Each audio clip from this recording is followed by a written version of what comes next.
Punjabi radio USA ਸੁਣ ਰਹੇ ਸਾਰੇ ਹੀ ਮਾਨਯੋਗ ਸਤਿਕਾਰ ਸਰੋਤਿਆਂ ਨੂੰ ਪਿਆਰ ਸਤਿਕਾਰ ਸਹਿਤ ਨਿੱਘੀ ਜਿਹੀ ਸਤਿ ਸ੍ਰੀ ਅਕਾਲ। ਸਭ ਨੂੰ ਜੀ ਨੂੰ ਆਖਦੇ ਹਾਂ। ਸੋ ਤੇ ਪ੍ਰੋਗਰਾਮ ਲੈ ਕੇ ਹਾਜ਼ਰ ਹੋ ਚੁੱਕੇ ਹਾਂ ਜੀ। ਅਪਡੇਟ ਅਮਰੀਕਾ ਦਾ ਅੱਜ ਸ਼ਨੀਚਰਵਾਰ ਦਾ ਇਹ ਪ੍ਰੋਗਰਾਮ 18 ਜੂਨ ਦਾ ਤੇ 18 ਜੂਨ ਅੱਜ ਸ਼ਨੀਚਰਵਾਰ ਨੂੰ ਆਪਾਂ ਲੈ ਕੇ ਹਾਜ਼ਰ ਹੁੰਦੇ ਹਾਂ ਹਰ ਵਾਰੀ ਇਮੀਗ੍ਰੇਸ਼ਨ ਦੀ ਗੱਲਬਾਤ।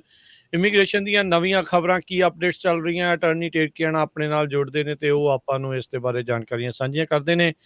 ਜਗਵੀਰ ਸਿੰਘ ਟੇਰਕੀਆਣਾ ਜੀ ਆਇਆਂ ਨੂੰ ਸਵਾਗਤ ਹੈ। ਸਤਿ ਸ਼੍ਰੀ ਅਕਾਲ ਜੀ। ਸਤਿ ਸ਼੍ਰੀ ਅਕਾਲ ਜੀ। ਸੋ ਅੱਜ ਦੇ ਪ੍ਰੋਗਰਾਮ ਨੂੰ ਤੁਹਾਡੇ ਸਾਰਿਆਂ ਤੱਕ ਪਹੁੰਚਾਉਣ 'ਚ ਸਾਡਾ ਸਹਿਯੋਗ ਕੀਤਾ ਹੈ ਖਾਲਸਾ ਇੰਸ਼ੋਰੈਂਸ ਏਜੰਸੀ, ਜਿਨ੍ਹਾਂ ਦੇ ਕੋਲੋਂ ਤੁਸੀਂ ਹਰ ਇੱਕ ਤਰੀਕੇ ਦੀ ਇੰਸ਼ੋਰੈਂਸ ਕਰਵਾ ਸਕਦੇ ਹੋ। ਇੰਸ਼ੋਰੈਂਸ ਬਾਰੇ ਪਤਾ ਕਰਨ ਲਈ ਕਾਲ 408-272-2500। ਟੇਰਕੀਆਣਾ ਇਮੀਗ੍ਰੇਸ਼ਨ ਲਾ ਫਰਮ ਅਟਾਰਨੀ ਟੇਰਕੀਆਣਾ ਹੁਣਾਂ ਦੇ ਨਾਲ ਸੰਪਰਕ ਕਰੋ। Number 415-909-0503। Krishan Tanota university, Baljinder Nijjar Woodland, Paramjit Kaur Rangi Vacaville, Harnek Singh Pawla Indian cuisine Renton Washington, Gurmeet Singh Dhian Kaur Samra Modesto, Jassi Gill plumbing ਵਾਲੇ, Dharam Singh Bakersfield, Nachhatar Singh Sangha Clovis, Satnam Singh Amarjit Dasan Sunny Polewal university, Manjit Singh Narinder Kaur Khalar, Avtar Singh Manjal Clovis, Amarjit Singh Stockton, Lakhvir Singh Samra Texas, Paramjit Singh Deol Fresno, Onkar Singh Fresno, Major Singh Sidhu, Vinder Singh Dhaliwal, Hardial Singh, Inderjit Kaur Dhaliwal, Jassi Gill, Ravinder Basra, Talwinder Gill Bakersfield, Harjit Singh Lathrop, Karnail Singh Randhawa Sacramento, Antelope truck stop Burns Wyoming ਤੇ Zander group, ਜਿੱਥੋਂ ਤੁਸੀਂ ਹੋਮ ਲੋਨਸ ਘਰ ਖਰੀਦਣ ਅਤੇ ਘਰ ਵੇਚਣ ਦੀਆਂ ਸਾਰੀਆਂ ਸਰਵਿਸਿਜ਼ ਲੈ ਸਕਦੇ ਹੋ। ਕਾਲ 855-905-2575। ਸੋ ਅਟਾਰਨੀ ਟੇਰਕੀਆਣਾ ਜੀ ਗੱਲਾਂ ਬਾਤਾਂ ਕਰਾਂਗੇ। ਉਸ ਤੋਂ ਪਹਿਲਾਂ ਆਪਣੇ ਜਿਹੜੇ ਸਰੋਤਿਆਂ ਨਾਲ ਵੈਸੇ ਤਾਂ ਖਬਰ ਆਪਾਂ ਸਾਰਿਆਂ ਨੇ ਸਾਂਝੀ ਕੀਤੀ। ਅਫਗਾਨਿਸਤਾਨ ਤੋਂ ਇੱਕ ਬਹੁਤ ਮਾੜੀ ਦੁਰਘਟਨਾ ਦੀ ਖਬਰ ਆ ਰਹੀ ਆ। ਉੱਥੇ ਗੁਰਦੁਆਰਾ ਸਾਹਿਬ ਦੇ ਵਿੱਚ ਹਮਲਾ ਜਿਹੜਾ ਆ ਉਹ ਕਰ ਦਿੱਤਾ ਗਿਆ ਸੀ, ਜਿਸ ਤੋਂ ਬਾਅਦ ਦੇ ਵਿੱਚ ਕੁਛ ਜਾਣੇ ਦੇ ਉੱਥੇ ਕੀ ਲੇਟੈਸਟ ਅਪਡੇਟ ਆ ਉਹ ਆਪਾਂ ਤੁਹਾਨੂੰ ਜਿਹੜਾ ਉਹ ਨਾਲ ਦੇ ਨਾਲ ਦੱਸੀ ਚੱਲਾਂਗੇ। ਪਰ ਉੱਥੋਂ ਗੁਰੂ ਗ੍ਰੰਥ ਸਾਹਿਬ ਨੂੰ ਜਿਹੜਾ ਉਹ ਕੱਢ ਲਿਆ ਗਿਆ ਸੀਗਾ ਤੇ ਕਾਫੀ ਨੁਕਸਾਨ ਗੁਰਦੁਆਰਾ ਸਾਹਿਬ ਦਾ ਉੱਥੇ ਹੋਇਆ ਆ। ਸੋ ਬਹੁਤ ਮੰਦਭਾਗੀ ਘਟਨਾ ਜਿਹੜੀ ਆ ਉੱਥੇ ਵਾਪਰੀ ਆ। ਸੋ ਉਮੀਦ ਕਰਦੇ ਹਾਂ ਵੀ ਸਾਰੇ ਜਾਣੇ ਠੀਕ ਹੋਣ। ਪਰ ਆਪਾਂ ਜਿੱਦਾਂ ਦੇਖਿਆ ਹੀ ਆ ਵੀ ਅਫਗਾਨਿਸਤਾਨ ਦੇ ਵਿੱਚ ਗੁਰਦੁਆਰਾ ਸਾਹਿਬ ਦੇ ਉੱਤੇ ਜਿਹੜੀ ਲੇਟੈਸਟ ਅਪਡੇਟ ਦੇ ਮੁਤਾਬਕ 2 ਜਾਣੇ ਇਹ ਮਾਰੇ ਗਏ ਨੇ। ਕਾਬੁਲ ਜਿਹੜੀ ਰਾਜਧਾਨੀ ਅਫਗਾਨਿਸਤਾਨ ਦੀ, ਇੱਥੇ ਜਿਹੜੇ ਸਿੱਖ ਗੁਰਦੁਆਰਾ ਸਾਹਿਬ ਦੇ ਵਿੱਚ ਇਹ ਹਮਲਾ ਜਿਹੜਾ ਆ ਉਹ ਕੀਤਾ ਗਿਆ ਸੀ। 7 ਕਹਿੰਦੇ ਹਥਿਆਰਬੰਦ ਲੋਕ ਉੱਥੇ ਪਹੁੰਚੇ ਸੀਗੇ। ਸਟੈਂਡ ਆਫ ਹੋਇਆ ਜਿਹੜੇ ਕਈ ਘੰਟਿਆਂ ਤੱਕ ਜਿਹੜਾ ਉਹ ਚੱਲਿਆ। ਬਾਅਦ 'ਚ ਜਿਹੜੇ 7 ਇਹ ਹਮਲਾਵਰ ਸੀਗੇ ਉਹਨਾਂ ਨੂੰ ਜਿਹੜਾ ਉਹ ਮਾਰ ਦਿੱਤਾ ਗਿਆ ਸੀਗਾ। ਸੋ 2 ਜਾਣਿਆਂ ਦੀ ਓਵਰਆਲ ਜਿਹੜੇ ਸਿੱਖ ਸ਼ਰਧਾਲੂ ਸੀ ਉਹਨਾਂ ਦੀ ਇਸ ਹਮਲੇ ਦੇ ਵਿੱਚ ਮੌਤ ਹੋਈ ਆ। ਇਸ ਟਾਈਮ ਇੰਟਰਨੈਸ਼ਨਲ ਨਿਊਜ਼ ਦੇ ਵਜੋਂ ਇਸ ਟਾਈਮ ਜਿਹੜਾ ਉਹ ਚੱਲ ਰਹੀ ਹੈਗੀ ਆ। ਸੋ ਬਹੁਤ ਹੀ ਮੰਦਭਾਗੀ ਦੁਰਘਟਨਾ ਜਿਹੜੀ ਉੱਥੇ ਵਾਪਰੀ ਹੈਗੀ ਆ ਜੀ। ਤੇ ਅਟਾਰਨੀ ਟੇਰਕੀਆਣਾ ਜੀ, ਜੇ ਆਪਾਂ ਹੁਣ ਇਮੀਗ੍ਰੇਸ਼ਨ ਦੀਆਂ ਗੱਲਾਂ ਬਾਤਾਂ ਦੇ ਵੱਲ ਨੂੰ ਵਧੀਏ ਤੇ ਉਸ ਤੋਂ ਪਹਿਲਾਂ ਆਪਾਂ ਇਮੀਗ੍ਰੇਸ਼ਨ ਦੀ ਗੱਲਬਾਤ ਕਰੀਏ। ਤੁਹਾਡੇ ਹਾਊਸਕੀਪਿੰਗ ਰੂਲਸ ਕੀ ਜਿਹੜੇ ਚੱਲ ਰਿਹਾ ਜੀ ਲੇਟੈਸਟ ਅਪਡੇਟ ਤੁਹਾਡੀ ਫਰਮ ਦੇ ਦੁਆਰਾ? ਲੇਟੈਸਟ ਜੀ ਸਾਨੂੰ ਸਭ ਤੋਂ ਤਾਂ ਮੇਨ ਇਹੀ ਸੀਗਾ ਕਿ ਕਾਲ ਦੀ, ਕਿਉਂਕਿ ਵੋਲਿਊਮ ਜ਼ਿਆਦਾ ਵੱਧ ਗਈ ਸੀਗੀ ਤੇ ਉਹਦੀ ਪ੍ਰੋਬਲਮ ਆ ਰਹੀ ਸੀਗੀ, ਉਹਨੂੰ 50% ਸੋਲਵ ਹੋ ਗਿਆ। ਫਿਰ ਪ੍ਰੋਬਲਮ ਅਜੇ ਉੱਥੇ ਹੀ ਆ ਤੇ 2 ਬੰਦੇ ਸਾਡੇ ਹੋਰ ਆ ਰਹੇ ਆ ਤੇ ਮਾਫੀ ਚਾਹੁੰਦੇ ਹਾਂ ਉਹਦੇ ਲਈ। ਥੋੜ੍ਹਾ ਜਿਹਾ ਜਿਹੜੇ ਨਵੇਂ ਕਾਲਰਸ ਆ ਉਹਨਾਂ ਨੂੰ ਕਈ ਵਾਰੀ ਰਿਪੋਰਟ ਕਰਦੇ ਆ ਕਿ ਉਹਨਾਂ ਨੂੰ ਥੋੜ੍ਹੀ ਪ੍ਰੋਬਲਮ ਹੁੰਦੀ ਆ ਕੰਸਲਟੇਸ਼ਨ ਸੈੱਟ ਕਰਦੇ ਹੋਏ। ਸੋ ਜਿਹੜਾ ਸਟਾਫ ਸੀਗਾ ਉਹ ਆਲਮੋਸਟ ਫੁੱਲ ਕਪੈਸਿਟੀ ਤੋਂ ਜ਼ਿਆਦਾ 'ਤੇ ਕੰਮ ਕਰ ਰਿਹਾ ਤੇ ਬੇ ਏਰੀਏ 'ਚ ਥੋੜ੍ਹੇ ਨਵੇਂ ਬੰਦੇ ਲੱਭਣੇ ਵੀ ਔਖੇ ਆ। ਤੇ ਇਹਦੇ ਨਾਲ ਜੇ ਕੋਈ ਕੰਮ ਲੱਭ ਰਿਹਾ, ਪੰਜਾਬੀ ਸਪੀਕਰ ਆ, ਕੰਪਿਊਟਰ ਵਧੀਆ ਤਰੀਕੇ ਨਾਲ ਚਲਾਉਂਦਾ ਵਾ, j@immigration.global ਉੱਤੇ ਆਪਣਾ ਰੈਜ਼ੂਮੇ ਈਮੇਲ ਕਰੋ। ਤੇ ਸਾਨੂੰ ਮੇਨ ਪ੍ਰੋਬਲਮ ਸੀਗੀ ਸਟਾਫਿੰਗ ਦੀ, ਜਿਹੜੇ ਕਾਲ ਵਗੈਰਾ ਚੱਕ ਸਕਣ। ਹੁਣ ਪਿਓਰਲੀ ਰਿਸੈਪਸ਼ਨਿਸਟ ਨਹੀਂ ਚਾਹੀਦਾ, ਉਹਨਾਂ ਕੰਮ ਹੱਲ ਨਹੀਂ ਹੁੰਦਾ। ਥੋੜ੍ਹਾ ਜਿਹਾ ਐਕਸਪੀਰੀਅੰਸ ਵੀ ਚਾਹੀਦਾ ਕਿ ਜਿਹੜੇ ਬੰਦਿਆਂ ਦੇ ਅੱਗੇ ਸਵਾਲ ਜਵਾਬ ਜਿਹੜਾ ਦੇ ਸਕੇ। ਸੋ ਉਹ ਸਿਸਟਮ ਸੈੱਟ ਹੋ ਰਿਹਾ। 3-4 ਬੰਦੇ ਆਪਾਂ ਸਿਰਫ ਕਾਲਸ ਲਈ ਭਰਤੀ ਕੀਤੇ ਸੀਗੇ, ਪਰ ਇੱਦਾਂ ਲੱਗ ਰਿਹਾ ਕਿ ਵੋਲਿਊਮ ਜਿਹੜੀ ਉਹ ਕਾਫੀ ਜ਼ਿਆਦਾ ਤੇ ਹੋਰ ਥੋੜ੍ਹਾ ਜਿਹਾ ਸਟਾਫ ਆ ਰਿਹਾ। ਥੋੜ੍ਹਾ ਜਿਹਾ ਟਾਈਮ ਹੋਰ ਦਿਓ। ਤੇ ਜਿਹੜੇ ਐਗਜ਼ਿਸਟਿੰਗ ਕੇਸਿਸ ਆ, ਜਦੋਂ ਇੱਕ ਇਹ ਰਿਕੁਐਸਟ ਆਡੀਅנס ਤੋਂ, ਕਈ ਬੰਦੇ ਜਿਹੜੇ ਹੈਗੇ ਉਹ ਸਟਾਫ ਨਾਲ ਕਾਫੀ ਰੂਡ ਹੋ ਜਾਂਦੇ ਨੇ, ਸਪੈਸ਼ਲੀ ਕੁੜੀਆਂ ਨਾਲ। ਤੇ ਜਦੋਂ ਫਿਰ ਮੈਂ ਦੁਬਾਰਾ ਮੈਨੂੰ ਫੋਨ ਪਾਸ ਹੁੰਦਾ ਉਦੋਂ ਕੋਈ ਪ੍ਰੋਬਲਮ ਨਹੀਂ ਹੁੰਦੀ, ਕਈ ਵਾਰੀ ਛੋਟੀ ਮੋਟੀ ਜਿਹੜੀ ਗੱਲ ਹੁੰਦੀ ਆ। ਸੋ ਉਹਨਾਂ ਨਾਲ ਥੋੜ੍ਹਾ ਜਿਹਾ ਆਰਾਮ ਨਾਲ ਬੋਲਿਆ ਕਰੋ, ਕਿਉਂਕਿ ਪਹਿਲਾਂ ਤਾਂ ਅਮਰੀਕਾ ਵਾ, ਭਾਵੇਂ ਕੋਈ ਵੀ ਦੇਸ਼ ਹੋਵੇ ਚਲੋ, ਤੇ ਅਗਲਾ ਬੰਦਾ ਜਿਹੜਾ ਕੰਮ ਹੀ ਕਰ ਰਿਹਾ, ਤੁਹਾਡੀ ਹੈਲਪ ਹੀ ਕਰ ਰਿਹਾ, ਕੋਈ ਕਿਸੇ 'ਤੇ ਰੂਡ ਹੋ ਕੇ ਕੋਈ ਫਾਇਦਾ ਨਹੀਂ ਹੁੰਦਾ। ਸੋ ਥੋੜ੍ਹਾ ਜਿਹਾ ਆਰਾਮ ਨਾਲ ਕਰੋ। ਉਹ ਕਾਫੀ ਮੈਨੂੰ ਕਈ ਵਾਰੀ ਕੰਪਲੇਂਟ ਆਉਂਦੀ ਹੈ ਕਿ ਕਈ ਵਾਰੀ ਬੰਦੇ ਰੂਡ ਹੋ ਜਾਂਦੇ ਆ। ਜਿਹੜਾ ਸਾਡਾ ਨਵਾਂ ਕੇਸ ਦਾ ਇਨਟੇਕ ਆ, ਉਹਦਾ ਜਿਹੜਾ ਅਸਾਲਮ ਦਾ ਕੇਸ ਜਿਹੜਾ ਲਾਣ ਦੀ ਜਿਹੜੀ ਟਾਈਮਲਾਈਨ ਹੈਗੀ, ਉਹ ਹੈਗੀ 1.5 ਤੋਂ 2 ਮਹੀਨੇ ਹੁਣ, ਜਿਹੜਾ ਬੈਕਲੌਗ ਚੱਲ ਰਿਹਾ। ਜੀ। ਤੇ ਜਦੋਂ ਤੁਸੀਂ ਫਿਰ ਕੇਸ ਦਿੰਦੇ ਹੋ, ਇੰਨਾ ਕੁ ਟਾਈਮ ਤੁਹਾਨੂੰ ਰੱਖਣਾ ਪੈਣਾ ਕਿ 1.5 ਕੁ ਮਹੀਨਾ ਇਹਨਾਂ ਨੂੰ ਲੱਗ ਜਾਣਾ, 1.5-2 ਮਹੀਨੇ ਇਹਨਾਂ ਨੂੰ ਲੱਗ ਜਾਣੇ ਕੇਸ ਲਗਾਉਂਦੇ। ਸੋ ਇਹੀ ਆ। ਤੇ ਇਹਦੇ ਨਾਲ ਆਪਣੇ ਅਟਰਨੀ ਇੱਕ ਹੋਰ ਐਡ ਕੀਤਾ, ਸਟਾਫ ਵੱਧ ਰਿਹਾ, ਆਫਿਸ ਵੱਧ ਰਹੇ ਆ। ਥੈਂਕਸ ਟੂ ਰੇਡੀਓ ਲਿਸਨਰਸ, ਕਾਫੀ ਪਿਆਰ ਦਿੱਤਾ ਤੁਸੀਂ। ਤੇ ਹੁਣ ਕੰਮਕਾਰ ਤਾਂ ਵਧੀਆ ਚੱਲ ਰਿਹਾ। ਹੁਣ ਇਹਨੂੰ ਇਹ ਹੈ ਕਿ ਥੋੜ੍ਹਾ ਜਿਹਾ ਇਹਨੂੰ ਆਰਗਨਾਈਜ਼ ਕਰਨ ਦੇ ਵਿੱਚ ਸਾਨੂੰ ਟਾਈਮ ਲੱਗ ਰਿਹਾ, ਪਰ ਗੈਟਿੰਗ ਬੈਟਰ। ਤੇ ਇਹੀ ਹੈ ਬਸ ਅਪਡੇਟ ਦੀ। ਜੀ। ਸੋ ਬਿਲਕੁਲ ਇੱਕ ਚੀਜ਼ ਹੋਰ, ਜੀ। ਜਿਹੜੇ ਐਗਜ਼ਿਸਟਿੰਗ ਕਲਾਇੰਟ ਹੈਗੇ ਆ, ਜਿੱਦਾਂ ਪਹਿਲਾਂ ਹੀ ਆਪਾਂ ਰੇਡੀਓ 'ਤੇ ਵੀ ਕਈ ਵਾਰੀ ਕਿਹਾ, ਤੇ ਈਮੇਲ ਦੇ ਵਿੱਚ ਨਾ ਸਾਡੀ 7-8 ਜਣਿਆਂ ਦੀ ਟੀਮ ਹਮੇਸ਼ਾ ਹੁੰਦੀ ਆ ਹਰੇਕ ਕੇਸ ਦੇ ਮਗਰ। ਉਹਨੂੰ ਰਿਪਲਾਈ ਆਲ ਕਰਕੇ ਉਹ ਅਜੇ ਵੀ ਨਹੀਂ ਹੋ ਰਿਹਾ। ਕਾਫੀ ਵਾਰੀ ਰਿਪੀਟ ਵੀ ਕੀਤਾ ਵਾ ਕਿ ਈਮੇਲ ਜ਼ਰੂਰ ਕਰ ਦਿਓ, ਆਪਣਾ ਮੈਸੇਜ ਛੱਡ ਦਿਓ, ਵਿਦਇਨ 1 to 2 ਡੇਜ਼ ਤੁਹਾਨੂੰ ਰਿਪਲਾਈ ਆ ਜਾਊਗਾ। ਸੋ ਜੇ ਕੋਈ ਵੀ ਪ੍ਰੋਬਲਮ ਨਹੀਂ ਵੀ ਕੁਛ ਸਮਝ ਆਉਂਦਾ, ਉੱਤੇ ਰਿਪਲਾਈ ਆਲ ਕਰ ਦਿਓ ਕਿ ਕਾਲ ਰਿਕੁਐਸਟ ਕਰ ਲਓ ਕਿ ਆਹ ਮੇਰੀ ਪ੍ਰੋਬਲਮ ਆ, ਜਾਂ ਮੈਨੂੰ ਪੰਜਾਬੀ ਸਪੀਕਰ ਕਾਲ ਕਰੇ। ਤੇ ਉਹ ਤੁਹਾਡਾ ਸਭ ਤੋਂ ਸੌਖਾ ਮੈਥਡ ਹੈਗਾ ਸਾਡੇ ਨਾਲ ਕੰਟੈਕਟ ਕਰਨ ਲਈ। ਈਮੇਲ ਪਾ ਦਿਓ ਤਾਂ ਤੁਹਾਨੂੰ ਰਿਪਲਾਈ ਆ ਜਾਊਗਾ। ਜੀ, ਜੀ। ਸੋ ਬਿਲਕੁਲ ਦੇਖੋ, ਜਿਹੜੀ ਇਹ ਗੱਲ ਹੈ ਬਾਰ-ਬਾਰ ਆ ਰਹੀ ਹੈ ਵੀ ਬਹੁਤ ਸਾਰੇ ਜਿਹੜੇ ਕਾਲਰ ਆ ਉਹ ਰੂਡ ਬੋਲਦੇ ਆ। ਪਲੀਜ਼ ਨਾਈਸਲੀ ਜਿਹੜੀ ਉਹ ਗੱਲ ਕਰੋ, ਪੋਲਾਈਟਲੀ। ਤੁਸੀਂ ਇਹਨਾਂ ਤੋਂ ਮਦਦ ਲੈਣੀ ਹੈ, ਇਹਨਾਂ ਨੇ ਤੁਹਾਡੇ ਤੋਂ ਨਹੀਂ। ਸੋ ਤੁਸੀਂ ਇਹਨਾਂ ਦੇ ਥਰੂ ਕੇਸ ਕਰਵਾਉਣਾ ਆ। ਸੋ ਇਹ ਨਹੀਂ ਮੈਂ ਕਹਿੰਦਾ ਵੀ ਜੇ ਤੁਸੀਂ ਰੂਡ ਬੋਲਦੇ ਤੇ ਇਹ ਆ ਵੀ ਤੁਹਾਡਾ ਕੇਸ ਨਹੀਂ ਲੈਣਗੇ। ਫਿਰ ਤੁਸੀਂ ਇੱਧਰ-ਉੱਧਰ ਸੋ ਸਾਰਿਆਂ ਨਾਲ ਰੂਡ ਬੋਲੀ ਜਾਓਗੇ, you can't close all the doors.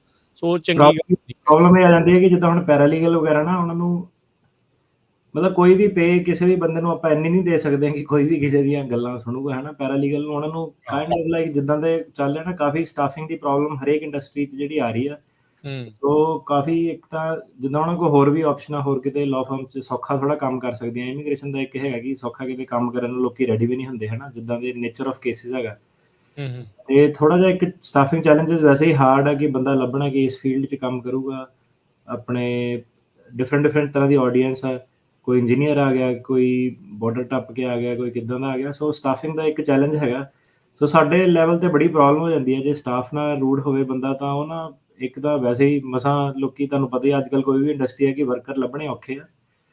ਸੋ ਉੱਥੇ ਸਾਨੂੰ ਫਿਰ ਕਾਫੀ ਪ੍ਰੋਬਲਮ ਆ ਜਾਂਦੀ ਉਹਨਾਂ ਨੂੰ। ਤੇ ਆਬਵੀਅਸਲੀ ਕਈ ਸਾਰੇ ਪੈਰਾਲੀਗਲ ਫਿਰ ਟਿਕਦੇ ਵੀ ਨਹੀਂ। ਉਹ ਕਹਿੰਦੇ ਇੱਥੇ ਕੰਮ ਨਹੀਂ ਕਰਨਾ, ਇੱਥੇ ਬੰਦੇ ਰੂਡ ਆ। ਸੋ ਜੀ। ਉਹ ਆਪਣੇ ਲੈਵਲ ਤੇ ਨਾ ਹਰੇਕ ਬੰਦਾ, ਹੁਣ ਆਪਾਂ ਤਾਂ ਚਲੋ ਕਲਚਰ ਤੋਂ ਆਉਂਦੇ ਹਾਂ, ਸਮਝ ਲੈਂਦੇ ਕਈ ਵਾਰੀ ਗੱਲਾਂ। ਪਰ ਜਿਹੜਾ ਇੱਥੇ ਦਾ ਹੁਣ ਜਿਹੜਾ ਹਿਸਾਬ ਕਿਤਾਬ ਚੱਲਦਾ, ਉਹ ਇੱਥੇ ਦੇ ਹਿਸਾਬ ਨਾਲ ਹੀ ਆਫਿਸਾਂ 'ਚ ਲੋਕੀ ਜਾਂਦੇ ਨੇ। ਆਪਣਾ ਉਹਨਾਂ ਨੇ 40 ਘੰਟੇ 50 ਘੰਟੇ ਕੰਮ ਕਰਨਾ ਹੁੰਦਾ, ਤੇ ਉਹਨਾਂ ਨੂੰ ਇਹੀ ਹੁੰਦਾ ਕਿ ਆਪਣਾ ਜਿਹੜਾ ਸਾਨੂੰ ਦੱਸੋ ਕੀ ਕੰਮ ਕਰਨਾ, ਓਨਾ ਆਪਾਂ ਕੰਮ ਕਰੀਏ ਤਾਂ ਜਾਈਏ। ਤੇ ਉਹ ਇੱਕ ਤਰੀਕਾ, ਉਹ ਤਰੀਕਾ ਮੈਂ ਇਹੀ ਦੱਸਿਆ ਕਿ ਈਮੇਲ ਕਰੋ, ਆਪਣਾ ਦੱਸੋ ਕੀ ਪ੍ਰੋਬਲਮ ਆ। ਤੇ ਜੇ ਸਟਾਫਰ ਨੂੰ ਪਤਾ, ਉਹਨੇ ਆਪੇ ਤੁਹਾਨੂੰ ਆਨਸਰ ਦੇ ਦੇਣਾ। ਨਹੀਂ ਹੈਗਾ ਤਾਂ ਉਹਨਾਂ ਨੇ ਅਟਰਨੀ ਨੂੰ ਵਿੱਚ ਪਵਾ ਕੇ ਦੇ ਦੇਣਾ। ਹੁਣ ਕਈ ਲੋਕਾਂ ਦੀ ਇਹ ਵੀ ਡਿਮਾਂਡ ਆ ਜਾਂਦੀ ਹੈ ਕਿ ਨਹੀਂ, ਮੈਂ ਪੰਜਾਬੀ ਸਪੀਕਰ ਨਾਲ ਹੀ ਗੱਲ ਕਰਨੀ ਆ। ਸੋ ਜੇ ਇੱਦਾਂ ਦੀ ਰਿਕੁਆਇਰਮੈਂਟ ਆ ਤਾਂ ਈਮੇਲ 'ਚ ਪਾ ਦਿਓ ਕਿ ਮੈਨੂੰ ਇੰਗਲਿਸ਼ ਦੀ ਪ੍ਰੋਬਲਮ ਆ ਤੇ ਮੈਂ ਪੰਜਾਬੀ ਸਪੀਕਰ ਨਾਲ ਗੱਲ ਕਰਨੀ ਆ।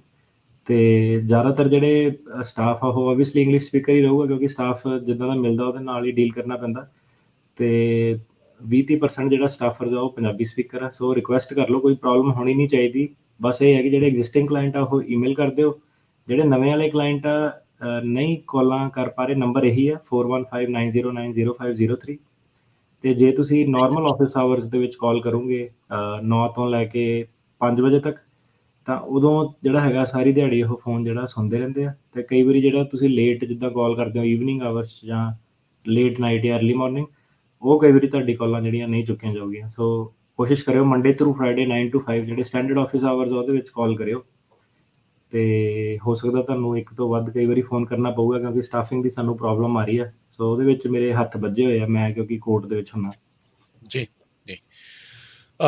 ਤੇ ਅਗਲੇ ਅੱਜ ਦੇ ਟੌਪਿਕ ਵੱਲ ਨੂੰ ਵੱਧਦੇ ਹਾਂ। ਅੱਜ ਖਬਰਾਂ ਦੇ ਉੱਤੇ ਜ਼ੋਰ ਰਹਿਣਾ ਆ ਜੀ। ਕੀ ਕੁਛ ਜਿਹੜਾ ਉਹ ਹੋਇਆ ਹੈਗਾ ਆ, ਕੀ ਜਿਹੜੀਆਂ ਲੇਟੈਸਟ ਅਪਡੇਟਸ ਆ, ਕੁਛ ਸੁਪਰੀਮ ਕੋਰਟ ਦੇ ਫੈਸਲਿਆਂ ਦੇ ਉੱਤੇ ਗੱਲ ਕਰਾਂਗੇ, ਹੋਰ ਜਿਹੜੇ ਵਾਦ ਵਿਵਾਦ, ਲੇਟੈਸਟ ਇਮੀਗ੍ਰੇਸ਼ਨ ਦੀਆਂ ਖਬਰਾਂ ਦੇ ਉੱਤੇ ਜਿਹੜੀ ਅੱਜ ਗੱਲਬਾਤ ਹੋਵੇਗੀ। ਜੀ, ਸਭ ਤੋਂ ਵੱਡਾ ਕੇਸ ਜੀ ਸੁਪਰੀਮ ਕੋਰਟ ਦੇ ਕਈ ਸਾਰੇ ਫੈਸਲੇ ਆਏ ਨੇ। ਇੱਕ ਜਿਹੜਾ ਮੇਜਰ ਫੈਸਲਾ ਉਹਦਾ ਹੈ Arizona versus city and county of San Francisco California. ਜੀ, ਤੇ ਸੋ ਕੀ ਹੈ ਜੀ ਇਹ ਫਿਰ ਡਿਸੀਜਨ ਕਿਸ ਬਾਬਤ ਹੈ? ਸੋ ਜੀ ਮਾਰਚ 2021 ਦੇ ਵਿੱਚ ਜਿਹੜਾ ਬਾਈਡਨ ਐਡਮਿਨਿਸਟ੍ਰੇਸ਼ਨ ਸੀਗੀ, ਉਹਨੇ ਜਿਹੜਾ ਟਰੰਪ ਐਡਮਿਨਿਸਟ੍ਰੇਸ਼ਨ ਦੇ ਪਬਲਿਕ ਚਾਰਜ ਰਿਲੇਟਡ ਰੂਲ ਸੀਗੇ, ਉਹਨਾਂ ਨੇ ਕਿਹਾ ਕਿ ਉਹ ਲਿਟੀਗੇਸ਼ਨ ਨੂੰ ਆਪਾਂ ਡਿਫੈਂਡ ਨਹੀਂ ਕਰਨਾ, ਉਹਨਾਂ ਨੂੰ ਹੋਰ ਆਪਾਂ ਅੱਗੇ ਨਹੀਂ ਤੋਰਨਾ। ਤੇ ਕਾਫੀ ਸਾਰੀਆਂ ਸਟੇਟਸ, ਸਪੈਸ਼ਲੀ ਜਿਹੜੀ ਐਰੀਜ਼ੋਨਾ ਸਟੇਟ ਸੀਗੀ, ਉਹਨੇ ਲਾਅਸੂਟ ਕੀਤਾ। ਹੋਰ ਕਾਫੀ ਸਟੇਟਸ ਨੇ ਨਾਲ ਜੁਆਇਨ ਕੀਤਾ। ਤੇ ਇਹ ਜਿਹੜਾ ਕੇਸ ਸੀਗਾ 9th ਸਰਕਿਟ ਕੈਲੀਫੋਰਨੀਆ ਜਿਹੜਾ ਲੱਗਦਾ 9th ਸਰਕਿਟ ਦੇ ਵਿੱਚ ਪੈਂਡਿੰਗ ਸੀਗਾ। ਤੇ 9th ਸਰਕਿਟ ਨੇ ਸਟੇਟਸ ਨੂੰ ਡਿਨਾਈ ਕੀਤਾ ਕਿ ਨਹੀਂ, ਤੁਸੀਂ ਹੋਰ ਜਿਹੜੀਆਂ ਸਟੇਟਾਂ ਹੈਗੀਆਂ ਉਹ ਇੰਟਰਵੀਨ ਨਹੀਂ ਕਰ ਸਕਦੀਆਂ ਇਸ ਮਸਲੇ ਦੇ ਵਿੱਚ। ਤੇ ਜਿਹੜੀਆਂ ਸਾਰੀਆਂ ਸਟੇਟ ਸੀਗੀਆਂ, ਇਹਨਾਂ ਨੇ ਮਿਲ ਕੇ ਸੁਪਰੀਮ ਕੋਰਟ ਨੂੰ ਅਪੀਲ ਕਰਤੀ ਕਿ ਤੁਸੀਂ ਸਾਡਾ ਜਿਹੜਾ ਕੇਸ ਹੈਗਾ ਉਹਨੂੰ ਸੁਣਿਆ ਜਾਵੇ। ਸੁਪਰੀਮ ਕੋਰਟ ਨੇ ਹੁਣ ਸਾਰਾ ਕੇਸ ਤਾਂ ਨਹੀਂ ਪਬਲਿਕ ਚਾਰਜ ਤੇ ਇਹਨਾਂ ਤੇ ਸੁਣਿਆ। ਸੁਪਰੀਮ ਕੋਰਟ ਨੇ ਇਹ ਕਿਹਾ ਕਿ ਲਿਮਿਟਡ ਜਿਹੜਾ ਕੁਐਸਚਨ ਹੈਗਾ ਕਿ ਸਟੇਟਸ ਨੂੰ ਉਹ ਵਾਲੇ ਹੱਕ ਜਿਹੜਾ ਫੈਡਰਲ ਗਵਰਨਮੈਂਟ ਕਹੇ ਕਿ ਆਪਾਂ ਫਾਈਟ ਨਹੀਂ ਕਰਨਾ, ਕਿ ਸਟੇਟਸ ਨੂੰ ਡਿਫੈਂਡ ਕਰ ਸਕਦੀਆਂ। ਸੋ ਇਸ ਰਿਲੇਟਡ ਜਿਹੜਾ ਕੇਸ ਹੈਗਾ ਇਹ ਸੁਪਰੀਮ ਕੋਰਟ ਦੇ ਮੂਹਰੇ ਪਹੁੰਚ ਗਿਆ। ਠੀਕ ਹੈ। ਸੋ ਤੁਸੀਂ ਐਕਸਪਲੇਨ ਕਰ ਸਕਦੇ ਆ ਜਿਹੜਾ ਰੂਲ ਇਸ ਦਾ ਬੈਕਗਰਾਉਂਡ, ਕਿਉਂਕਿ ਆਪਾਂ ਪਬਲਿਕ ਚਾਰਜ ਨੂੰ ਲੈ ਕੇ ਪੋਲੀਟੀਕਲੀ ਚਾਰਜ ਵੀ ਬਹੁਤ ਰਿਹਾ ਸੀਗਾ ਇੱਥੇ। ਜੀ ਫੁੱਲ ਪੋਲੀਟੀਕਲੀ ਚਾਰਜ ਰਿਹਾ। ਜੀ, ਸੋ ਜਿਹੜਾ ਪਬਲਿਕ ਚਾਰਜ ਦਾ ਰੂਲ ਆ, ਜਿਹੜੇ ਨਵੇਂ ਸੁਣ ਰਹੇ ਆ ਲਿਸਨਰਸ, ਪਬਲਿਕ ਚਾਰਜ ਦਾ ਰੂਲ ਇਹ ਸੀਗਾ ਕਿ ਇੱਕ ਇਮੀਗ੍ਰੇਸ਼ਨ ਆਫਿਸਰਸ ਨੂੰ ਇੱਕ ਕ੍ਰਾਈਟੇਰੀਆ ਦੱਸਦਾ ਸੀਗਾ ਇਹ ਰੂਲ, ਜਿਹਦੇ ਬੇਸ ਤੇ ਕਿ ਇਮੀਗ੍ਰੇਸ਼ਨ ਆਫੀਸ਼ੀਅਲਸ ਇਹ ਡਿਸਾਈਡ ਕਰ ਸਕਣ ਕਿ ਜਿਹਨੂੰ ਗ੍ਰੀਨ ਕਾਰਡ ਮਿਲਣਾ, ਕਿਤੇ ਉਹ ਸਾਡੀ ਸਰਕਾਰ ਦੇ ਉੱਤੇ ਡਿਪੈਂਡੈਂਟ ਤਾਂ ਨਹੀਂ ਹੋ ਜਾਊਗਾ, ਬੈਨੀਫਿਟ ਤਾਂ ਨਹੀਂ ਲੈਣ ਲੱਗ ਪਊਗਾ। ਆਪਾਂ ਇਹ ਦੇਖਣਾ ਕਿ ਬੰਦਾ ਸਾਡੇ ਤੇ ਡਿਪੈਂਡੈਂਟ ਹੈਗਾ ਕਿ ਨਹੀਂ ਹੈਗਾ। ਜੇ ਸਾਨੂੰ ਲੱਗਦਾ ਕਿ ਪਬਲਿਕ ਚਾਰਜ ਮਤਲਬ ਕਿ ਜਿਹੜਾ ਟੈਕਸ ਪੇਅਰਸ ਦਾ ਮਨੀ ਹੈਗਾ ਪਬਲਿਕ ਦੇ ਉੱਤੇ, ਇੱਕ ਸਰਕਾਰ ਦੇ ਉੱਤੇ ਬਰਡਨ ਬਣ ਜਾਊਗਾ, ਉਹਨੂੰ ਆਪਾਂ ਗ੍ਰੀਨ ਕਾਰਡ ਨਹੀਂ ਦੇਣਾ। ਸੋ 2019 ਦੇ ਵਿੱਚ ਕੀ ਹੋਇਆ ਸੀਗਾ ਕਿ 2019 ਦੇ ਵਿੱਚ ਜਿਹੜੀ ਟਰੰਪ ਐਡਮਿਨਿਸਟ੍ਰੇਸ਼ਨ ਸੀਗੀ, ਉਹਨੇ ਜਿਹੜਾ ਪੁਰਾਣਾ ਪਬਲਿਕ ਚਾਰਜ ਦਾ ਰੂਲ ਸੀਗਾ 1999 ਦਾ 1999 ਵਾਲਾ, ਉਹਦੇ ਵਿੱਚ ਕਾਫੀ ਜ਼ਿਆਦਾ ਜਿਹੜੀਆਂ ਚੇਂਜਸ ਉਹ ਬਣਾਤੀਆਂ ਸੀਗੀਆਂ। ਤਾਂ ਟਰੰਪ ਐਡਮਿਨਿਸਟ੍ਰੇਸ਼ਨ ਨੇ ਆਪਾਂ ਦੇਖਿਆ ਕਿ ਉਹਨਾਂ ਦਾ ਜਿਹੜਾ ਫੋਕਸ ਸੀਗਾ ਕਿ ਉਹ ਇਮੀਗ੍ਰੇਸ਼ਨ ਨੂੰ ਰਿਸਟ੍ਰਿਕਟ ਕਰ ਰਹੇ ਸੀਗੇ, ਅਸਾਈਲਮ ਦੇ ਰਿਲੇਟਡ, ਥਰਡ ਕੰਟਰੀ ਬੈਨ ਦੇ ਰਿਲੇਟਡ ਕਾਫੀ ਸਾਰੇ ਉਹਨਾਂ ਨੇ ਜਿਹੜੇ ਰਿਸਟ੍ਰਿਕਟਿਵ ਰੂਲਸ ਲਾਏ ਸੀਗੇ। ਤੇ ਪਬਲਿਕ ਚਾਰਜ ਵੀ ਇੱਕ ਇਹੋ ਜਿਹਾ ਰੂਲ ਸੀਗਾ। ਤੇ ਨਵਾਂ ਇਹਨਾਂ ਨੇ ਜਿਹੜਾ 944 ਜਿਹੜਾ ਫਾਰਮ ਹੁੰਦਾ, ਪਬਲਿਕ ਚਾਰਜ ਦਾ ਫਾਰਮ ਹੁੰਦਾ, ਉਹ ਐਡ ਕੀਤਾ। ਇਸ ਕਰਕੇ ਕਿ ਤੁਹਾਨੂੰ ਦੱਸਣਾ ਪੈਂਦਾ ਸੀਗਾ ਕਿ ਤੁਸੀਂ ਮੈਡੀਕੇਅਰ, ਮੈਡੀਕੇਡ ਜਾਂ ਹੋਰ ਇਦਾਂ ਦੇ ਬੈਨੀਫਿਟ ਤਾਂ ਨਹੀਂ ਲਏ। ਸੋ ਟਰੰਪ ਉਹਨਾਂ ਨੇ ਜਦੋਂ ਇਹ ਰੂਲ ਬਣਾਇਆ, ਉਹਦੇ ਬੇਸ ਤੇ ਕੀ ਹੋਇਆ ਕਿ ਜਿਹੜੇ ਮੈਰਿਜ ਬੇਸ ਵਾਲੇ, ਹੁਣ ਅਸਾਈਲਮ ਵਾਲਿਆਂ ਨੂੰ ਕੋਈ ਫਰਕ ਨਹੀਂ ਪੈਂਦਾ, ਯੂ ਵੀਜ਼ਾ ਵਾਲਿਆਂ ਨੂੰ ਕੋਈ ਫਰਕ ਨਹੀਂ ਪੈਣਾ, ਪਰ ਜਿਹੜੇ ਫੋਰ ਐਗਜ਼ਾਮਪਲ ਫੈਮਿਲੀ ਬੇਸਡ ਵਾਲੇ ਸੀਗੇ, ਇੰਪਲੋਇਮੈਂਟ ਬੇਸਡ ਵਾਲੇ ਸੀਗੇ, ਉਹ ਕਾਫੀ ਸਾਰੇ ਕੇਸ ਇਹਦੇ ਵਿੱਚ ਕੁਆਲੀਫਾਈ ਨਹੀਂ ਕਰ ਸਕਦੇ ਸੀਗੇ, ਕਿਉਂਕਿ ਜਦੋਂ ਉਹਨਾਂ ਨੇ ਬਾਕਸ ਚੈੱਕ ਕੀਤਾ ਕਿ ਆਪਾਂ ਮੈਡੀਕੇਡ ਜਾਂ ਮੈਡੀਕੇਅਰ ਇਦਾਂ ਦੇ ਜਾਂ ਹੋਰ ਬੈਨੀਫਿਟ ਲਏ ਆ, ਹਾਊਸਿੰਗ ਬੈਨੀਫਿਟ ਲਏ ਆ, ਤਾਂ ਫਿਰ ਉਹਨਾਂ ਨੂੰ ਗ੍ਰੀਨ ਕਾਰਡ ਨਹੀਂ ਮਿਲ ਸਕਦਾ ਸੀਗਾ। ਇਹ ਜਿਹੜਾ ਰੂਲ ਸੀਗਾ ਉਦੋਂ ਸਟੈਫਨ ਮਿਲਰ ਨੇ ਡਿਫਾਈਨ ਕੀਤਾ ਇਹਨੂੰ। ਇਹਦੇ ਵਿੱਚ ਉਹਨਾਂ ਨੇ ਫੂਡ ਸਟੈਂਪ ਇਨਕਲੂਡ ਕੀਤੀਆਂ, welfare, Medicaid, prescription drug, section 8 housing, ਇਦਾਂ ਦੇ ਹੋਰ ਸਾਰੇ ਜਿਹੜੇ ਕਾਫੀ ਪ੍ਰੋਗਰਾਮ ਹੁੰਦੇ ਆ ਉਹ ਐਡ ਕੀਤੇ। ਤੇ 2019 ਵਾਲਾ ਜਿਹੜਾ ਇਹਨਾਂ ਦਾ ਨਵਾਂ ਰੂਲ ਜਿਹੜਾ ਸੀਗਾ, ਉਹ ਬੇਸਿਕਲੀ ਕੀ ਸੀਗਾ ਕਿ ਪੁਰਾਣੇ ਪਬਲਿਕ ਚਾਰਜ ਨੂੰ ਐਕਸਪੈਂਡ ਕਰ ਦਿੰਦੇ ਸੀਗਾ। ਪੁਰਾਣਾ ਤਾਂ ਹੁਣ ਤੁਹਾਨੂੰ ਕੋਈ ਫਾਰਮ ਸਬਮਿਟ ਨਹੀਂ ਕਰਨਾ ਪੈਂਦਾ ਸੀਗਾ ਜਦੋਂ ਤੁਸੀਂ ਗ੍ਰੀਨ ਕਾਰਡ ਫਾਈਲ ਕਰਦੇ ਸੀਗੇ, ਪਰ ਇਹ ਜਿਹੜਾ 2019 ਵਾਲਾ ਰੂਲ ਆ, ਇਹਨੇ ਜਿਹੜਾ ਪ੍ਰੋਗਰਾਮ ਸੀਗਾ ਕਾਫੀ ਐਕਸਪੈਂਡ ਕਰਤਾ। ਸਪੈਸ਼ਲੀ ਜਿਹੜਾ ਇੱਕ ਸਨੈਪ ਪ੍ਰੋਗਰਾਮ ਇਹਨਾਂ ਦਾ supplemental nutrition assistance program, section 8 housing, ਜਿਹੜੀ ਰੈਂਟ ਅਸਿਸਟੈਂਸ ਹੋ ਗਿਆ, ਹੋਰ ਕਈ ਫੈਡਰਲ ਸਬਸਿਡੀਆਂ ਤੇ ਨਾਨ ਐਮਰਜੈਂਸੀ ਮੈਡੀਕਲ ਬੈਨੀਫਿਟ ਇਹਨਾਂ ਨੇ ਵਿੱਚ ਪਾ ਦਿੱਤੇ ਸੀਗੇ। ਸੋ ਇਹਦੇ ਕਰਕੇ ਕੀ ਸੀਗਾ ਕਿ ਆਲਮੋਸਟ ਜਿਹੜੇ ਵੀ ਲੋਕੀ ਜਿਨ੍ਹਾਂ ਦੇ ਕੋਲ ਹੈਲਥ ਇੰਸ਼ੋਰੈਂਸ ਨਹੀਂ ਸੀਗੀ, ਜਿਨ੍ਹਾਂ ਨੇ ਕਿਸੇ ਕਿਸਮ ਦੀ ਸਬਸਿਡਾਈਜ਼ ਇੰਸ਼ੋਰੈਂਸ ਲਈ ਸੀ, ਉਹਨਾਂ ਨੂੰ ਪ੍ਰੋਬਲਮ ਆ ਜਾਂਦੀ ਸੀਗੀ। ਸੋ ਜਿਹੜਾ ਟਰੰਪ ਐਡਮਿਨਿਸਟ੍ਰੇਸ਼ਨ ਦਾ ਇਹ ਰੂਲ ਸੀਗਾ, ਇਹ 2019 ਚ ਪਬਲਿਸ਼ ਹੋਇਆ ਸੀਗਾ। ਤੇ ਪਹਿਲਾਂ ਵੀ ਇਹ ਸੁਪਰੀਮ ਕੋਰਟ ਕੋ ਗਿਆ, ਤੇ ਸੁਪਰੀਮ ਕੋਰਟ ਨੇ ਉਦੋਂ 2019 ਦੇ ਵਿੱਚ 2020 ਜਨਵਰੀ ਦੇ ਵਿੱਚ ਕਿਹਾ ਸੀਗਾ, 5:4 ਦੀ ਰੂਲਿੰਗ ਆਈ ਸੀਗੀ ਕਿ ਇਹ ਲੀਗਲ ਹੈਗਾ ਰੂਲ, ਤੁਸੀਂ ਇਹਨੂੰ ਬਲੌਕ ਨਹੀਂ ਕਰ ਸਕਦੇ। ਤੇ ਫਿਰ ਹੁਣ ਕੀ ਹੋਇਆ ਕਿ ਜਿਹੜਾ ਬਾਈਡਨ ਐਡਮਿਨਿਸਟ੍ਰੇਸ਼ਨ ਸੀ, ਜਦੋਂ ਉਹ ਆਈ, ਉਹਨਾਂ ਨੇ ਕਿਹਾ ਕਿ ਆਪਾਂ ਸਿਸਟਮ ਜਿਹੜਾ ਸਾਰਾ ਚੇਂਜ ਕਰ ਦੇਣਾ। ਤੇ ਮਾਰਚ 2021 ਚ ਉਹਨਾਂ ਨੇ ਕਿਹਾ ਕਿ ਆਪਾਂ ਜਿਹੜੀ ਪਾਲਿਸੀ ਇਹਨੂੰ ਇਨਫੋਰਸ ਨਹੀਂ ਕਰਨਾ। ਜੀ, ਸੋ ਉਹਨਾਂ ਨੇ ਲਾਤਾ, ਇਹਨਾਂ ਨੇ ਹਟਾ ਦਿੱਤਾ, ਤੇ ਫਿਰ ਇਹ ਸੁਪਰੀਮ ਕੋਰਟ ਦੇ ਵਿੱਚ ਕਿਉਂ ਪਹੁੰਚ ਗਿਆ ਜੀ ਕੇਸ? ਸੋ ਜੀ ਕੀ ਹੋਇਆ ਕਿ ਜਦੋਂ ਇਹ ਰੂਲ ਆਇਆ, ਕਾਫੀ ਜ਼ਿਆਦਾ ਲਿਟੀਗੇਸ਼ਨ ਜਿਹੜੀ ਸੀਗੀ ਹੋਈ, ਕਾਫੀ ਸਟੇਟਸ ਦੇ ਵਿੱਚ ਲਾਅਸੂਟਸ ਹੋਏ, ਕੈਲੀਫੋਰਨੀਆ, ਇਲੀਨੋਏ, ਮੈਰੀਲੈਂਡ, ਨਿਊਯਾਰਕ। ਇਹ 4 ਜਿਹੜੀਆਂ ਸਟੇਟ ਸੀਗੀਆਂ ਇਹਦੇ ਵਿੱਚ ਮੇਜਰ ਜਿਹੜੇ ਲਾਅਸੂਟ ਹੋਏ। ਸਭ ਤੋਂ ਪਹਿਲਾਂ ਜਿਹੜਾ ਇਲੀਨੋਏ ਵਾਲਾ ਸੀਗਾ, ਉਹਦੇ ਵਿੱਚ ਕੀ ਹੋਇਆ ਕਿ 35 ਸੱਟੇ ਜਿਹੜਾ ਸੀਗਾ ਯੂਐਸ ਡਿਸਟ੍ਰਿਕਟ ਕੋਰਟ ਦੇ ਵਿੱਚ ਜਦੋਂ ਤੁਹਾਡਾ ਲਾਅਸੂਟ ਲੱਗਦਾ। ਹੁਣ ਇਹ ਦੱਸਣ ਦਾ ਮਕਸਦ ਇਹ ਵੀ ਹੈ ਕਿ ਇੱਕ ਤੁਹਾਨੂੰ ਫਰੇਮਵਰਕ ਪਤਾ ਲੱਗ ਜਾਊਗਾ। ਜਿਹੜੇ ਲਿਸਨਰਸ ਹੁੰਦੇ ਆ, ਜਿਹੜੇ ਸਾਨੂੰ ਸੁਣ ਹੀ ਰਹੇ 2 ਸਾਲ, ਉਹਨਾਂ ਨੂੰ ਪਤਾ ਹੀ ਹੈ ਕਿ ਲਿਟੀਗੇਸ਼ਨ ਹੁਣ ਕਿੱਦਾਂ ਚੱਲਦੀ ਹੈ। ਜਿਹੜੇ ਨਵੇਂ ਆਉਣ ਲਈ ਥੋੜ੍ਹੀ ਜਿਹੀ ਇਹਦੇ ਵਿੱਚ ਲਰਨਿੰਗ ਇਹ ਹੈ ਕਿ ਤੁਹਾਡੀ ਜਿਹੜੀ ਜਰਨੀ ਹੈ ਇਮੀਗ੍ਰੇਸ਼ਨ ਦੀ, ਉਹ 10-15 ਸਾਲ ਚੱਲਣੀ ਹੈ। ਅਤੇ 10-15 ਸਾਲ ਦੇ ਵਿੱਚ ਤੁਸੀਂ ਦੇਖਣਾ ਕਿ ਲਾਅ ਬਣਦੇ ਆ, ਉੱਠਦੇ ਆ, ਕਈ ਅਫਵਾਹਾਂ ਜਿਹੜੀਆਂ ਉਹ ਫੈਲਦੀਆਂ ਕਿ ਇੱਦਾਂ ਹੋ ਜਾਣਾ, ਉੱਦਾਂ ਹੋ ਜਾਣਾ, ਲੋਕਾਂ ਨੂੰ ਸਮਝ ਨਹੀਂ ਹੈਗੀ। ਸੋ ਇਹ ਡਿਸਕਸ਼ਨ ਕਰਨ ਦਾ ਮਤਲਬ ਇਹ ਹੁੰਦਾ ਕਿ ਤੁਹਾਨੂੰ ਇੱਕ ਫਰੇਮਵਰਕ, ਜਿਹੜਾ ਲੀਗਲ ਢਾਂਚਾ ਕੀ ਆ, ਉਹ ਪਤਾ ਲੱਗ ਜਾਊਗਾ। ਤੁਹਾਨੂੰ ਇਹ ਪਤਾ ਲੱਗੂਗਾ ਕਿ ਕਿੱਦਾਂ ਲਾਅ ਬਣਦੇ ਆ, ਕਿੱਦਾਂ ਉਹ ਚੈਲੰਜ ਹੁੰਦੇ ਆ, ਪੋਲੀਟਿਕਸ ਜਿਹੜੀ ਇਹਦੇ ਰਿਲੇਟਿਡ ਕੀ ਹੈ। ਸੋ ਸੁਪਰੀਮ ਕੋਰਟ ਦੀ ਆਪਾਂ ਕਾਫੀ ਵਾਰੀ ਗੱਲ ਕਰਾਂਗੇ, ਕਿਉਂਕਿ ਸੁਪਰੀਮ ਕੋਰਟ ਜਦੋਂ ਇਮੀਗ੍ਰੇਸ਼ਨ ਦੇ ਮਸਲੇ ਦੇ ਵਿੱਚ ਕਾਫੀ ਜਿਹੜਾ ਐਕਟਿਵ ਰਹਿੰਦਾ। ਸੋ ਕੀ ਹੋਇਆ ਕਿ ਜਦੋਂ ਇਹ ਲਾਅ ਪਾਸ ਹੋਇਆ, ਤਾਂ ਜਿਹੜੀਆਂ ਵੀ ਇੰਟਰਸਟਿਡ ਸਟੇਟ ਆ ਉਹਦੇ ਵਿੱਚ ਵਕੀਲ ਹੁੰਦੇ ਨੇ, ਹੋਰ ਨਾਨ ਪ੍ਰੋਫਿਟ ਜਿਹੜੀਆਂ ਸਿਵਲ ਰਾਈਟਸ ਆਰਗੇਨਾਈਜੇਸ਼ਨ ਹੁੰਦੀਆਂ, ਕਿਸੇ ਨਾ ਕਿਸੇ ਤਰੀਕੇ ਨਾਲ ਕੋਈ ਨਾ ਕੋਈ ਜਿਹੜਾ ਹੈਗਾ ਉਹਨੂੰ ਚੈਲੰਜ ਕਰ ਦਿੰਦਾ ਕੋਰਟ ਦੇ ਵਿੱਚ। ਸੋ ਜਿਹੜਾ ਲਾਅ ਸੀਗਾ ਇਹਨੂੰ ਇਲੀਨੋਏ ਦੇ ਵਿੱਚ ਪਹਿਲਾਂ ਚੈਲੰਜ ਕੀਤਾ ਡਿਸਟ੍ਰਿਕਟ ਕੋਰਟ ਦੇ ਵਿੱਚ। ਸੋ ਡਿਸਟ੍ਰਿਕਟ ਕੋਰਟ ਜਿਹੜਾ ਸੀਗਾ ਇਲੀਨੋਏ ਦਾ, ਜਦੋਂ ਉਹਨਾਂ ਨੇ ਆਪਣੀਆਂ ਆਰਗੂਮੈਂਟ ਪੇਸ਼ ਕੀਤੀਆਂ, ਤਾਂ ਇਲੀਨੋਏ ਦੇ ਕੋਰਟ ਨੇ ਜਿਹੜਾ ਸੀਗਾ ਉਹ ਕਿਹਾ ਕਿ ਇਹ ਲਾਅ ਵੈਲਿਡ ਨਹੀਂ ਹੈਗਾ, ਕਿਉਂਕਿ APA ਐਡਮਿਨਿਸਟ੍ਰੇਟਿਵ ਪ੍ਰੋਸੀਜਰਸ ਐਕਟ ਜਿਹੜਾ ਹੈਗਾ, ਜਿਹੜਾ ਇਹ ਦੱਸਦਾ ਕਿ ਕਿਸ ਤਰੀਕੇ ਨਾਲ ਲਾਅ ਪਾਸ ਹੋਣਾ ਚਾਹੀਦਾ, ਉਹ ਸਹੀ ਤਰੀਕੇ ਨਾਲ ਟਰੰਪ ਐਡਮਿਨਿਸਟ੍ਰੇਸ਼ਨ ਨੇ ਫੋਲੋ ਨਹੀਂ ਕੀਤਾ ਸੀਗਾ। ਫਿਰ ਇਸ ਤੋਂ ਬਾਅਦ ਜਦੋਂ ਇਹ ਜਿੱਤ ਗਏ, ਮਤਲਬ ਕਿ ਇਹ ਜਿਹੜਾ ਲਾਅ ਸੀਗਾ ਲਾਗੂ ਨਹੀਂ ਹੋ ਸਕਦਾ ਸੀਗਾ, ਕਿਉਂਕਿ ਡਿਸਟ੍ਰਿਕਟ ਕੋਰਟ ਦਾ ਡਿਸੀਜਨ ਜਿਹੜਾ ਫਾਈਨਲ ਹੋ ਗਿਆ। ਉਸ ਤੋਂ ਬਾਅਦ ਜਿਹੜਾ ਸੀਗਾ ਸਰਕਾਰ, ਟਰੰਪ ਐਡਮਿਨਿਸਟ੍ਰੇਸ਼ਨ ਨੇ ਅਪੀਲ ਕੀਤਾ, 7th ਸਰਕਿਟ ਦੇ ਵਿੱਚ ਗਿਆ। ਜਿਹੜਾ 7th ਸਰਕਿਟ ਸੀਗਾ, ਉਹਨੇ ਜਿਹੜਾ ਡਿਸਟ੍ਰਿਕਟ ਕੋਰਟ ਦੀ ਰੂਲਿੰਗ ਸੀਗੀ ਉਹਨੂੰ ਪੌਜ਼ ਕਰਤਾ, ਕਿਹਾ ਕਿ ਨਹੀਂ, ਤੁਸੀਂ ਇਹਨੂੰ ਰੋਕ ਨਹੀਂ ਸਕਦੇ, ਅਤੇ ਉਹਨੇ ਕਿਹਾ ਕਿ ਸਰਕਾਰ ਇਹਨੂੰ ਅੱਗੇ ਚਲਾ ਸਕਦੀ ਹੈ ਜੀ। ਇੱਦਾਂ ਹੀ ਜਿਹੜੇ ਕਾਫੀ ਸਟੇਟਸ ਦੇ ਵਿੱਚ ਕੀ ਹੋਇਆ ਕਿ ਟਰੰਪ ਐਡਮਿਨਿਸਟ੍ਰੇਸ਼ਨ ਜਿੱਤ ਗਈ ਬੇਸਿਕਲੀ ਸਰਕਿਟ ਕੋਰਟ ਦੇ ਵਿੱਚ। ਸੋ ਜਦੋਂ ਕਾਫੀ ਸਟੇਟਸ ਦੇ ਵਿੱਚ ਜਿੱਤ ਗਈ, ਕਈਆਂ 'ਚ ਪੌਜ਼ ਹੋ ਗਿਆ, ਮਿਕਸ ਰਿਜ਼ਲਟ ਆਏ, ਤਾਂ ਜਿਹੜਾ ਡਿਪਾਰਟਮੈਂਟ ਆਫ ਜਸਟਿਸ ਸੀਗਾ, ਉਹਨੇ ਸੁਪਰੀਮ ਕੋਰਟ ਨੂੰ ਕਿਹਾ ਕਿ ਤੁਸੀਂ ਹੁਣ ਸਟੈਪ ਇਨ ਕਰੋ। ਹੁਣ ਸੁਪਰੀਮ ਕੋਰਟ ਦੀ ਮਰਜ਼ੀ ਆ ਕਿ ਕਿਹੜਾ ਕੇਸ ਉਹਨਾਂ ਨੇ ਸੁਣਨਾ, ਕਿਹੜਾ ਕੇਸ ਉਹਨਾਂ ਨੇ ਨਹੀਂ ਸੁਣਨਾ। ਅਤੇ ਸੁਪਰੀਮ ਕੋਰਟ ਇੱਦਾਂ ਵੀ ਨਹੀਂ ਕਿ ਇੰਨਾ ਵਿਹਲਾ ਕਿ ਹਰੇਕ ਮੁੱਦੇ 'ਤੇ ਕੋਈ ਵੀ ਕਿਸੇ ਵੀ ਮੌਕੇ 'ਤੇ ਚੱਲ ਜਾਵੇ। ਉਹਨਾਂ ਦਾ ਵੀ ਟਾਈਮ ਜਿਹੜਾ ਲਿਮਿਟਿਡ ਹੁੰਦਾ। ਪਰ ਜਦੋਂ ਇੰਨੀ ਇੰਪੋਰਟੈਂਟ ਆ ਗਈ, ਕਾਫੀ ਸਟੇਟਸ ਦੇ ਵਿੱਚ ਲਿਟੀਗੇਸ਼ਨ ਹੋਣ ਲੱਗ ਪਈ, ਤਾਂ ਫਿਰ ਜਿਹੜਾ ਡਿਪਾਰਟਮੈਂਟ ਆਫ ਜਸਟਿਸ ਸੀਗਾ, ਉਹਨੇ ਕਿਹਾ ਕਿ ਇਹ ਹੁਣ ਕੇਸ ਜਿਹੜਾ ਹੈਗਾ ਤੁਹਾਡਾ ਸੁਣਨਾ ਜਿਹੜਾ ਬਣਦਾ ਹੈਗਾ। ਸੋ ਜਿਹੜਾ ਕੇਸ ਸੀਗਾ department of homeland security versus New York, ਇਹ ਜਿਹੜਾ ਕੇਸ ਸੀਗਾ ਸੁਪਰੀਮ ਕੋਰਟ ਦੇ ਮੂਹਰੇ ਚੱਲ ਗਿਆ। 2nd ਸਰਕਿਟ ਲੱਗਦਾ ਨਿਊਯਾਰਕ ਨੂੰ। ਸੋ ਸੁਪਰੀਮ ਕੋਰਟ ਦੇ ਮੂਹਰੇ ਗਿਆ, ਅਤੇ ਉਹਨਾਂ ਨੇ ਜਿਹੜਾ ਸੀਗਾ ਬਾਈਡਨ ਐਡਮਿਨਿਸਟ੍ਰੇਸ਼ਨ, ਮੀਨਵਾਈਲ ਜਿਹੜੀ ਬਾਈਡਨ ਐਡਮਿਨਿਸਟ੍ਰੇਸ਼ਨ ਆ ਗਈ, ਉਹਨਾਂ ਨੇ ਇੱਕ ਮੋਸ਼ਨ ਪਾਈ ਕਿ ਆਪਾਂ ਜਿਹੜਾ ਇਹ ਲਾਅਸੂਟ ਸੀਗਾ ਇਹ ਡਿਫੈਂਡ ਨਹੀਂ ਕਰਨਾ, ਸਾਡਾ ਕੋਈ ਇਰਾਦਾ ਨਹੀਂ ਹੈਗਾ। ਸਰਕਾਰ ਨੇ ਆਪਣੀ ਪਾਲਿਸੀ ਲਾਤੀ ਕਿ ਆਪਾਂ ਇਹਨੂੰ ਡਿਫੈਂਡ ਨਹੀਂ ਕਰਨਾ ਜੀ। ਤੇ ਜਿਹੜਾ ਸੀਗਾ ਕੇਸ ਉਹ ਫਿਰ ਡਿਸਮਿਸ ਹੋ ਗਿਆ, ਕਿਉਂਕਿ ਸਰਕਾਰ ਨੇ ਕਿਹਾ ਕਿ ਆਪਾਂ ਡਿਫੈਂਡ ਨਹੀਂ ਕਰਨਾ। ਹੁਣ ਕੀ ਸੀਗਾ ਕਿ ਫੈਡਰਲ ਗਵਰਨਮੈਂਟ ਦੀ ਜਿਹੜੀ ਪੋਜੀਸ਼ਨ ਸੀਗੀ, ਕਿਉਂਕਿ ਬਾਈਡਨ ਸਰਕਾਰ ਆ ਗਈ ਜਨਵਰੀ 2021 'ਚ, ਉਹਨਾਂ ਦੀ ਪੋਜੀਸ਼ਨ ਚੇਂਜ ਹੋ ਗਈ। ਫਰਵਰੀ 2 ਨੂੰ ਜਿਹੜਾ ਜੋ ਬਾਈਡਨ ਸੀਗਾ, ਉਹਨੇ ਕਿਹਾ ਕਿ ਇਹ ਰੂਲ ਨੂੰ ਰਿਵਿਊ ਕਰੋ, ਅਤੇ ਆਪਾਂ ਕਿਤੇ ਵੀ ਇਹ ਡਿਫੈਂਡ ਨਹੀਂ ਕਰਨਾ, ਕਿਉਂਕਿ ਸਾਡੇ ਪਬਲਿਕ ਇੰਟਰਸਟ ਨਹੀਂ ਹੈਗਾ। ਫਿਰ ਮਾਰਚ ਦੇ ਵਿੱਚ ਕੀ ਹੋਇਆ ਕਿ ਡਿਪਾਰਟਮੈਂਟ ਆਫ ਜਸਟਿਸ ਜਿਹੜਾ ਸੀਗਾ, ਜਿੰਨੀਆਂ ਵੀ ਪੈਂਡਿੰਗ ਅਪੀਲ ਹਰੇਕ ਸਟੇਟ ਦੇ ਵਿੱਚ ਸੀਗੀਆਂ, ਉਹਨਾਂ ਨੇ ਸਾਰੇ ਆਪਣੇ ਕਰਮਚਾਰੀਆਂ ਨੂੰ ਹਦਾਇਤ ਦਿੱਤੀ ਕਿ ਆਪਾਂ ਇਹ ਜਿਹੜਾ ਰੂਲ ਸੀਗਾ ਇਹਨੂੰ ਡਿਫੈਂਡ ਨਹੀਂ ਕਰਨਾ। ਸੋ ਕੀ ਹੁੰਦਾ ਕਿ ਸਰਕਾਰ ਜਿਹੜੀ ਹੁੰਦੀ ਹੈ ਡਿਪਾਰਟਮੈਂਟ ਆਫ ਹੋਮਲੈਂਡ ਸਿਕਿਉਰਿਟੀ ਉਹਦੇ ਆਉਂਦੀ ਹੈ। ਜਦੋਂ ਟਰੰਪ ਹੈਗਾ, ਉਹਨੇ ਆਪਣੇ ਹਿਸਾਬ ਨਾਲ ਸਰਕਾਰ ਨੂੰ ਚਲਾਉਣਾ।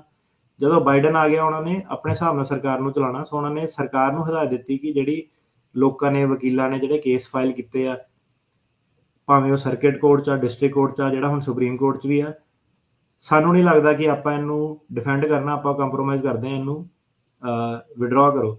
ਸੋ ਇਸ ਲਈ ਕੀ ਹੋਇਆ ਕਿ ਜਦੋਂ ਇਹ ਸਾਰੇ ਕੇਸ ਜਿਹੜੇ ਵਿਡਰਾ ਹੋ ਗਏ, ਜਿਹੜਾ ਸਭ ਤੋਂ ਪਹਿਲਾਂ ਜਿਹੜਾ ਆਪਾਂ ਗੱਲ ਕੀਤੀ ਸੀ ਇਲੀਨੋਏ ਦੇ ਵਿੱਚ, ਜਿਹੜਾ ਡਿਸਟ੍ਰਿਕਟ ਕੋਰਟ ਦੇ ਵਿੱਚ ਜੱਜ ਨੇ ਆਰਡਰ ਦਿੱਤਾ ਸੀਗਾ, ਕਿਉਂਕਿ ਇਹ ਸਾਰੀਆਂ ਅਪੀਲਾਂ ਕੈਂਸਲ ਹੋ ਗਈਆਂ, ਅਤੇ ਫਿਰ ਜਿਹੜਾ ਉਹੀ ਇਲੀਨੋਏ 'ਚ ਡਿਸਟ੍ਰਿਕਟ ਕੋਰਟ ਵਾਲਾ ਜਿਹੜਾ ਡਿਸੀਜਨ ਸੀਗਾ ਉਹ ਇਫੈਕਟਿਵ ਹੋ ਗਿਆ। ਕਹਿਣ ਦਾ ਮਤਲਬ ਸੀਗਾ ਕਿ ਜਿਹੜਾ 99 ਵਾਲਾ ਰੂਲ ਆ ਤੁਸੀਂ ਉਹੀ ਯੂਜ਼ ਕਰਨਾ, ਤੇ ਨਵਾਂ ਰੂਲ ਵੈਲਿਡ ਨਹੀਂ ਹੋਇਆ। ਸੁਪਰੀਮ ਕੋਰਟ ਦੇ ਕੋਲੇ ਦੁਬਾਰਾ ਕਿਉਂ ਪਹੁੰਚਿਆ? ਕਿਉਂਕਿ ਜਦੋਂ ਇਹ 2019 ਦੇ ਵਿੱਚ ਇਹ ਜਿਹੜਾ ਰੂਲ ਸੀਗਾ, ਸਾਰੀਆਂ ਐਰੀਜ਼ੋਨਾ ਜਿਹੜੀ ਹੁਣ ਮਿਡ ਟਰਮ ਇਲੈਕਸ਼ਨ ਆ ਰਹੀਆਂ, ਰਿਪਬਲਿਕਨਸ ਨੇ ਵੀ ਕੋਈ ਨਾ ਕੋਈ ਮੁੱਦਾ ਚੱਕਣਾ। ਸੋ ਇੱਕ ਕੇਸ ਚੱਲਦਾ ਪਿਆ ਸੀਗਾ already, city and county of San Francisco versus USCIS। ਇਹ 2021 ਦਾ ਕੇਸ ਸੀਗਾ ਇਸੇ ਮੁੱਦੇ ਉੱਤੇ, ਤੇ 9th ਸਰਕਿਟ ਮੂਹਰੇ ਚੱਲਦਾ ਸੀਗਾ। ਜਿਹੜੀ ਐਰੀਜ਼ੋਨਾ ਤੇ ਹੋਰ ਜਿੰਨੀਆਂ ਵੀ ਰਿਪਬਲਿਕਨ ਸਟੇਟਸ ਹੈਗੀਆਂ, ਉਹ ਕਹਿੰਦੀਆਂ ਕਿ ਸਾਨੂੰ ਵੀ ਇਹਦੇ ਵਿੱਚ ਜੁਆਇਨ ਕਰੋ, ਸਾਨੂੰ ਸੈਨ ਫਰਾਂਸਿਸਕੋ ਜਾਂ ਉੱਤੇ ਭਰੋਸਾ ਨਹੀਂ ਆ, ਆਪਾਂ ਇੰਟਰਸਟਿਡ ਪਾਰਟੀ ਆ, ਸਾਨੂੰ ਵੀ ਇਸ ਕੇਸ ਦੇ ਵਿੱਚ ਜੁਆਇਨ ਕਰੋ। ਜਿਹੜਾ 9th ਸਰਕਿਟ ਸੀਗਾ ਉਹ ਕਹਿੰਦਾ ਕਿ ਤੁਹਾਡਾ ਕੋਈ ਹੱਕ ਨਹੀਂ ਹੈਗਾ, ਤੁਸੀਂ ਇੰਟਰਵੀਨ ਨਹੀਂ ਕਰ ਸਕਦੇ, ਫੈਡਰਲ ਮੈਟਰ ਹੈ। ਠੀਕ ਸੋ ਹੈ। 9th ਸਰਕਿਟ ਨੇ ਜਿਹੜਾ ਸੀਗਾ ਸਟੇਟਸ ਦੀ ਰਿਕੁਐਸਟ ਟੂ ਇੰਟਰਵੀਨ ਡਿਨਾਈ ਕਰਤੀ, ਤੇ ਉਹ ਜਿਹੜਾ ਡਿਨਾਇਲ ਕੀਤਾ, ਜਿਹੜਾ ਕਿ city and county of San Francisco versus USCIS ਜਿਹੜਾ ਕੇਸ ਚੱਲ ਰਿਹਾ ਸੀਗਾ, ਜਦੋਂ 9th ਸਰਕਿਟ ਨੇ ਕਿਹਾ ਕਿ ਤੁਸੀਂ ਜੁਆਇਨ ਨਹੀਂ ਕਰ ਸਕਦੇ, ਤੇ ਜਿਹੜੀਆਂ ਇਹ ਸਟੇਟ ਸੀਗੀਆਂ, ਓਬਵੀਅਸਲੀ ਇਹ ਪੋਲੀਟੀਕਲ ਮੈਟਰ ਆ, ਸੋ ਇਹ ਸਾਰੀਆਂ ਜਿਹੜੀਆਂ ਸਟੇਟਸ ਹੈਗੀਆਂ, ਐਰੀਜ਼ੋਨਾ ਇਹ 'ਚ ਲੀਡਿੰਗ ਸੀਗੀ, ਇਹਨਾਂ ਨੇ ਸੁਪਰੀਮ ਕੋਰਟ ਦੇ ਵਿੱਚ ਜਿਹੜਾ ਸੀਗਾ ਕੇਸ ਕਰਤਾ। ਸੋ ਕੇਸ ਦਾ ਨਾਮ ਸੀਗਾ Arizona versus city and Arizona versus at all, ਮਤਲਬ ਕਿ ਐਰੀਜ਼ੋਨਾ ਤੇ ਹੋਰ ਸਾਰੀਆਂ ਸਟੇਟਸ ਵਰਸਸ ਸਿਟੀ ਤੇ ਕਾਉਂਟੀ ਆਫ ਸੈਨ ਫਰਾਂਸਿਸਕੋ। ਹੁਣ ਸਵਾਲ ਇਹ ਆਂਦਾ ਕਿ ਭਾਜੀ ਕਿਹੜਾ ਕੋਰਟ ਵਧੀਆ, ਕਿਹੜਾ ਉਹ ਵਧੀਆ? ਤੁਹਾਡਾ ਜਵਾਬ ਇੱਥੇ ਹੈਗਾ ਕਿ ਸੁਪਰੀਮ ਕੋਰਟ 'ਚ ਤੁਸੀਂ ਦੇਖੋ ਕਿ ਕਿਹੜੀਆਂ ਸਟੇਟਾਂ ਤੁਹਾਨੂੰ ਟੰਗਣ ਜਾ ਰਹੀਆਂ, ਤੇ ਕਿਹੜੀ ਸਟੇਟ ਡਿਫੈਂਡੈਂਟ ਆ, ਕਿ ਕੌਣ ਤੁਹਾਨੂੰ ਬਚਾਉਣ ਡਿਆ ਆ?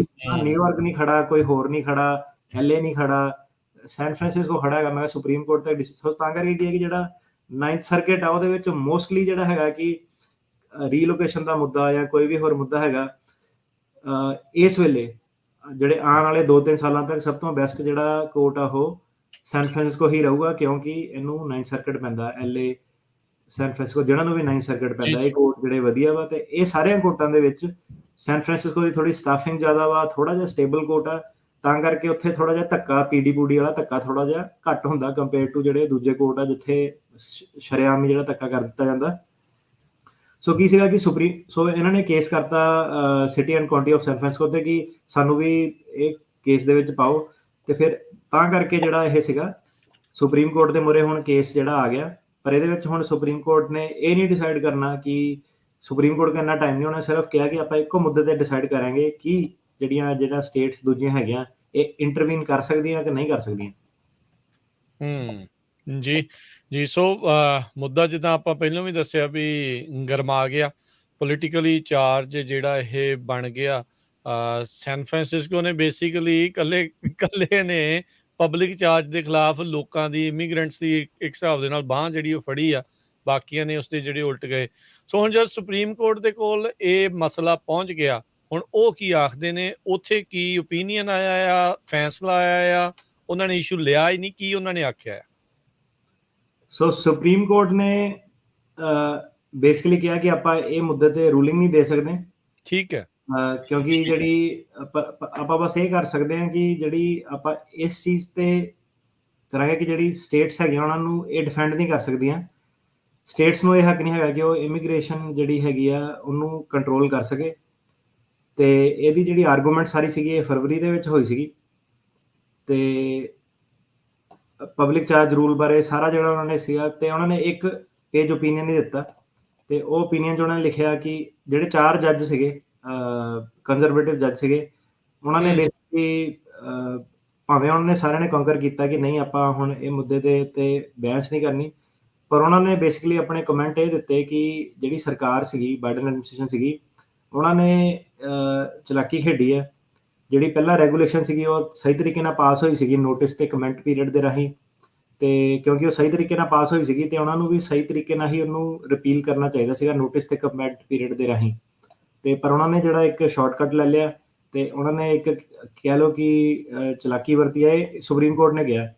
ਸੋ ਉਹ ਕਹਿੰਦੇ ਕਿ ਇਹਨਾਂ ਨੂੰ ਇਦਾਂ ਨਹੀਂ ਕਰਨਾ ਚਾਹੀਦਾ ਸੀਗਾ, ਸਹੀ ਤਰੀਕੇ ਨਾਲ ਜਿਹੜਾ ਸੀਗਾ ਉਹਨਾਂ ਡੀਲ ਕਰਨਾ ਚਾਹੀਦਾ ਸੀਗਾ। ਪਰ ਸੁਪਰੀਮ ਕੋਰਟ ਕਰ ਤਾਂ ਨਹੀਂ ਸਕਦੀ, ਹੁਣ ਸਰਕਾਰ ਨੇ ਇਦਾਂ ਕਰਤਾ, ਪਰ ਸੁਪਰੀਮ ਕੋਰਟ ਨੇ ਤਾਂ ਲਾਅ ਦੇ ਹਿਸਾਬ ਨਾਲ ਚੱਲਣਾ। ਸੋ ਕਹਿੰਦੇ ਕਿ ਆਪਾਂ ਇਸ ਮੁੱਦੇ ਨੂੰ ਜਿਹੜਾ ਸੁਣ ਨਹੀਂ ਸਕਦੇ, ਕਿਉਂਕਿ ਆਪਾਂ ਇਸ ਮੁੱਦੇ ਨੂੰ ਸੁਣ ਨਹੀਂ ਸਕਦੇ। ਹੁਣ ਕੀ ਹੈ ਕਿ ਜਿਹੜਾ ਬਾਈਡਨ ਐਡਮਿਨਿਸਟ੍ਰੇਸ਼ਨ ਆ ਉਹ ਉੱਥੇ ਦੀ ਉੱਥੇ ਖੜੀ ਹੈ, ਤੇ ਉਹਨੇ ਜੇ ਕਿਹਾ ਕਿ ਇਹ ਰੂਲ ਨੂੰ ਆਪਾਂ ਇਨਫੋਰਸ ਨਹੀਂ ਕਰਨਾ ਤਾਂ ਰੂਲ ਜਿਹੜਾ ਇਨਫੋਰਸ ਨਹੀਂ ਹੋਊਗਾ। ਸੁਪਰੀਮ ਕੋਰਟ ਨੇ ਇਹ ਹਦਾਇਤ ਦਿੱਤੀ ਹੈ ਨਾਲ ਕਿ ਇਹ ਜਿਹੜਾ ਡਿਸੀਜਨ ਹੈ ਇਹਦਾ ਮਤਲਬ ਇਹ ਨਹੀਂ ਹੈਗਾ ਕਿ ਜਿਹੜਾ ਪਬਲਿਕ ਚਾਰਜ ਦੀ ਹੋਰ ਇਹਦੇ ਉੱਤੇ ਲਾਅ ਸੂਟ ਜਾਂ ਕੋਈ ਹੋਰ ਮੁੱਦੇ ਨਹੀਂ ਆ ਸਕਦੇ। ਆਪਾਂ ਜਿਹੜਾ ਪੂਰਾ ਜਿਹੜਾ ਮੁੱਦਾ ਉਹ ਸ਼ਟ ਡਾਊਨ ਨਹੀਂ ਕੀਤਾ, ਆਪਾਂ ਸਿਰਫ ਇਹ ਕਿਹਾ ਕਿ ਆਹ ਵਾਲਾ ਜਿਹੜਾ ਕੇਸ ਹੈਗਾ ਐਰੀਜ਼ੋਨਾ ਵਰਸਸ ਸੈਨ ਫਰਾਂਸਿਸਕੋ ਵਾਲਾ, ਇਹਦੇ ਵਿੱਚ ਸਟੇਟਸ ਇੰਟਰਵੀਨ ਨਹੀਂ ਕਰ ਸਕਦੀਆਂ।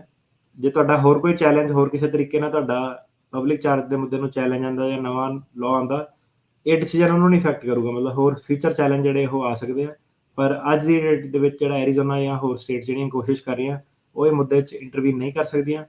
ਸੋ ਹੁਣ ਪੋਜੀਸ਼ਨ ਇਹ ਹੈ ਕਿ ਜਿਹੜਾ ਪਬਲਿਕ ਚਾਰਜ ਦਾ ਰੂਲ ਆ ਉਹ ਖਾਰਜ ਹੈ ਇਸ ਵੇਲੇ, ਕਿਉਂਕਿ ਬਾਈਡਨ ਸਰਕਾਰ ਦੀ ਮਰਜ਼ੀ ਆ। ਜੇ ਟਰੰਪ ਸਰਕਾਰ ਆਉਂਦੀ ਹੈ ਤਾਂ ਇਹ ਰੂਲ ਉਹ ਦੁਬਾਰਾ ਰਿਵਾਈਵ ਕਰ ਸਕਦੀ ਹੈ। ਜੀ, ਸੋ ਜਿਹਦੀ ਲਾਠੀ ਉਹਦੀ ਭੈਂਸ ਜਿੱਦਾਂ ਕਹਿੰਦੇ ਆ, ਸੋ ਜਿਹੜਾ ਆਇਆ ਸੱਤਾ ਦੇ ਵਿੱਚ ਉਹਨੇ ਆਪਣੇ ਹਿਸਾਬ ਦੇ ਨਾਲ ਇਹ ਸਾਰੀਆਂ ਚੀਜ਼ਾਂ ਨੂੰ ਜਿਹੜਾ ਉਹ ਚਲਾਉਣਾ ਆ। ਹੁਣ ਆਪਾਂ ਇੱਕ ਵਾਰੀ ਪਹਿਲਾਂ ਵੀ ਇੱਕ ਹੋਰ ਕੇਸ ਰੀਲੋਕੇਸ਼ਨ ਦੇ ਸ਼ਾਇਦ ਮੁੱਦੇ ਦੇ ਉੱਤੇ ਵੇਖਿਆ ਸੀ ਕਿ ਸੁਪਰੀਮ ਕੋਰਟ ਨੇ ਕੁਛ ਨਾ ਕੁਛ ਫੈਸਲਾ ਦਿੱਤਾ, ਫਿਰ ਉਹ ਸਾਰੇ ਸਰਕਟ ਕੋਰਟਸ ਦੇ ਉੱਤੇ ਜਿਹੜਾ ਉਹ ਲਾਗੂ ਹੋ ਜਾਂਦਾ ਸੀਗਾ। ਸੋ ਇਹ ਜਿਹੜੀ ਰੂਲਿੰਗ ਜਾਂ ਜੋ ਵੀ ਇਹਨਾਂ ਨੇ ਕਿਹਾ ਹੈ, ਜੋ ਵੀ ਕਨਕਲੂਡ ਇਹਨਾਂ ਨੇ ਓਪੀਨੀਅਨ ਜਿਹੜਾ ਆਪਣਾ ਦਿੱਤਾ ਆ, ਕੀ ਫਿਰ ਇਹ ਜੇ ਮੰਨ ਲਓ ਕੋਈ ਹੋਰ ਸਰਕਟ ਦੇ ਵਿੱਚ ਜਾਂਦੀ ਆ ਇਹੀ ਜਿਹੜਾ ਉਹ ਕੇਸ ਆ, ਸੋ ਉਹਦੇ ਉੱਤੇ ਵੀ ਲਾਗੂ ਰਹੂਗਾ ਜਾਂ ਸਿਰਫ ਤੇ ਸਿਰਫ ਇਹ 9 ਸਰਕਟ ਵਾਲਿਆਂ ਦੇ ਲਈ ਹੀ ਇਹਨਾਂ ਸਟੇਟਸ ਦੇ ਲਈ ਹੀ ਇਹ ਜਿਹੜਾ ਐਰੀਜ਼ੋਨਾ ਵਰਸਸ ਦੀ ਇਹ ਜਿਹੜੀ ਰੂਲਿੰਗ ਆ ਉੱਤੇ ਲਾਗੂ ਰਹਿਣੀ ਹੈ ਜਾਂ ਪੂਰੇ ਫੈਡਰਲ ਲੈਵਲ ਤੇ ਰਹੂਗੀ? ਨਹੀਂ, ਕਿਉਂਕਿ ਟਰੰਪ ਹੁਣਾਂ ਨੇ ਰੂਲ ਜਿਹੜਾ ਪਾਸ, ਦੇਖੋ 99 ਵਾਲਾ ਰੂਲ ਜਿਹੜਾ ਸੀਗਾ ਉਹ ਲਾਅ ਸੀਗਾ ਪਹਿਲਾਂ, ਟਰੰਪ ਹੁਣਾਂ ਨੇ 2019 ਵਾਲਾ ਕੀਤਾ ਸੀਗਾ। ਜਿਹੜਾ 2019 ਵਾਲਾ ਸੀਗਾ ਉਹਨੂੰ ਜਿਹੜਾ ਡਿਸਟ੍ਰਿਕਟ ਕੋਰਟ ਸੀਗਾ ਇਲੀਨੋਏ ਵਾਲਾ, ਉਹਨੇ ਕਿਹਾ ਕਿ ਨਹੀਂ ਇਹਨੂੰ ਲਾਗੂ ਨਹੀਂ ਕਰਨਾ। ਸੋ ਉਹ ਚੀਜ਼ ਜਦੋਂ ਇੱਕ ਡਿਸਟ੍ਰਿਕਟ ਕੋਰਟ ਪੋਜੀਸ਼ਨ ਲੈ ਲੈਂਦਾ ਉਹ ਹਰ ਪੂਰੀ ਕੰਟਰੀ ਤੇ ਹੀ ਲੱਗਦੀ ਹੈ। ਸੋ ਉਹ ਰੂਲ ਨੂੰ ਹੁਣ ਜਿਹੜੀਆਂ ਦੂਜੀਆਂ ਸਟੇਟ ਸੀਗੀਆਂ, ਟਰੰਪ ਪਾਰਟੀ ਸੀ, ਉਹ ਚੈਲੰਜ ਕਰਨ ਦੀ ਕੋਸ਼ਿਸ਼ ਕਰ ਰਹੀ ਸੀ ਕਿ ਨਹੀਂ ਇਹ ਰੂਲ ਨੂੰ ਲਾਗੂ ਕੀਤਾ ਜਾਵੇ। ਸੋ ਬੇਸਿਕਲੀ ਉਹਨਾਂ ਕੋ ਉਹ ਸਕਸੈਸ ਨਹੀਂ ਹੋਏ। ਸੋ ਉਹ ਰੂਲ ਅਜੇ ਇਸ ਵੇਲੇ ਸਟੇ ਆ ਤੇ ਨੇਸ਼ਨ ਵਾਈਡ ਜਿਹੜਾ ਉਹ ਲਾਗੂ ਆ, ਕਿਸੇ ਵੀ ਸਰਕਿਟ 'ਚ ਉਹ ਜਿਹੜਾ ਕੇਸ ਆ ਉਹ ਲਾਗੂ ਆ। ਸੋ ਜਦ ਤੱਕ ਸਰਕਾਰ ਦੁਬਾਰਾ ਆ ਕੇ ਉਹ ਨਵਾਂ ਰੂਲ ਨਹੀਂ ਬਣਾਉਂਦੀ, ਨਵੇਂ ਪਬਲਿਕ ਚਾਰਜ ਦੇ ਲਾਅ ਨਹੀਂ ਬਣਾਉਂਦੀ, ਤਦ ਤੱਕ ਉਹ ਸਸਪੈਂਡਡ ਹੀ ਰਹੂਗਾ। ਠੀਕ ਹੈ ਜੀ। ਜੀ, ਸੋ ਅਟਾਰਨੀ ਟਰਕਿਆਣਾ ਜੀ, ਤੁਸੀਂ ਪੀਡੀਜ਼ ਦੀ ਗੱਲ ਕੀਤੀ ਸੀ ਵੀ ਚਲੋ ਸੈਨ ਫਰਾਂਸਿਸਕੋ ਵਾਲੇ ਤਾਂ ਘੱਟ ਕਰਦੇ ਆ, ਇਮੀਗ੍ਰੇਸ਼ਨ ਪ੍ਰੈਕਟਿਸ ਦੇ ਵਿੱਚ ਕੀ ਲੇਟੈਸਟ ਚੱਲ ਰਿਹਾ ਜੀ? ਸੋ ਇਦਾਂ ਦੀਆਂ ਡਰਾਉਣੀਆਂ ਖਬਰਾਂ ਜਿਹੜੀਆਂ ਉਹ ਆਉਂਦੀਆਂ ਰਹਿੰਦੀਆਂ। ਚਲੋ ਇਹ ਇੱਕ ਥੋੜੀ ਜਿਹੀ ਪੋਜ਼ਿਟਿਵ ਨਿਊਜ਼ ਸੀਗੀ ਵੀ ਪਬਲਿਕ ਚਾਰਜ ਵਾਲੇ ਦੇ ਉੱਤੇ ਥੋੜੇ ਚਿਰ ਦੇ ਲਈ ਇਹਨਾਂ ਨੇ, ਜਿੰਨਾ ਚਿਰ ਚਲੋ ਇਹ ਪ੍ਰਸ਼ਾਸਨ ਹੈਗਾ ਉਹਨੇ ਚਿਰ ਤੱਕ ਤਾਂ ਸਸਪੈਂਡਡ ਜਿਹੜਾ ਇਹ ਰਹਿੰਦਾ ਆ। ਉੱਦਾਂ ਇਮੀਗ੍ਰੇਸ਼ਨ ਦੀ ਪ੍ਰੈਕਟਿਸ ਇਸ ਟਾਈਮ ਕਿੱਦਾਂ ਚੱਲ ਰਹੀ ਆ ਵੱਖ-ਵੱਖ ਅਦਾਲਤਾਂ ਦੇ ਵਿੱਚ? ਸੋ ਸਾਡਾ ਖੁਦ ਦਾ ਇੱਕ ਕੇਸ ਸੀਗਾ ਸੈਂਟਾ ਐਨਾ ਐਲਏ ਦਾ, ਤੇ ਉਹਨਾਂ ਨੇ ਬੇਸਿਕਲੀ ਧੱਕੇ ਨਾਲ ਪੀਡੀ ਦੇ ਦਿੱਤੀ ਬੰਦੇ ਨੇ, ਜਿੱਦਾਂ ਡਿਫੈਂਡ ਕਰਨਾ ਸੀਗਾ। ਤੇ ਜੋ ਵੀ ਉਹਨੂੰ ਆਰਗੂਮੈਂਟ ਦਿੱਤੀ ਕਿ ਨਹੀਂ ਇਹ ਇੰਨੀ ਦੇਰ ਦਾ, ਇਹਦੀ ਫੈਮਿਲੀ ਇੱਦਾਂ, ਉਹ ਕਹਿੰਦਾ ਕਿ ਤੁਹਾਡਾ ਆਪਾਂ ਡਿਸਮਿਸ ਕਰ ਰਹੇ ਹਾਂ ਕੇਸ, ਆਪਾਂ ਤੁਹਾਨੂੰ ਡਿਨਾਈ ਨਹੀਂ ਕਰ ਰਹੇ ਅਸਾਲਮ ਦਾ ਬੈਨੀਫਿਟ, ਤੁਸੀਂ ਥੱਲੇ ਜਾ ਕੇ ਆਪਣੇ ਅਸਾਲਮ ਆਫਿਸ ਦੇ ਵਿੱਚ ਫਾਈਲ ਕਰੋ। ਸੋ ਉਦਣ ਜਿਹੜਾ ਉਹ ਜੱਜ ਸੀਗਾ ਉਹਨੇ ਸਾਰੇ ਜਿਹੜੇ ਕੇਸ ਸੀਗੇ ਅਗਲੇ ਪਿਛਲੇ ਵੀ ਸਾਰਿਆਂ ਤੇ ਜਿਹੜੀ ਆ ਪੀਡੀ ਦਿੱਤੀ, ਮਤਲਬ ਕਿ ਜੱਜ ਤੇ ਸਰਕਾਰ ਜਿਹੜੀ ਸੀਗੀ ਉਹ ਪ੍ਰਪੇਅਰ ਹੋ ਕੇ ਹੀ ਆਈ ਸੀਗੀ ਕਿ ਉਹਨਾਂ ਨੇ ਸਾਰਾ ਜਿਹੜਾ ਕੇਸ ਆ ਡਿਸਮਿਸ ਹੀ ਕਰਨੇ ਆ। ਮਤਲਬ ਕਿ ਬਹਿੰਦੇ ਸਾਰੀ ਕੁਰਸੀ ਤੇ ਬੈਠੇ ਸਾਰੀ ਪਹਿਲਾਂ ਹੀ ਸਿੱਧੀ ਪੋਜੀਸ਼ਨ ਸੀਗੀ ਕਿ ਮੈਂ ਆਹ ਕਰਨਾ, ਤੇ ਬੰਦਾ ਆਪਣਾ ਤਿਆਰ ਹੋ ਕੇ ਗਿਆ ਸੀਗਾ ਤੇ ਕੋਈ ਆਰਗੂਮੈਂਟ ਤੇ ਬੜੀ ਦੂਰ ਦੀ ਗੱਲ ਆ, ਉੱਥੇ ਤੱਕ ਗੱਲ ਪਹੁੰਚੀ ਨਹੀਂ। ਸੋ ਸੈਂਟਾ ਐਨਾ ਵੈਨ ਨਾਈਸ ਜਿਹੜੇ ਕਿ ਕੋਰਟ ਆ ਉਹਦੇ ਵਿੱਚ ਕਾਫੀ ਹੈਵੀ ਕੁਆਂਟੀਟੀ ਦੇ ਵਿੱਚ ਕਹ ਲਓ, ਜਿਹੜੇ ਜਿੰਨੇ ਲੋਕਾਂ ਤੋਂ ਪੁੱਛੀਦਾ, ਕਲਾਇੰਟਾਂ ਤੋਂ ਪੁੱਛੀਦਾ ਨਵੇਂ ਕੇਸ ਆ ਰਹੇ ਆ। ਪੀਡੀ ਦਾ ਕਾਫੀ ਧੱਕਾ ਕੀਤਾ ਜਾ ਰਿਹਾ। ਸੈਨ ਫਰਾਂਸਿਸਕੋ ਦੇ ਵਿੱਚ ਇੰਨਾ ਨਹੀਂ ਹੈਗਾ, ਪਰ ਸੈਨ ਫਰਾਂਸਿਸਕੋ ਦੇ ਵਿੱਚ ਵੀ ਹੈਗਾ ਇੱਕ ਸਾਡੇ ਕੇਸ ਤੇ। ਸੈਨ ਫਰਾਂਸਿਸਕੋ ਦੇ ਵਿੱਚ ਵੀ ਜੱਜ ਨੇ ਜਿਹੜੀ ਪੀਡੀ ਉਹ ਦਿੱਤੀ ਸੀਗੀ ਤੇ ਉਹਨੇ ਕਿਹਾ ਕਿ ਮੈਨੂੰ ਨਹੀਂ ਪੀਡੀ ਹੁਣ ਕਿਹਨੂੰ ਮਿਲਦੀ ਆ, ਪੀਡੀ ਉਹਨਾਂ ਨੇ ਦੇਣੀ ਆ ਜਿਹੜੇ ਕੇਸ ਉਹਨਾਂ ਨੂੰ ਲੱਗਦਾ ਕਿ ਪ੍ਰਾਇੋਰਟੀ ਨਹੀਂ ਹੈਗੇ। ਆਪਾਂ ਨੂੰ ਕਿਹਾ ਕਿ ਇਹ ਬੰਦਾ ਸੁਣਨਾ ਚਾਹੁੰਦਾ, ਪਰ ਜੱਜ ਅੱਗੋਂ ਕਹਿੰਦਾ ਕਿ ਜੇ ਸਰਕਾਰ ਨੇ ਤੈਅ ਕਰ ਲਿਆ ਕਿ ਇਹ ਕੇਸ ਪ੍ਰਾਇੋਰਟੀ ਨਹੀਂ ਹੈਗਾ, ਸਰਕਾਰ ਨੇ ਕੇਸ ਨਹੀਂ ਲੜਨਾ, ਕਿਉਂਕਿ ਸਰਕਾਰ ਨੇ ਕੇਸ ਨਹੀਂ ਲੜਨਾ ਇਸ ਲਈ ਮੈਂ ਜਿਹੜਾ ਕੇਸ ਉਹ ਸੁਣ ਨਹੀਂ ਸਕਦਾ, ਮੈਨੂੰ ਡਿਸਮਿਸ ਹੀ ਕਰਨਾ ਪੈਣਾ। ਸੋ ਇਹ ਜਿਹੜੀ ਹੈ ਨਾ, ਇਹ ਕਾਫੀ ਜੱਜ ਜਿਹੜੇ ਉਹ ਲੈ ਰਹੇ ਆ, ਤੇ ਇਹਦੇ ਵਿੱਚ ਤੁਸੀਂ ਬਸ ਆਰਗੂਮੈਂਟ ਕਰ ਸਕਦੇ ਹੋ, ਤੇ ਆਰਗੂਮੈਂਟ ਜ਼ਿਆਦਾਤਰ ਸਕਸੈਸਫੁਲ ਉਹੀ ਬੰਦੇ ਦੀ ਹੋਣੀ ਆ ਜਿਹਦੇ ਫੈਮਿਲੀ ਮੈਂਬਰ ਜਿਹੜੇ ਪਿੱਛੇ ਹੈਗੇ ਆ, ਵਾਈਫ ਜਾਂ ਬੱਚੇ, ਕਿਉਂਕਿ ਪੇਰੈਂਟਸ ਵਾਲੀ ਆਰਗੂਮੈਂਟ ਤਕਰੀਬਨ ਹਰ ਬੰਦਾ ਕਰ ਸਕਦਾ, ਉਹ ਆਰਗੂਮੈਂਟ ਜਿਹੜੇ ਜੱਜ ਆ ਕਈ ਬਾਏ ਨਹੀਂ ਕਰ ਰਹੇ। ਸੋ ਇਹ ਥੋੜਾ ਜਿਹਾ ਜਿਹਨਾਂ ਦੀ ਵੀ ਤਰੀਕਾ ਆਣੀ ਆ ਉਹ ਪ੍ਰਿਪੇਅਰ ਹੋ ਕੇ ਜਾਇਓ, ਭਾਵੇਂ ਤੁਹਾਡੀ ਸਾਰੇ ਕੇਸ ਦੀ ਤਿਆਰੀ ਆ, ਪਰ ਕੋਰਟ ਦੇ ਵਿੱਚ ਜਾ ਕੇ ਇਹ ਹੋ ਸਕਦਾ ਤੁਸੀਂ ਆਬਜੈਕਟ ਕਰ ਸਕਦੇ ਆ, ਪਰ ਬਿਲਕੁਲ ਜਿਹੜੀ ਜੱਜ ਦੀ ਮਰਜ਼ੀ ਆ। ਜੇ ਉਹਨੇ ਡਿਸਮਿਸ ਕਰਤਾ, ਜਾਂ ਤਾਂ ਤੁਸੀਂ board of immigration more appeal ਕਰੋਗੇ, ਜਾਂ ਤੁਹਾਡਾ ਜਿਹੜਾ ਅਸਾਲਮ ਆਫਿਸ ਮੋਰੇ ਤੁਹਾਨੂੰ ਜਿਹੜਾ ਕੇਸ ਲਾਣਾ ਪਊਗਾ। ਸੋ ਇਹਦੇ ਨਾਲ ਇਹ ਆ ਕਿ ਹੁਣ ਬੇਸਿਕਲੀ ਇਹਨਾਂ ਲੋਕਾਂ ਨੂੰ ਵੀ ਪਤਾ ਲੱਗ ਜਾਂਦਾ ਕਿ ਜਿਹੜੀ ਪਾਵਰ ਆ ਉਹ ਜੱਜ ਕੋਲ ਆਈ ਕਰਦੀ ਆ। ਜਿਹੜੇ ਵਕੀਲ ਆ ਜਾਂ ਜਿਹੜਾ ਕਲਾਇੰਟ ਆ ਉਹ ਆਪਣਾ ਕੇਸ ਪੇਸ਼ ਕਰ ਰਿਹਾ, ਪਰ ਜਿਹੜੀ ਅਲਟੀਮੇਟ ਜਿਹੜੀ ਅਥਾਰਟੀ ਆ, ਜਿਹੜੀ ਪਾਵਰ ਆ, ਉਹ ਜੱਜ ਦੇ ਕੋਲ ਆ, ਤੇ ਉਹਨੂੰ ਤੁਸੀਂ ਕੁਝ ਕਰ ਨਹੀਂ ਸਕਦੇ। ਜੇ ਜੱਜ ਨੇ ਉਹ ਫੈਸਲਾ ਲੈ ਲਿਆ ਤਾਂ ਲੈ ਲਿਆ। ਇਹਦੇ ਵਿੱਚ ਹੁਣ 3 ਤੁਹਾਡੇ ਕੋਲ ਆਪਸ਼ਨ ਆ ਜਾਂਦੀਆਂ। ਇੱਕ ਹੈਗਾ ਮੋਸ਼ਨ ਟੂ ਰੀਕਨਸੀਡਰ। ਮੋਸ਼ਨ ਟੂ ਰੀਕਨਸੀਡਰ ਹੈਗਾ ਕਿ ਸੇਮ ਜੱਜ ਮੋਰੇ ਕਈ ਵਾਰੀ, ਹੁਣ ਜਿੱਦਾਂ ਸਾਡਾ ਇੱਕ ਕੇਸ ਸੀਗਾ ਉਹਦੇ ਵਿੱਚ ਉਹਦੀ ਘਰ ਵਾਲੀ ਇੰਡੀਆ ਸੀਗੀ, ਤੇ ਪਰ ਜੱਜ ਨੇ ਉੱਥੇ ਤੱਕ ਪਹੁੰਚੇ ਨਹੀਂ, ਉਹਨੇ ਪਹਿਲਾਂ ਹੀ ਜਿੱਦਾਂ ਮੂਡ ਬਣਾਇਆ ਸੀ ਕਿ ਮੈਂ ਡਿਸਮਿਸ ਹੀ ਕਰਨਾ, ਤੇ ਸਾਨੂੰ ਲੱਗਦਾ ਕਿ ਸ਼ਾਇਦ ਉਹਨੇ ਉਹ ਗੱਲ ਸੁਣੀ ਨਾ ਹੋਵੇ ਜੱਜ ਨੇ, ਕਿ ਇਹਦੀ ਪੜ੍ਹਿਆ ਨਾ ਹੋਵੇ ਕੇਸ ਕਿ ਇਹਦੇ ਬੱਚੇ ਜਾਂ ਘਰ ਵਾਲੀ ਇੰਡੀਆ ਵਾ, ਤਾਂ ਉਹਨੂੰ ਮੋਸ਼ਨ ਟੂ ਰੀਓਪਨ ਆਪਾਂ ਕੀਤੀ। ਜੱਜ ਦੀ ਉੱਦਾਂ ਰੇਟਿੰਗ ਵਧੀਆ ਸੀਗੀ। ਪੈਟਰਿਕ ਸੈਵਿਜ ਜੱਜ ਸੀਗਾ। ਹੈਰਾਨੀ ਦੀ ਗੱਲ ਇਹ ਆ ਉਹਦੀ 94% ਰੇਟਿੰਗ ਆ, ਤਾਂ ਸੀਗੀ ਨਹੀਂ ਉਮੀਦ ਕਿ ਇਦਾਂ ਦਾ ਡਿਸੀਜਨ ਜਿਹੜਾ ਜੱਜ ਦੇਊਗਾ। ਤੇ ਜੱਜ ਨੇ ਡਿਸੀਜਨ ਦਿੱਤਾ, ਪਰ ਉੱਦਾਂ ਜੱਜ ਵਧੀਆ, ਕਿਉਂਕਿ ਇਹਦੀ ਜੱਜ ਦੀ ਐਡੀ ਹਾਈ ਰੇਟਿੰਗ ਸੀਗੀ। ਸੋ ਇਸ ਕੇਸ ਦੇ ਵਿੱਚ ਮੋਸ਼ਨ ਟੂ ਰੀਕਨਸਿਡਰ ਜਿਹੜਾ ਸੀਗਾ ਉਹ ਮੋਰ ਸੈਂਸ ਮੇਕ ਕਰਦਾ ਸੀਗਾ, ਕਿਉਂਕਿ ਥੋੜਾ ਜਿਹਾ ਛੇਤੀ ਡਿਸੀਜਨ ਆ ਜਾਂਦਾ ਹੈ ਨਾ 90 ਕੁ ਦਿਨ ਦੇ ਅੰਦਰ ਅੰਦਰ। ਪਰ ਮੰਨ ਲਓ ਜੇ ਜੱਜ ਨਹੀਂ ਵਧੀਆ ਜਾਂ ਤੁਹਾਨੂੰ ਲੱਗਦਾ ਕੋਈ ਫਾਇਦਾ ਨਹੀਂ ਮੋਸ਼ਨ ਟੂ ਰੀਓਪਨ ਕਰਕੇ, ਫਿਰ ਤੁਹਾਡੇ ਕੋਲ ਦੋ ਆਪਸ਼ਨਸ ਬਚਦੀਆਂ। ਜਾਂ ਤੁਸੀਂ ਬੋਰਡ ਆਫ ਇਮੀਗ੍ਰੇਸ਼ਨ ਅਪੀਲ ਮੋਰੇ ਜਾ ਸਕਦੇ ਆ। ਜੀ। Board of immigration appeal more problem ਇਹ ਆ ਜਾਣੀ ਆ ਕਿ ਹੁਣ ਇਹ ਹਜ਼ਾਰਾਂ ਦੇ ਵਿੱਚ ਕੇਸ ਜਿਹੜੇ ਆ ਡਿਸਮਿਸ ਹੋਣੇ ਆ, ਹਜ਼ਾਰਾਂ ਦੇ ਵਿੱਚ ਕੇਸ ਜਿਹੜੇ ਡਿਨਾਈ ਹੋਣੇ ਆ। ਤੇ ਬੋਰਡ ਆਫ ਇਮੀਗ੍ਰੇਸ਼ਨ ਅਪੀਲ ਨੇ ਇਹਨੂੰ ਇਦਾਂ ਨਹੀਂ ਕਿ ਹਰੇਕ ਕੇਸ ਬਾਏ ਕੇਸ ਹਰੇਕ ਬੰਦੇ ਦੀ ਗੱਲ ਸੁਣਨੀ ਆ ਫਿਰ ਫੈਸਲਾ ਦੇਣਾ। ਬੋਰਡ ਆਫ ਇਮੀਗ੍ਰੇਸ਼ਨ ਨੇ ਕੀ ਕਰਨਾ ਕਿ ਉਹਨਾਂ ਨੇ ਜਿਹੜੇ ਕੇਸ ਸੀਗੇ ਸਾਰੇ ਹੋਲਡਿੰਗ ਪੈਟਰਨ 'ਚ ਪਾ ਦੇਣੇ ਕਿ ਇਹਦੀ ਵੇਟ ਕਰੋ। ਤੇ ਫੈਸਲਾ ਜਿੱਦਾਂ ਆਪਣੇ ਪੁਰਾਣੇ ਸੀਗੇ ਪਰੇਰਾ ਵਰਸਸ ਸੈਸ਼ਨ ਦੇ, ਜਿੱਦਾਂ ਸਿਆਟਲ ਵਾਲੇ ਕੇਸ ਇਹਨਾਂ ਨੇ ਹੋਲਡ ਕਰਕੇ ਰੱਖੇ ਸੀਗੇ 4-4 5-5 ਸਾਲ।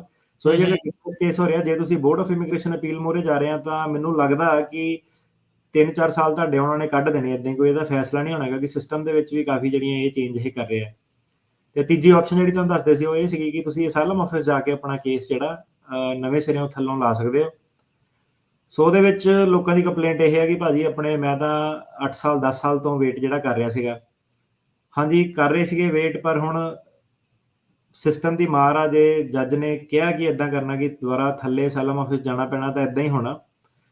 ਇੱਕੋ ਚੀਜ਼ ਤੁਸੀਂ ਕਰ ਸਕਦੇ ਆ ਕਿ ਜਦੋਂ ਅਸਾਈਲਮ ਆਫਿਸ ਤੁਸੀਂ ਫਾਈਲ ਕਰਤਾ, ਤੁਹਾਨੂੰ ਰਸੀਦ ਮਿਲ ਗਈ, ਤੁਸੀਂ ਉੱਥੇ ਅਸਾਈਲਮ ਆਫਿਸ ਨੂੰ ਰਿਕੁਐਸਟ ਕਰ ਸਕਦੇ ਆ ਕਿ ਮੇਰਾ ਕੇਸ ਐਡਵਾਂਸ ਕਰਕੇ ਦੇਖ ਲਓ, ਕਿਉਂਕਿ ਮੈਨੂੰ ਇੰਨਾ ਚਿਰ ਹੋ ਗਿਆ। ਤੇ ਅਸਾਈਲਮ ਆਫਿਸ ਦੀ ਫਿਰ ਮਰਜ਼ੀ ਆ ਗਈ ਕਿ ਉਹਨਾਂ ਨੇ ਤੁਹਾਡਾ ਕੇਸ ਜਿਹੜਾ ਐਡਵਾਂਸ ਕਰਨਾ ਕਿ ਨਹੀਂ ਕਰਨਾ। ਤੇ ਐਡਵਾਂਸ ਕਰਾਉਣ ਲਈ ਸੇਮ ਥਿੰਗ ਉਹੀ ਕਿ ਦੋ ਹੀ ਤੁਹਾਡੇ ਕੋਲ ਆਰਗੂਮੈਂਟਸ ਜਿਹੜੀਆਂ ਮੇਨ ਰਹਿੰਦੀਆਂ। ਇੱਕ ਇਹ ਕਿ ਤੁਹਾਨੂੰ ਕਿੰਨਾ ਚਿਰ ਹੋ ਗਿਆ ਕੰਟਰੀ ਦੇ ਵਿੱਚ ਆਏ ਹੋਏ ਜੀ। ਤੇ ਦੂਜਾ ਤੁਹਾਡੇ ਜੇ ਬੀਵੀ ਬੱਚੇ ਸਪਾਊਸ ਤੇ ਬੱਚੇ ਜੇ ਤੁਹਾਡੀ ਹੋਮ ਕੰਟਰੀ 'ਚ ਆ ਤਾਂ ਤੁਸੀਂ ਉਹ ਦੱਸ ਸਕਦੇ ਆ ਕਿ ਉਹਨਾਂ ਨੂੰ ਕੀ ਤੰਗੀਆਂ ਜਿਹੜੀਆਂ ਉਹ ਆ ਰਹੀਆਂ। ਇਹਦੇ ਨਾਲ ਜਿਹੜੇ ਫੈਮਿਲੀ ਜਿਹੜੇ ਕਈ ਲੋਕੀ ਸੀਗੇ I-94 ਤੇ ਆਏ ਸੀਗੇ, ਲੀਗਲ ਐਂਟਰੀ ਸੀਗੇ, ਉਹ ਇਮੀਗ੍ਰੇਸ਼ਨ ਕੋਰਟ ਦੇ ਵਿੱਚ ਆ। ਉਹਨਾਂ ਨੂੰ ਜੇ ਕੇਸ ਡਿਸਮਿਸ ਹੋ ਜਾਂਦਾ ਤੇ ਉਹਨਾਂ ਕੋਲ ਜੇ ਮੈਰਿਜ ਵਾਲੀਆਂ ਆਪਸ਼ਨਸ ਹੈਗੀਆਂ, ਫੈਮਿਲੀ ਬੇਸ ਇਮੀਗ੍ਰੇਸ਼ਨ ਵਾਲੀ ਆਪਸ਼ਨ ਹੈਗੀਆਂ, ਉਹਨਾਂ ਲਈ ਵਧੀਆ ਨਿਊਜ਼ ਆ, ਕਿਉਂਕਿ ਕੇਸ ਡਿਸਮਿਸ ਹੋ ਗਿਆ ਉਹ ਸਿੱਧੇ ਜਿਹੜੀ ਆਪਣੀ ਆਪਸ਼ਨਸ ਆ ਫੈਮਿਲੀ ਬੇਸ ਵਾਲੀਆਂ ਪਰਸੂ ਕਰ ਸਕਦੇ ਆ। ਜਿਹੜੇ 2 ਨੰਬਰ 'ਚ ਆਏ ਸੀਗੇ ਤਕਰੀਬਨ 10 ਸਾਲ ਲੈ ਕੇ ਕਈਆਂ ਦੇ ਵਿਆਹ ਗ੍ਰੀਨ ਕਾਰਡ ਹੋਲਡਰ ਸਿਟੀਜ਼ਨ ਨਾਲ ਹੋ ਜਾਂਦੇ ਆ, ਤਾਂ ਉਹ ਵੀ ਜਿਹੜੇ ਹੈਗੇ ਆ ਉਹਨਾਂ ਲਈ ਵੀ ਨਾਟ ਬੈਡ ਆਪਸ਼ਨ ਆ। ਜੇ ਤੁਹਾਡਾ ਕੇਸ ਡਿਸਮਿਸ ਹੋ ਗਿਆ, ਤੁਸੀਂ ਅਸਾਈਲਮ ਆਫਿਸ ਮੋਰੇ ਜਾ ਕੇ ਆਪਣਾ ਕੇਸ ਵਾਪਸ ਲਾ ਸਕਦੇ ਆ। ਤੁਹਾਨੂੰ ਡਿਸਐਡਵਾਂਟੇਜ ਇਹ ਹੈ ਕਿ ਤੁਹਾਨੂੰ ਦੁਬਾਰਾ ਨਵੇਂ ਸਿਰਿਓਂ ਸ਼ੁਰੂ ਕਰਨਾ ਪੈਣਾ, ਪਰ ਤੁਹਾਨੂੰ ਐਡਵਾਂਟੇਜ ਇਹ ਹੋਣੀ ਆ ਕਿ ਜਦੋਂ ਤੁਸੀਂ ਅਸਾਈਲਮ ਆਫਿਸ ਦੇ ਮੋਰੇ ਹੁੰਦੇ ਹੋ, ਤੁਸੀਂ ਰਿਮੂਵਲ ਪ੍ਰੋਸੀਡਿੰਗ 'ਚ ਨਹੀਂ ਹੁੰਦੇ, ਤੁਸੀਂ ਜਿਹੜਾ 601 ਵੇਵਰ ਆ ਉਹ ਫਾਈਲ ਕਰ ਸਕਦੇ ਆ। ਠੀਕ ਮਤਲਬ ਹੈ। ਕਿ ਤੁਸੀਂ ਅਸਾਈਲਮ ਤੇ ਜਿਹੜਾ 601 ਵੇਵਰ ਹੈਗਾ, ਦੋਨੋਂ ਪ੍ਰੋਸੈਸ ਪੈਰਲਲੀ ਜਿਹੜੇ ਕਰ ਸਕਦੇ ਆ। ਸੋ ਉਹ ਕਾਫੀ ਵੱਡੀ ਮਤਲਬ ਗੁੱਡ ਨਿਊਜ਼ ਆ ਜਿਹੜੇ ਫੈਮਿਲੀ ਬੇਸਡ ਜਿਹਨਾਂ ਦਾ ਵਿਆਹ ਹੋਇਆ ਉਹਨਾਂ ਦੇ ਲਈ। ਸੋ ਕੀ ਹੈ ਕਿ ਜੇ ਉਹਨਾਂ ਦਾ ਕੇਸ ਡਿਸਮਿਸ ਹੁੰਦਾ, ਉਹ ਅਸਾਈਲਮ 'ਚ ਜਾ ਕੇ ਲਾਣ, ਉਹੀ ਵਰਕ ਪਰਮਿਟ ਵਗੈਰਾ ਵੀ ਉਹਨਾਂ ਦਾ ਚੱਲਦਾ ਰਹਿਣਾ, ਅਸਾਈਲਮ ਵਾਲਾ ਕਲੇਮ ਵੀ ਉਹਨਾਂ ਦਾ ਪ੍ਰੀਜ਼ਰਵ ਰਹਿਣਾ। ਤੇ ਪਹਿਲਾਂ ਜਦੋਂ ਕੋਰਟ ਸੀਗੇ ਉਹ 601 ਨਹੀਂ ਕਰ ਸਕਦੇ ਸੀਗੇ, 601 ਏ ਨਹੀਂ ਕਰ ਸਕਦੇ ਸੀਗੇ। ਹੁਣ ਇਹਦੇ ਨਾਲ ਇਹ ਹੈ ਕਿ ਕਿਉਂਕਿ ਉਹ ਰਿਮੂਵਲ ਪ੍ਰੋਸੀਡਿੰਗ 'ਚ ਨਹੀਂ ਰਹੇ, ਤਾਂ 601 ਏ ਵੇਵਰ ਦੀ ਆਪਸ਼ਨ ਜਿਹੜੀ ਉਹ ਨਾਲ ਪੈਰਲਲ ਚਲਾ ਸਕਦੇ ਆ। ਠੀਕ ਹੈ। ਸੋ ਬਹੁਤ ਕੁਛ ਜਿਹੜੇ ਚੇਂਜਿਸ ਆ ਇੱਦਾਂ ਹੈਗੇ ਆ, ਇਹ ਸਾਰਾ ਕੁਛ ਜਿਹੜਾ ਉਹ ਨਾਲ ਦੇ ਨਾਲ ਚੱਲ ਰਿਹਾ ਆ। ਸੋ ਆਪਾਂ ਗੱਲ ਕੀਤੀ ਸੁਪਰੀਮ ਕੋਰਟ ਦੀ, ਇਮੀਗ੍ਰੇਸ਼ਨ ਕੋਰਟਸ ਦੀ। ਬਾਰਡਰ ਕ੍ਰਾਸਿੰਗ ਦਾ ਕੀ ਹਾਲ ਆ? ਕਹਿੰਦੇ ਰਿਕਾਰਡ ਟੁੱਟਣ ਡੇ ਆ। ਬਿਲਕੁਲ ਜੀ, ਸਾਰੇ ਉਹਨਾਂ ਦੇ ਰੈਕਡ ਜਿਹੜੇ ਟੁੱਟ ਗਏ ਆ। ਰੈਕਡ ਤਾਂ ਬਣਦੇ ਤਾਂ ਜੀ ਕੋਈ ਨਾ ਕੋਈ ਉਹਨਾਂ ਨੂੰ ਬ੍ਰੇਕ ਕਰੇ। ਸੋ ਸਹੀ ਗੱਲ। ਰੈਕਡ ਦਾ ਮਤਲਬ ਹੀ ਉਹੀ ਹੁੰਦਾ। ਸੋ ਇਮੀਗ੍ਰੇਸ਼ਨ ਜਿਹੜੀਆਂ ਅਰੈਸਟ ਸੀਗੀਆਂ US ਦੇ ਸਦਰਨ ਬਾਰਡਰ ਤੇ, ਉਹ ਸਭ ਤੋਂ ਜਿਹੜਾ ਹਾਈਐਸਟ ਲੈਵਲ ਸੀਗਾ ਇਸ ਮਈ ਦੇ ਵਿੱਚ ਗਈਆਂ। ਤੇ ਸਭ ਤੋਂ ਜ਼ਿਆਦਾ ਜਿਹੜੇ ਇਮੀਗ੍ਰੈਂਟ ਸੀਗੇ ਟਰਕੀ ਤੋਂ, ਇੰਡੀਆ ਤੋਂ, ਰਸ਼ੀਆ ਤੋਂ ਤੇ ਹੋਰ ਜਿਹੜੀਆਂ ਵੀ ਕੰਟਰੀ 'ਚ ਪ੍ਰੋਬਲਮ ਚੱਲ ਰਹੀਆਂ ਉੱਥੋਂ ਆ ਰਹੇ ਨੇ। ਇਕੱਲੇ ਮਈ ਦੇ ਮਹੀਨੇ ਦੇ ਵਿੱਚ ਜਿਹੜੀਆਂ ਅਰੈਸਟ ਹੋਈਆਂ 2,40,000 ਅਰੈਸਟ ਕੀਤੀਆਂ ਇਹਨਾਂ ਨੇ। ਤੇ ਹੁਣ ਤੱਕ ਜਨਵਰੀ ਤੋਂ ਲੈ ਕੇ ਜਿਹੜਾ ਫਿਜ਼ੀਕਲ ਈਅਰ ਚੱਲਦਾ 2022, ਜਿਹੜਾ ਅਕਤੂਬਰ 1 ਤੋਂ ਸ਼ੁਰੂ ਹੁੰਦਾ ਤੇ ਸਤੰਬਰ 'ਚ ਖਤਮ ਹੋਣਾ, 2 ਮਿਲੀਅਨ ਤੋਂ ਜ਼ਿਆਦਾ ਅਰੈਸਟ CBP ਜਿਹੜੀ ਕਰ ਚੁੱਕੀ ਹੈ। ਤੇ ਤੁਸੀਂ ਇਹਦੇ ਹਿਸਾਬ ਲਾਓ ਕਿ 2 ਮਿਲੀਅਨ ਫਾਈਲਾਂ ਉਹਨਾਂ ਨੇ ਜਿਹੜੇ ਲੋਕੀ ਡਿਟੇਨ ਕਰਕੇ ਪ੍ਰੋਸੈਸ ਕੀਤੇ ਆ, ਜਿਹੜੇ ਦੂਜੇ ਸੇਫ ਲੰਗੇ ਤੇ ਲੱਗ। ਸੋ ਜਿਹੜੇ ਇਹ PD ਆ ਇਹ ਸਾਰਾ ਜਿਹੜਾ ਚੱਲ ਰਿਹਾ ਵਾ, ਜੇ ਤੁਸੀਂ ਸਰਕਾਰ ਦੇ ਪਹਿਲੂ ਤੋਂ ਸੋਚੋ ਤਾਂ ਕੇਸ ਪਾਈਲ ਅਪ ਹੋਈ ਜਾ ਰਹੇ ਆ, ਪੁਰਾਣੇ ਜਿਹੜੇ ਬੈਕਲੌਗ ਨਹੀਂ ਕਲੀਅਰ ਹੋ ਰਹੇ। 2 ਮਿਲੀਅਨ ਜਿਹੜਾ ਅਜੇ ਸਾਲ ਮੁੱਕਾ ਵੀ ਨਹੀਂ, ਅੱਧ 'ਚ ਹੀ ਆਪਾਂ ਪਹੁੰਚੇ ਆ, ਤਾਂ 2 ਮਿਲੀਅਨ ਜਿਹੜਾ ਕੇਸ ਸੀਗਾ ਕੋਰਟ ਸਿਸਟਮ 'ਚ ਹੋਰ ਪੈ ਗਿਆ, ਜਿਹੜੇ ਅਰੈਸਟ ਹੋਏ ਆ। ਜਿਹੜੇ ਦੂਜੇ ਅਸਾਈਲਮ ਵਾਲੇ ਜਾਂ ਦੂਜਿਆਂ ਨੇ ਉਹ ਤਾਂ ਹੋਰ ਆ। ਸੋ ਸਤੰਬਰ ਤੱਕ ਕਹਿੰਦੇ 2 ਮਿਲੀਅਨ ਤੋਂ ਉੱਤੇ ਲੰਘ ਜਾਣਾ ਹਨਾ ਇਹਨਾਂ ਨੇ। ਹਾਂਜੀ, ਤੇ ਜਿਹੜਾ ਮਈ ਇਹਨਾਂ ਦਾ ਨਾਰਮਲੀ ਸਭ ਤੋਂ ਬਿਜ਼ੀ ਮੰਥ ਵੈਸੇ ਵੀ ਹੁੰਦਾ, ਕਿਉਂਕਿ ਠੀਕ ਹੈ। ਗਰਮੀਆਂ ਤੋਂ ਪਹਿਲਾਂ, ਕਿਉਂਕਿ ਜੂਨ ਜੁਲਾਈ 'ਚ ਅਗਸਤ ਦੇ ਵਿੱਚ ਡੈਜ਼ਰਟ ਵਾਲਾ ਸਾਰਾ ਟ੍ਰੇਨ ਆ, ਲੋਕਾਂ ਨੂੰ ਪ੍ਰੋਬਲਮ ਜ਼ਿਆਦਾ ਹੁੰਦੀ ਹੈ। ਤੇ ਹੁਣ ਇਹਦੇ ਨਾਲ ਕਾਫੀ ਜਿਹੜੇ ਚੈਲੰਜ ਆ ਸਰਕਾਰ ਨੂੰ ਵੀ ਆ ਰਹੇ ਆ, ਪੋਲੀਟੀਕਲੀ ਵੀ ਆ ਰਹੇ ਆ, ਤੇ ਲੌਜਿਸਟਿਕਲੀ ਕਿ ਇਹਨੂੰ ਹੈਂਡਲ ਕਿੱਦਾਂ ਕਰਨਾ ਇਹ ਸਾਰੇ ਕ੍ਰਾਈਸਿਸ ਨੂੰ। ਹੈਗਾ ਇਹ ਕ੍ਰਾਈਸਿਸ ਹੀ ਆ ਅਜੇ, ਨਾਲੇ ਟਾਈਟਲ 42 ਚੱਲਦਾ ਸੀਗਾ, ਸਾਰੇ ਲੋਕੀ ਇਹ ਆਣ ਵੀ ਨਹੀਂ ਦੇ। ਸੋ ਜਿਹੜੀਆਂ ਇੰਡੀਆ ਤੋਂ ਜਿਹੜੇ ਲੋਕੀ ਆਏ ਆ ਮਈ ਦੇ ਵਿੱਚ, ਜਿਹੜੇ ਇਹਨਾਂ ਨੇ ਅਰੈਸਟ ਕੀਤੇ ਆ, 2500 ਜਿਹੜੇ ਅਰੈਸਟ ਕੀਤੇ ਆ, ਤੇ ਸੇਫ ਵੀ ਸਾਨੂੰ ਕਾਫੀ ਦੱਸਦੇ ਨੇ ਕਿ ਹੁਣ ਸੇਫ ਵੀ ਕਾਫੀ ਲੋਕ ਜਿੱਦਾਂ ਕਾਲ ਕਰਦੇ ਨੇ, ਸੇਫ ਵੀ ਕਾਫੀ ਲੋਕ ਜਿਹੜੇ ਲੰਘ ਜਾਂਦੇ ਆ। ਤੇ 2500 ਇਹਨਾਂ ਨੇ ਇੰਡੀਆ ਦੇ ਅਰੈਸਟ ਕੀਤੇ ਆ, ਟਰਕੀ ਦੇ 2300, ਰਸ਼ੀਆ ਦੇ 3500 ਬੰਦੇ ਮਈ ਦੇ ਵਿੱਚ। ਜੇ ਤੁਹਾਨੂੰ ਆંકੜੇ ਦੱਸੇ ਕਿ ਉਹ ਕਹਿੰਦੇ ਕਿ ਕਿੱਦਾਂ, ਤੇ ਉਹਨਾਂ ਨੇ ਵਾਰਨਿੰਗ ਦਿੱਤੀ ਹੈ ਸੀਬੀਪੀ ਵਾਲਿਆਂ ਨੇ ਕਿ ਜਿਹੜੇ ਆ ਰਹੇ ਆ ਜੇ ਬਾਰਡਰ, ਜਿਹਨਾਂ ਨੇ ਦੇਖੋ ਦੇਖੀ ਆ ਰਹੇ ਆ, ਇਹ ਧਿਆਨ ਜ਼ਰੂਰ ਰੱਖਿਓ ਕਿ ਇਹ ਡੈਜ਼ਰਟ ਆ, ਤੇ ਜਿਹੜੇ ਸਮਗਲਰ ਆ ਉਹਨਾਂ ਨੇ ਆਪਣਾ ਪ੍ਰੋਫਿਟ ਬਣਾਉਣਾ ਹੀ ਬਣਾਉਣਾ ਵਾ, ਤੇ ਡੈਜ਼ਰਟ ਕ੍ਰਾਸ ਕਰਨੀ ਇੰਨੀ ਸੌਖੀ ਨਹੀਂ ਹੈਗੀ, ਤੇ ਹਰ ਸਾਲ ਕਾਫੀ ਲੋਕੀ ਜਿਹੜੇ ਮਰਦੇ ਆ, ਯੰਗ ਲੋਕੀ ਮਰਦੇ ਆ। ਸੋ ਜੇ ਇਹ ਗੱਲ ਨੂੰ ਥੋੜਾ ਜਿਹਾ ਧਿਆਨ ਨਾਲ ਸੁਣਿਓ, ਸਾਨੂੰ ਪਤਾ ਪੰਜਾਬੀ ਵੀ ਆਪਣੇ ਕਾਫੀ ਨਿਊਜ਼ ਜਿੱਦਾਂ ਕਈ ਵਾਰੀ ਆਉਂਦੀ ਰਹਿੰਦੀ ਹੈ, ਕਈ ਲੋਕਾਂ ਦੀ ਜਿਹੜੀ ਡੈਥ ਹੋਈ ਆ ਹੀ ਸਿਰਫ ਜੀਓਗ੍ਰਾਫੀ ਕਰਕੇ ਕਿ ਬਾਰਡਰ ਟੱਪ ਗਏ ਸੀ ਉੱਥੋਂ ਦੀ। ਪਰ ਕਾਫੀ ਜ਼ਿਆਦਾ ਲੋਕ ਜਿਹੜੇ ਹੈਗੇ ਆ ਉਹ ਹੁਣ ਕਹਿੰਦੇ ਆ ਕਿ ਸੇਫ ਫਲਾਈਟ ਲੈ ਕੇ ਆ ਰਹੇ ਆ ਮੈਕਸੀਕੋ ਨੂੰ, ਸਿੱਧੀ ਜਿੱਦਾਂ ਫਲਾਈਟ ਉਹਨਾਂ ਦੀ ਹੋ ਜਾਂਦੀ ਹੈ, ਤੇ ਉਸ ਤੋਂ ਬਾਅਦ ਜਿਹੜਾ ਰੀਓ ਗ੍ਰਾਂਡੇ ਰਿਵਰ ਆ ਜਾਂ ਹੋਰ ਜਿਹੜੇ ਬਾਰਡਰ ਤੇ ਜਾ ਕੇ ਸਰੈਂਡਰ ਕਰ ਰਹੇ ਆ, ਤਾਂ ਉਹ ਉਹਨਾਂ ਦੇ ਲਈ ਉਹ ਸੇਫ ਆ ਜਿਹੜੇ ਬਾਰਡਰ ਤੋਂ ਸਰੈਂਡਰ ਕਰ ਰਹੇ ਆ। ਜਿਹੜੇ ਮੈਂ ਨਹੀਂ ਕਹਿ ਰਿਹਾ ਕਿ ਇਸ ਤਰੀਕੇ ਨਾਲ, ਉਹ ਮੈਂ ਤੁਹਾਨੂੰ ਖਬਰ ਪੜ੍ਹ ਕੇ ਦੱਸ ਰਿਹਾ ਕਿ ਉਹ ਆંકੜੇ ਕੀ ਕਹਿੰਦੇ ਆ।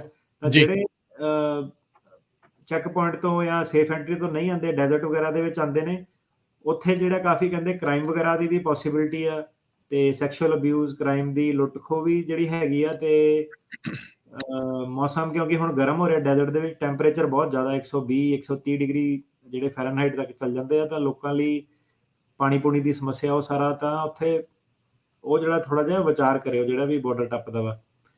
ਤੇ ਹੁਣ ਇਹਦੇ ਵਿੱਚ ਜਿਹੜੇ ਆਪਾਂ ਆંકੜੇ ਦੱਸੇ ਸੀਗੇ 19,000 ਜਿਹੜੇ, ਸੋ ਓਬਵੀਅਸਲੀ ਜਿਹੜੀ ਸਭ ਤੋਂ ਜ਼ਿਆਦਾ ਇਮੀਗ੍ਰੇਸ਼ਨ ਆ ਉਹ ਹਿਸਪੈਨਿਕ ਲੋਕਾਂ ਦੀ ਰਹਿਣੀ ਹੈ, ਕਿਉਂਕਿ ਉਹਨਾਂ ਦੇ ਮੁਲਕ ਨਾਲ ਲੱਗਦੇ ਆ, ਤੇ ਸਭ ਤੋਂ ਜ਼ਿਆਦਾ ਜਿਹੜੇ ਇਮੀਗ੍ਰੈਂਟ ਜਿਹੜੇ ਮਈ ਦੇ ਵਿੱਚ ਆਏ ਨੇ, ਜਿੱਦਾਂ ਆਪਾਂ ਦੱਸਿਆ ਇੰਡੀਆ ਦੇ 2500 ਉਹਨਾਂ ਨੇ ਰਜਿਸਟਰ ਕੀਤੇ ਆ, ਰਸ਼ੀਆ ਦੇ 3500, ਕੋਲੰਬੀਆ ਦੇ ਉਹਨਾਂ ਨੇ 20,000 ਲੋਕੀ ਜਿਹੜੇ ਮਈ ਦੇ ਵਿੱਚ ਟੱਪ ਕੇ ਆਏ ਆ, ਨਿਕਾਰਾਗੁਆ ਦੇ 18,000। ਸੋ ਜਿਹੜੀ ਸਦਰਨ ਸਟੇਟਸ ਹੈਗੀਆਂ ਇਹਨਾਂ ਦੀ ਜਿਹੜੇ ਆંકੜੇ ਜਿਹੜੇ ਉਹ ਜ਼ਿਆਦਾ ਰਹਿੰਦੇ ਆ। ਹੁਣ ਜਿਹੜਾ ਬਾਈਡਨ ਐਡਮਿਨਿਸਟ੍ਰੇਸ਼ਨ ਸੀਗੀ, ਉਹਨੇ ਕਿਹਾ ਸੀਗਾ ਕਿ ਬਾਰਡਰ ਕੰਟਰੋਲ ਕਰੂਗੇ, ਹਿਊਮੇਨ ਇੱਕ ਸਿਸਟਮ ਹੋਊਗਾ, ਲੋਕਾਂ ਨੂੰ ਪਿੱਛੇ ਵਾਪਸ ਨਹੀਂ ਭੇਜਣਾ, ਪਰ ਉਹ ਵੀ ਅਜੇ ਜਿਹੜਾ ਸਕਸੈਸਫੁਲ ਨਹੀਂ ਹੋਇਆ।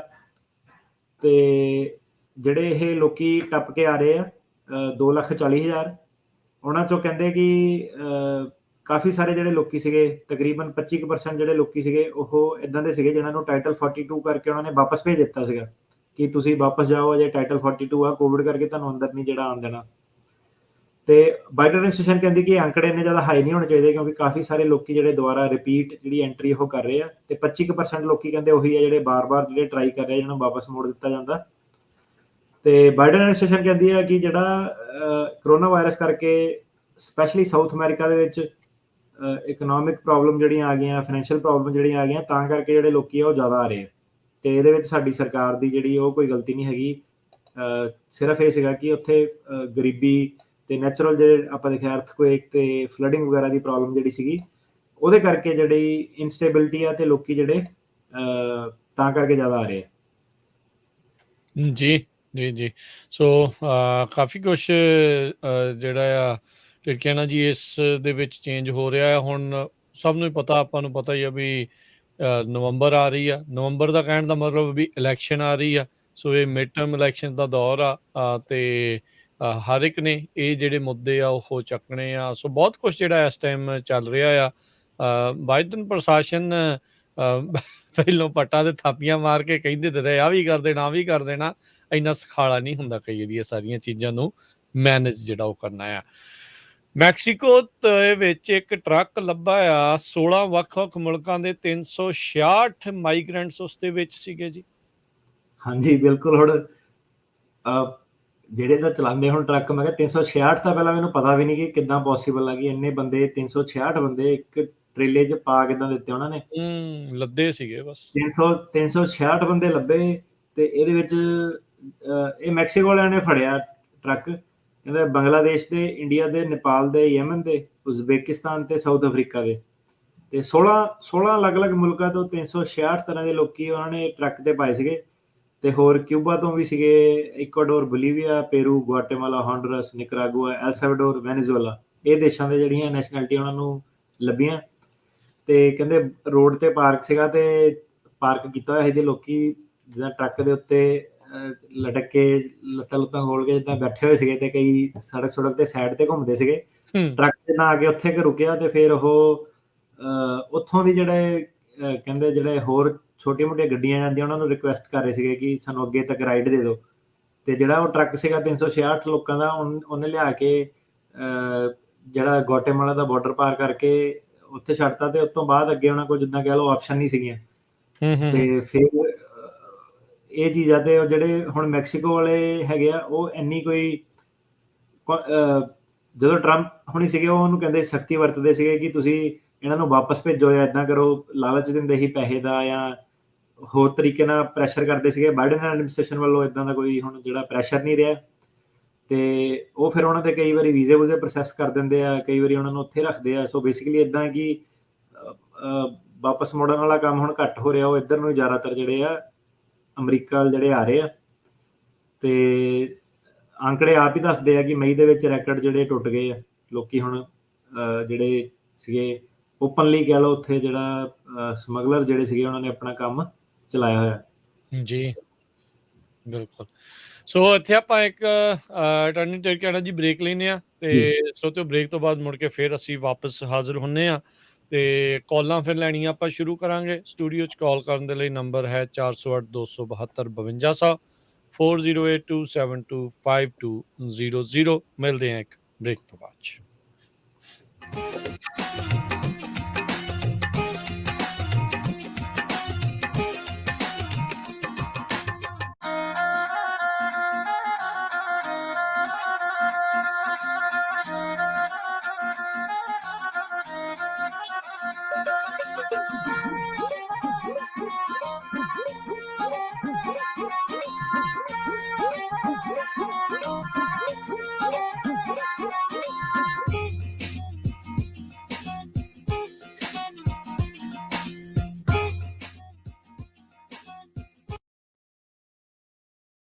ਤੁਸੀਂ ਸੁਣ ਰਹੇ ਹੋ Punjabi radio USA KWRU Fresno 1300 AM, KLHC Bakersfield 1350 AM, KOBO Yuba City 1450 AM, KIIT Sacramento 1470 AM, KCVR Lodi Stockton 1570 AM।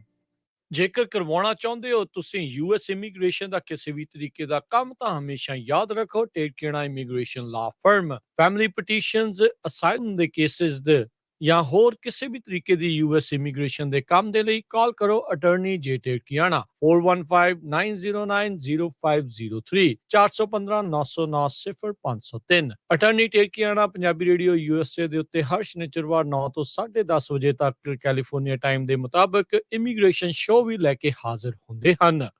Life insurance, ਪਰਿਵਾਰ ਪ੍ਰਤੀ ਜ਼ਿੰਮੇਵਾਰੀ ਦਾ ਅਹਿਸਾਸ। ਆਪਣੇ ਜਾਣ ਪਿੱਛੋਂ ਪਰਿਵਾਰ ਨੂੰ ਆਰਥਿਕ ਤੌਰ ਤੇ ਮਜ਼ਬੂਤ ਛੱਡ ਕੇ ਜਾਓ। ਬੱਚਿਆਂ ਦੀ ਪੜ੍ਹਾਈ ਦੇ ਖਰਚੇ, ਮਾਰਗੇਜ ਦੇ ਫਿਕਰ ਤੋਂ ਆਪਣੇ ਪਰਿਵਾਰ ਨੂੰ ਬਚਾਉਣ ਲਈ ਅੱਜ ਹੀ ਆਪਣੀ ਲਾਈਫ ਇੰਸ਼ੋਰੈਂਸ ਕਰਵਾਓ। ਖਾਲਸਾ ਇੰਸ਼ੋਰੈਂਸ ਏਜੰਸੀ ਵਾਲੇ ਤੁਹਾਨੂੰ ਸੇਮ ਡੇ ਵਿਦਆਊਟ ਮੈਡੀਕਲ ਤੁਹਾਡੀਆਂ ਜ਼ਰੂਰਤਾਂ ਦੇ ਅਨੁਸਾਰ ਵਧੀਆ ਲਾਈਫ ਇੰਸ਼ੋਰੈਂਸ ਪਾਲਿਸੀ ਲੈ ਕੇ ਦੇਣਗੇ। ਫ੍ਰੀ ਕੋਟ ਦੇ ਲਈ ਹੋਰ ਜਾਣਕਾਰੀ ਦੇ ਲਈ ਅੱਜ ਹੀ ਕਾਲ ਕਰੋ Khalsa insurance agency 4082722500 408 272 2500।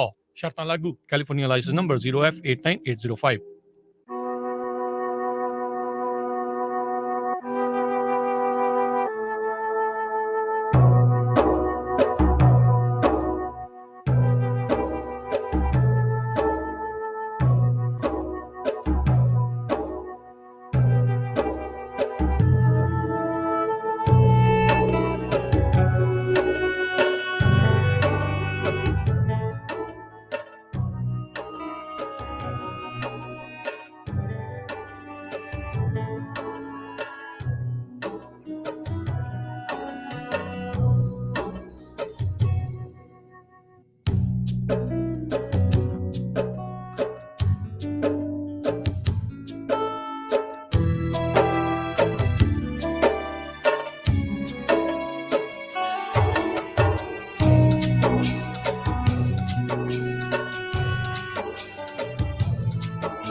Punjabi radio USA ਸੁਣ ਰਹੇ ਸਾਡੇ ਭਾਰਤ ਸਰੋਤਿਆਂ ਨੂੰ ਇੱਕ ਵਾਰੀ ਫੇਰ ਨਿੱਘੀ ਜੀ ਆਇਆਂ ਨੂੰ ਸਭ ਦਾ ਸਵਾਗਤ ਹੈ।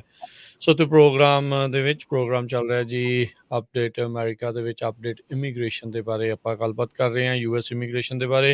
US ਇਮੀਗ੍ਰੇਸ਼ਨ ਦੇ ਅਟਾਰਨੀ ਜੇ ਟਿਰਕੇਣਾ ਜੀ ਆਪਣੇ ਨਾਲ ਜੁੜੇ ਨੇ। ਅਟਾਰਨੀ ਟਿਰਕੇਣਾ ਜੀ ਇੱਕ ਵਾਰੀ ਫੇਰ ਸਵਾਗਤ ਹੈ ਜੀ। ਸਤਿ ਸ਼੍ਰੀ ਅਕਾਲ ਜੀ। ਸਤਿ ਸ਼੍ਰੀ ਅਕਾਲ ਜੀ।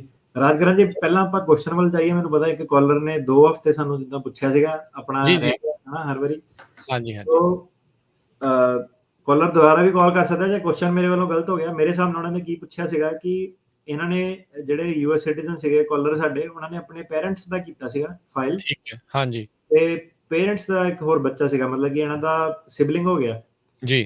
ਸੋ ਸਵਾਲ ਇਹ ਸੀਗਾ ਕਿ ਜੇ ਮੈਂ ਆਪਣੇ ਪੇਰੈਂਟਸ ਦਾ ਗ੍ਰੀਨ ਕਾਰਡ ਫਾਈਲ ਕਰਾਂ ਤਾਂ ਉਹਦਾ ਜਿਹੜਾ ਮਾਈਨਰ ਬੱਚਾ ਹੈਗਾ, ਮਤਲਬ ਕਿ ਸਿਬਲਿੰਗ ਹੈਗਾ, ਉਹ ਪੇਰੈਂਟਸ ਦੇ ਨਾਲ ਹੀ ਐਜ਼ ਅ ਮਾਈਨਰ ਜਿਹੜਾ ਬੱਚਾ ਬਣ ਕੇ ਉਹ ਆ ਐਜ਼ ਸਕਦਾ। ਜ਼ਰੂਰ।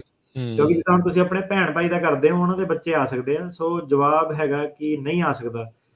ਜਿਹੜੀ ਓਹ! ਤੁਹਾਡੀ ਇਸ ਕੇਸ ਦੇ ਵਿੱਚ ਪੇਰੈਂਟਸ ਦੇ ਮਾਈਨਰ ਬੱਚੇ ਐਲੀਜੀਬਲ ਨਹੀਂ ਹੈਗੇ, ਤਾਂ ਤੁਹਾਨੂੰ ਜਿਹੜੀ ਹੈਗੀ ਆ ਆਪਣੀ ਸਿਬਲਿੰਗ ਦੀ ਪਟੀਸ਼ਨ ਜਿਹੜੀ ਆ ਨਵੇਂ ਉਹ ਅਲੱਗ ਫਾਈਲ ਕਰਨੀ ਪੈਣੀ ਆ 130। ਉਹਨੂੰ ਜਿਹੜਾ ਆਪਾਂ ਉਹੀ ਦੇਖਿਆ ਕਿ 15 ਕੁ ਸਾਲ ਦਾ ਵਕਫਾ ਜਿਹੜਾ ਉਹ ਲੱਗਦਾ।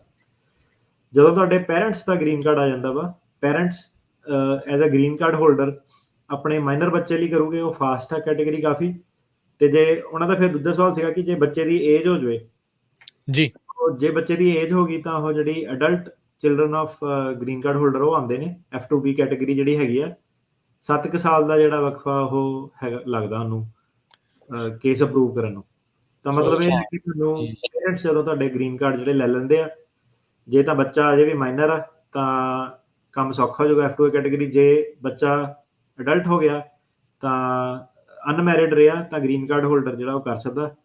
ਜੇ ਜਵਾਕ ਵਿਆਹ ਨਹੀਂ, ਮਤਲਬ ਕਿ ਕੋਈ ਇਦਾਂ ਦੀ ਕੈਟੇਗਰੀ ਨਹੀਂ, ਗ੍ਰੀਨ ਕਾਰਡ ਦੇ ਵਿਆਹੇ ਬੱਚੇ ਦੀ ਕੋਈ ਕੈਟੇਗਰੀ ਨਹੀਂ ਹੈਗੀ। ਸੋ ਜੀ, ਪਹਿਲਾਂ ਜੀ। ਦੱਸ ਦਈਏ, ਜੇ ਗ੍ਰੀਨ ਕਾਰਡ ਦਾ ਬੱਚਾ ਵਿਆਹ ਕਰਾ ਲੈਂਦਾ ਤਾਂ ਉਹਦਾ ਜਿਹੜਾ ਪ੍ਰੋਸੈਸ ਆ ਉਹ ਸਾਰਾ ਕੈਂਸਲ ਹੋ ਜਾਂਦਾ। ਰੁਕ ਜਾਂਦਾ। ਹੂੰ। ਨਹੀਂ ਰੁਕਦਾ ਨਹੀਂ, ਕੈਂਸਲ ਹੋ ਜਾਂਦਾ ਖਤਮ ਹੀ ਪ੍ਰੋਸੈਸ, ਹੋ ਜਾਂਦਾ। ਹੂੰ, ਕਿਉਂਕਿ ਕੋਈ ਕੈਟੇਗਰੀ ਨਹੀਂ ਹੈਗੀ ਹੋਲਡ ਕਰਨ ਲਈ। ਸੋ ਹੂੰ। ਜਿਹੜਾ ਵਿਆਹ ਕਰਾਉਣਾ ਉਹ ਉਦੋਂ ਹੀ ਕਰਾਉਣਾ ਜਦੋਂ ਪੇਰੈਂਟਸ ਸਿਟੀਜ਼ਨ ਬਣੂਗੇ, ਕਿਉਂਕਿ ਸਿਟੀਜ਼ਨ ਵਾਲੇ ਦੀ ਕੈਟੇਗਰੀ ਹੈਗੀ ਆ, ਗ੍ਰੀਨ ਕਾਰਡ ਹੋਲਡਰ ਵਾਲੇ ਦੀ ਕੈਟੇਗਰੀ ਨਹੀਂ ਹੈਗੀ। ਸੋ ਇਹ ਚੀਜ਼ ਦਾ ਧਿਆਨ ਰੱਖਿਓ। ਇਹ ਨਹੀਂ ਹੈ ਵੀ ਗ੍ਰੀਨ ਕਾਰਡ ਦੇ ਦੌਰਾਨ ਵਿਆਹ ਕਰਾ ਲਿਆ ਤੇ ਬਾਅਦ 'ਚ ਜਿਹੜਾ ਉਹ ਸਿਟੀਜ਼ਨ ਬਣਿਆ ਫਿਰ ਉਹ ਵੀ ਟਰਾਂਸਫਰ ਨਹੀਂ ਹੋਣਾ। ਪਰ ਜੇ ਉਹ ਇੱਦਾਂ ਹੋ ਜਾਂਦਾ ਆ ਅਟਾਰਨੀ ਟਿਰਕੇਣਾ ਜੀ ਦੇ ਵਿੱਚ ਹੀ ਜੇ ਪੁੱਛ ਲਈਏ ਵੀ ਗ੍ਰੀਨ ਕਾਰਡ ਦੇ ਵਿੱਚ ਅਜੇ ਵਿਆਹਿਆ ਨਹੀਂ ਹੈਗਾ, ਉਹੀ ਕੇਸ ਬਾਅਦ 'ਚ ਜਦੋਂ ਇਹ ਸਿਟੀਜ਼ਨ ਬਣ ਜਾਂਦੇ ਆ, ਉਹਨਾਂ ਦੇ ਘਰਦਿਆਂ ਦੇ ਸਿਟੀਜ਼ਨ ਬਣਨ ਤੋਂ ਬਾਅਦ ਦੇ ਵਿੱਚ ਜੇ ਉਹ ਵਿਆਹ ਕਰਾ ਲੈਂਦੇ ਫਿਰ ਉਹ ਸੇਮ ਆ ਕਿ ਉਹਦੇ ਵਿੱਚ ਉਹ ਕੈਟੇਗਰੀ ਚੇਂਜ ਹੋ ਜਾਂਦੀ ਹੈ ਜਾਂ ਉਹ ਨਵੇਂ ਸਿਰ ਤੋਂ ਹੁੰਦੀ ਆ ਫਿਰ ਉਹ? ਸੋ ਸਿਟੀਜ਼ਨ ਬੰਦੇ ਦੀ ਹਾਂਜੀ F3 ਕੈਟੇਗਰੀ ਚੇਂਜ ਹੋ ਜਾਂਦੀ ਹੈ। 1 ਸਾਲ ਤੁਹਾਨੂੰ ਹੋਰ ਜਿਹੜਾ ਜ਼ਿਆਦਾ ਐਕਸਟਰਾ ਲੱਗਦਾ। ਐਕਸਟਰਾ ਲੱਗੂਗਾ। ਹੂੰ। ਅਣਵਿਆਹੇ ਬੱਚੇ ਨੂੰ ਹਾਂਜੀ ਠੀਕ ਹੈ। F1 ਕੈਟੇਗਰੀ ਤੇ ਵਿਆਹੇ ਬੱਚੇ ਨੂੰ ਥੋੜਾ ਜਿਹਾ ਜਿਹੜਾ ਵਿਆਹਿਆ ਬੱਚਾ ਹੈਗਾ ਸਿਟੀਜ਼ਨ ਦਾ F3 ਵਾਲਾ, ਉਹਦੀ ਜਿਹੜੀ ਵੇਟ ਹੈਗੀ ਆ ਉਹ 12-13 ਸਾਲ ਦੀ ਹੈ। ਜੀ, ਜੀ। ਸੋ ਬੇਸਿਕਲੀ ਤੇ ਜਿੱਦਾਂ ਹੁਣ ਸਿਬਲਿੰਗ ਦੇ ਲਈ ਆ, ਉਹਦੇ ਵਿੱਚ ਕੋਈ ਉਮਰ ਦਾ ਵੀ ਹੁੰਦਾ ਹੈ ਜਾਂ ਕਿਸੇ ਵੀ ਉਮਰ ਦੇ ਲਈ ਜਾਂ ਸਿਰਫ 18 ਤੋਂ ਉੱਤੇ ਵਾਲੇ ਦੇ ਲਈ ਹੀ ਕੋਈ ਸਿਬਲਿੰਗ ਜਿਹੜਾ ਆ ਉਹਨੂੰ ਭੈਣ ਭਰਾ ਵਾਲੇ ਕੇਸ ਦੇ ਵਿੱਚ ਕਰ ਸਕਦਾ ਹੈ? ਨਹੀਂ ਕਿਸੇ ਲਈ ਵੀ ਮੈਂ ਇੱਕ ਵਾਰੀ ਨਾ ਸਮਰਾਈਜ਼ ਕਰ ਦਿੰਦਾ। US ਸਿਟੀਜ਼ਨ ਦੇ ਅਣਵਿਆਹੇ ਬੱਚੇ ਆ, ਉਹਨਾਂ ਦਾ 8 ਕੁ ਸਾਲ 7-8 ਸਾਲ ਦਾ ਟਾਈਮ ਆ। ਗ੍ਰੀਨ ਕਾਰਡ ਹੋਲਡ ਤੇ ਮਾਈਨਰ ਵਾਲਿਆਂ ਦਾ ਤਾਂ ਸਿੱਧਾ ਹੀ ਆ ਕੰਮ, ਹੈ ਨਾ। ਤੇ ਜਿਹੜੇ ਗ੍ਰੀਨ ਕਾਰਡ ਹੋਲਡਰ ਵਾਲੇ ਸਿਰਫ ਅਣਵਿਆਹੇ ਬੱਚਿਆਂ ਦਾ ਕਰ ਸਕਦਾ F2B ਕੈਟੇਗਰੀ 'ਚ। ਅਡਲਟ ਜੇ ਹੈਗੇ ਆ ਹੂੰ, ਉਹਨਾਂ ਹੂੰ। ਦਾ ਸਾਲ ਕੁ ਘੱਟ ਲੱਗਦਾ ਸਿਟੀਜ਼ਨ ਨਾਲੋਂ। ਸੋ ਗ੍ਰੀਨ ਕਾਰਡ ਵਾਲੇ ਦੀ ਕਿਊ ਥੋੜੀ ਜਿਹੀ ਤੇਜ਼ ਆ। ਸਿਟੀਜ਼ਨ ਦੇ ਜਿਹੜੇ ਵਿਆਹੇ ਬੱਚੇ F3 ਵਾਲੇ, ਉਹਨਾਂ ਦਾ 12 ਕੁ ਸਾਲ ਦਾ ਟਾਈਮ ਆ। ਤੇ ਇਸ ਤੋਂ ਬਾਅਦ ਜਿਹੜੀ ਆ ਜਾਂਦੀ ਆ ਸਿਬਲਿੰਗ ਵਾਲੀ ਭੈਣ ਭਾਈ ਵਾਲੀ ਕੈਟੇਗਰੀ, ਉਹ F4 ਕੈਟੇਗਰੀ ਆ। ਉਹਦੇ ਵਿੱਚ ਮਾਈਨਰ ਹੋਣਾ ਜਾਂ ਅਡਲਟ ਹੋਣ ਦਾ ਕੋਈ ਫਰਕ ਨਹੀਂ ਪੈਂਦਾ। ਉਹਦੇ ਜਿਹੜਾ ਉਹੀ 15 ਸਾਲ ਦਾ F4 ਕੈਟੇਗਰੀ, ਉਹ ਉਨਾ ਟਾਈਮ ਲੱਗੂਗਾ। ਪੀਡੀ ਲਿਆਂਦੀ ਇਹਨਾਂ ਨੇ ਅਸਾਈਲਮ ਦੇ ਕੇਸਾਂ ਨੂੰ ਤੇਜ਼ ਕਰਨ ਦੇ ਲਈ। ਇਹਦੇ ਵਿੱਚ ਨਹੀਂ ਕੋਈ ਪੀਡੀ ਸ਼ੀਡੀ ਲਿਆਉਣਗੇ ਵੀ ਭਾਈ ਫੈਮਿਲੀ ਇਮੀਗ੍ਰੇਸ਼ਨ ਨੂੰ ਵੀ ਥੋੜਾ ਤੇਜ਼ ਕਰ ਲਈਏ? ਫੈਮਿਲੀ ਇਮੀਗ੍ਰੇਸ਼ਨ ਦੀ ਪ੍ਰੋਬਲਮ ਇਹ ਹੈ ਕਿ ਜਿਹੜੇ ਕਾਂਗਰੈਸ਼ਨਲ ਉਹਨਾਂ ਨੇ ਕੋਟੇ ਲਗਾਏ ਹੋਏ ਆ ਕਿ ਇੰਨੇ ਗ੍ਰੀਨ ਕਾਰਡ ਹੀ ਮਿਲ ਸਕਦੇ ਆ। ਹਾਂ। ਉਹ ਜੇ ਸਾਰੀ ਕਾਂਗਰਸ ਐਗਰੀ ਕਰੂਗੀ, ਉਹ ਕੋਟੇ ਪੁਰਾਣੇ ਜਿਹੜੇ ਕਹਿ ਲਓ ਜਦੋਂ ਆਬਾਦੀਆਂ ਇੰਨੀਆਂ ਨਹੀਂ ਹੁੰਦੀਆਂ ਸੀ ਉੱਤੇ ਹੀ ਸਟਕ ਆ। ਤੇ ਉਹ ਤਾਂ ਹੀ ਹੋਣਾ ਜੇ ਸਾਰੀ ਕਾਂਗਰਸ ਮਿਲ ਕੇ ਮਤਾ ਪਾਸ ਕਰੇਗੀ ਕੈਟੇਗਰੀ ਵਧਾਣੀ ਆ। ਉਹ ਸਾਨੂੰ ਪਤਾ ਹੀ ਹੈ ਕਿ ਪੋਸੀਬਲ ਨਹੀਂ ਹੈਗਾ, ਕਿਉਂਕਿ ਅਸਾਈਲਮ ਵਾਲੇ ਨੂੰ ਤਾਂ ਪੋਲੀਟੀਕਲ ਮੁੱਦਾ ਬਣਾ ਲੈਂਦੇ ਆ, ਫੈਮਿਲੀ ਇਮੀਗ੍ਰੇਸ਼ਨ ਨੂੰ ਜਿਹੜਾ ਉਹ ਕਹਿੰਦੇ ਵੀ ਚਲੋ ਜਿੱਦਾਂ ਚੱਲਦੀ ਚੱਲਣ ਤੋਂ ਸਲੋ ਕਰ ਦਿੰਦੇ, ਤੇਜ਼ ਕਰਨ ਦਾ ਤਾਂ ਕੋਈ ਕੰਮ ਹੀ ਨਹੀਂ ਉਹਨਾਂ ਦਾ। ਸੋ ਜਿਹੜੀ ਰਿਪਬਲਿਕਨ ਪਾਰਟੀ ਨੂੰ ਇਹ ਲੱਗਦਾ ਕਿ ਜਿਹੜੇ ਇਮੀਗ੍ਰੈਂਟਸ ਆ ਜੇ ਜ਼ਿਆਦਾ ਆਉਗੇ ਉਹਨਾਂ ਨੇ ਡੈਮੋਕ੍ਰੈਟਿਕ ਵੋਟ ਕਰਨਾ, ਇਦਾਂ ਉਹਨਾਂ ਨੂੰ ਲੱਗਦਾ। ਪਰ ਜ਼ਰੂਰੀ ਨਹੀਂ ਹੈਗਾ ਕਿ ਇਦਾਂ ਹੁੰਦਾ ਵਾ, ਕਾਫੀ ਇਮੀਗ੍ਰੈਂਟ ਰਿਪਬਲਿਕ ਵੀ ਵੋਟ ਕਰਦੇ ਆ। ਬਿਲਕੁਲ ਉਹਨਾਂ ਨੂੰ ਜਿਹੜੇ ਜੋ ਵੀ ਉਹਨਾਂ ਦੀ ਸਟੱਡੀ ਆ ਡੇਟਾ, ਉਹਨਾਂ ਨੂੰ ਇਦਾਂ ਲੱਗਦਾ ਕਿ ਕਿਉਂਕਿ ਜ਼ਿਆਦਾਤਰ ਆਪਾਂ ਜੇ ਗੱਲ ਕਰੀਏ ਇਮੀਗ੍ਰੇਸ਼ਨ ਦੀ ਤਾਂ ਹਿਸਪੈਨਿਕ ਇਮੀਗ੍ਰੇਸ਼ਨ ਜ਼ਿਆਦਾ ਹੁੰਦੀ ਹੈ, ਕਿਉਂਕਿ ਨਾਲ ਲੱਗਦੇ ਨੇ ਮੁਲਕ ਹਨਾ, ਇੰਡੀਆ ਵਾਲਿਆਂ ਨੂੰ ਦੂਰ ਆਣਾ ਉਹ। ਤੇ ਫੈਮਿਲੀ ਇਮੀਗ੍ਰੇਸ਼ਨ ਦਾ ਜਿਹੜਾ ਉਹ ਵੀ ਕਾਫੀ ਹੌਟ ਟੌਪਿਕ ਆ, ਪਰ ਉਹਦੇ ਵਿੱਚ ਉਹਦਾ ਜਿਹੜਾ ਸਭ ਤੋਂ ਹੌਟੈਸਟ ਟੌਪਿਕ ਇਹ ਹੈ ਕਿ ਜਿੱਦਾਂ ਦੇਖੋ ਕਿ ਵੇਵਰ ਜਿਹੜਾ ਸੀਗਾ ਪੇਰੈਂਟਸ ਦੇ ਬੇਸ ਤੇ, ਸਪਾਊਸ ਦੇ ਬੇਸ ਤੇ ਤੁਹਾਨੂੰ 601A ਵੇਵਰ ਮਿਲ ਸਕਦਾ, ਜਵਾਕਾਂ ਦੇ ਬੇਸ ਤੇ ਤੁਹਾਨੂੰ 601 ਵੇਵਰ ਨਹੀਂ ਮਿਲ ਸਕਦਾ, ਕਿਉਂਕਿ ਹਰੇਕ ਬੰਦਾ ਆ ਕੇ ਇੱਥੇ ਜਵਾਕ ਜੰਮ ਸਕਦਾ ਤੇ ਵੇਵਰ ਲੈ ਸਕਦਾ। ਤਾਂ ਫੈਮਿਲੀ ਦੇ ਵਿੱਚ ਵੀ ਕਾਫੀ ਜਿਹੜੀ ਪੋਲਿਟਿਕਸ ਆ ਉਹ ਇਨਵੋਲਵ ਜੀ।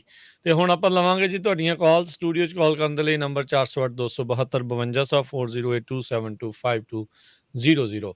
ਕੁਲਦੀਪ ਹਾਂਜੀ, ਸਤਿ ਸ਼੍ਰੀ ਅਕਾਲ ਜੀ। ਜੀ ਸਤਿ ਸ਼੍ਰੀ ਅਕਾਲ। ਭਾਜੀ ਮੈਂ ਆਪਣੇ ਸਟੇਟਸ ਮੇਰਾ ਗ੍ਰੀਨ ਕਾਰਡ ਹੋਲਡਰ ਆ, ਤਾਂ ਮੈਂ ਆਪਣੀ ਵਾਈਫ ਲਈ ਕੀਤਾ ਸੀਗਾ ਕੇਸ ਅਪਲਾਈ, ਤੇ ਫਿਰ ਮੇਰੇ ਬੱਚੇ ਦਾ ਵੀ ਜਨਮ ਇੰਡੀਆ ਦਾ ਹੀ ਆ। ਤਾਂ ਸਾਨੂੰ ਪਿਛਲੇ ਸਾਲ ਜਨਵਰੀ 16 ਨੂੰ ਮੇਲ ਆ ਗਈ ਸੀਗੀ ਕਿ ਸਾਡੇ ਸਾਰੇ ਪੇਪਰ ਐਕਸੈਪਟ ਹੋ ਗਏ ਐਵਰੀਥਿੰਗ। ਸੋ ਦੇ ਫਿਰ ਸਾਡਾ ਸਕੈਜੂਲ ਇੰਟਰਵਿਊ ਦਾ ਕਰਕੇ ਸਾਨੂੰ ਜਲਦੀ ਮੇਲ ਪਾਉਣਗੇ ਨਾ।